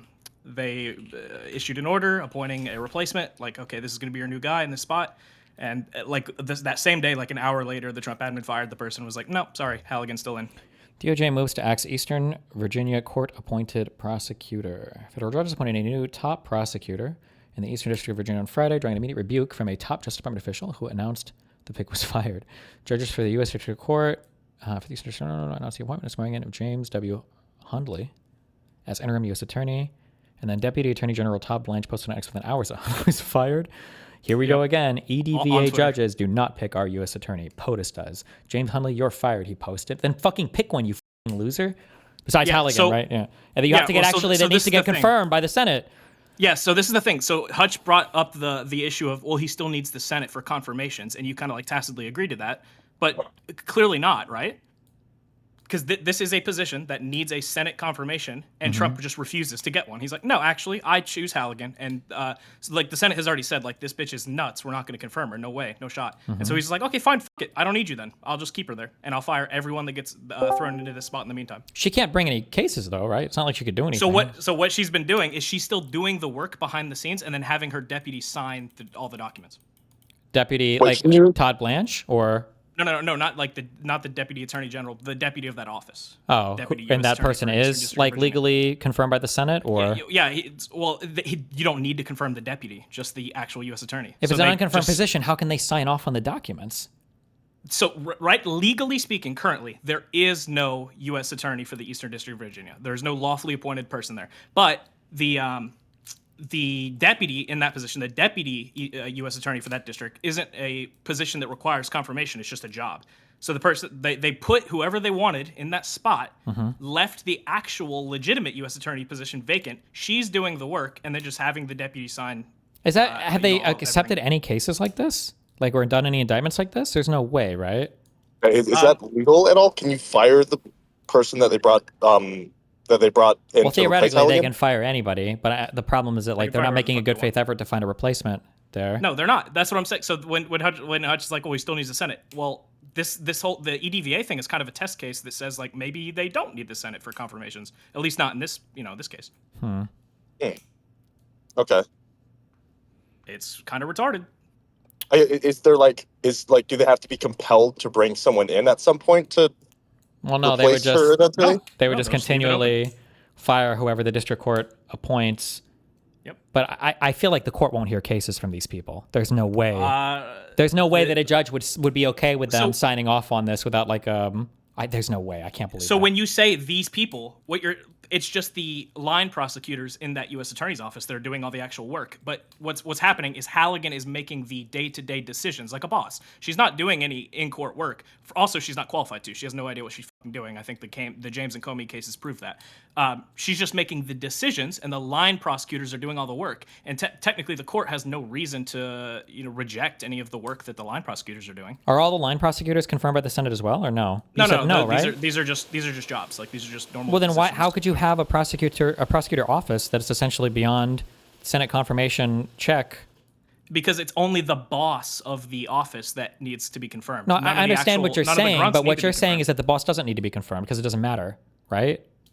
Well, yeah. Well, I'm agreeing with you. This is your whole thing. Is that they're just ignoring the laws here. They're just. Or that's why I'm sorry. That's why I'm saying I feel like at some point the judges would just reject filings from these people. But I'm curious. Maybe they wouldn't. I don't know. Bro. Okay, can I? That's kind of what I'm confused about too. Hold on, I want to send you something real quick. Sure. Where should I send this? Discord. Let me post a link. Yes. Well, I guess yeah. I'll just email you this link. Hold on. This was the court put out. This district court put out a response after they fired the guy that the court had nominated. I want you to just read this and tell me how retarded this is. Is this the court statement or is this the prosecutor No, this is the court. This is the actual district court for the Eastern District of Virginia saying, like, this is their response to the firing of the guy they appointed. This is how tepid and pussy this. Oh, bro, it pissed me off when I first read it. This is the pussiest shit you'll ever read. On February 20th, 2026, the United States District Court appointed James W. Hunley as interim United States Attorney for the Eastern District of Virginia, a position that was vacant. The court exercises authority under 28 U.S.C. Section 546D, which empowers the district court to appoint a United States attorney to serve until the vacancy is filled. The U.S. Constitution expressly provides for this grant of authority in Article 2, Section 2, Clause 2, which states in part, the Congress may, by law, vest the appointment of officials such as the U.S. attorneys in the courts of laws. Hours later, Deputy Director of Presidential Personnel Morgan DeWitt Snow notified Mr. Hunley that he was removed as the judicially appointed United States attorney. The court thanks Mr. Hunley for his willingness to return to public service. His readiness to serve the Eastern District of Virginia and its citizens in this important capacity allowed this vacancy to be filled with a qualified and experienced attorney who knows the Eastern District of Virginia as well. What? Okay. That's what I'm saying. So when you say, like, I feel like eventually the court would just stop. No, bro, this is the level of fucking vagina we're dealing with out here. Like, Jesus fucking Christ. It's so fucking tepid, so pussy. Jesus. And what? This is my number one cause right now. I live like 5 minutes away from this court, from the EDVA, and I drive past it every day, and I'm just fucking living. Wait, Andrew, in a video game. No, okay. I'm not. I'm just saying. I'm not fed posting. I'm just every day I drive past this shit on my way to school, and I just fucking live it every day. Okay. It's just making sure. All right. They folded like a fucking lawn chair. For no basis. Under like this is what is essentially a coup. Like this is a fucking coup from the federal government. Sure. Well, and damn. Just folded. Not cool. Yeah, so like theoretically, could they just keep like accepting filings from these people, or like could the courts reject it at all, or like what would the? I feel like the courts will reject the filings. But I don't know. I guess we'll see what happens. Yep, they're not. You would feel that way, yeah. Well, have they accepted any filings? Are there new cases that have been filed? There's tons of cases. Link going me on one. Yeah.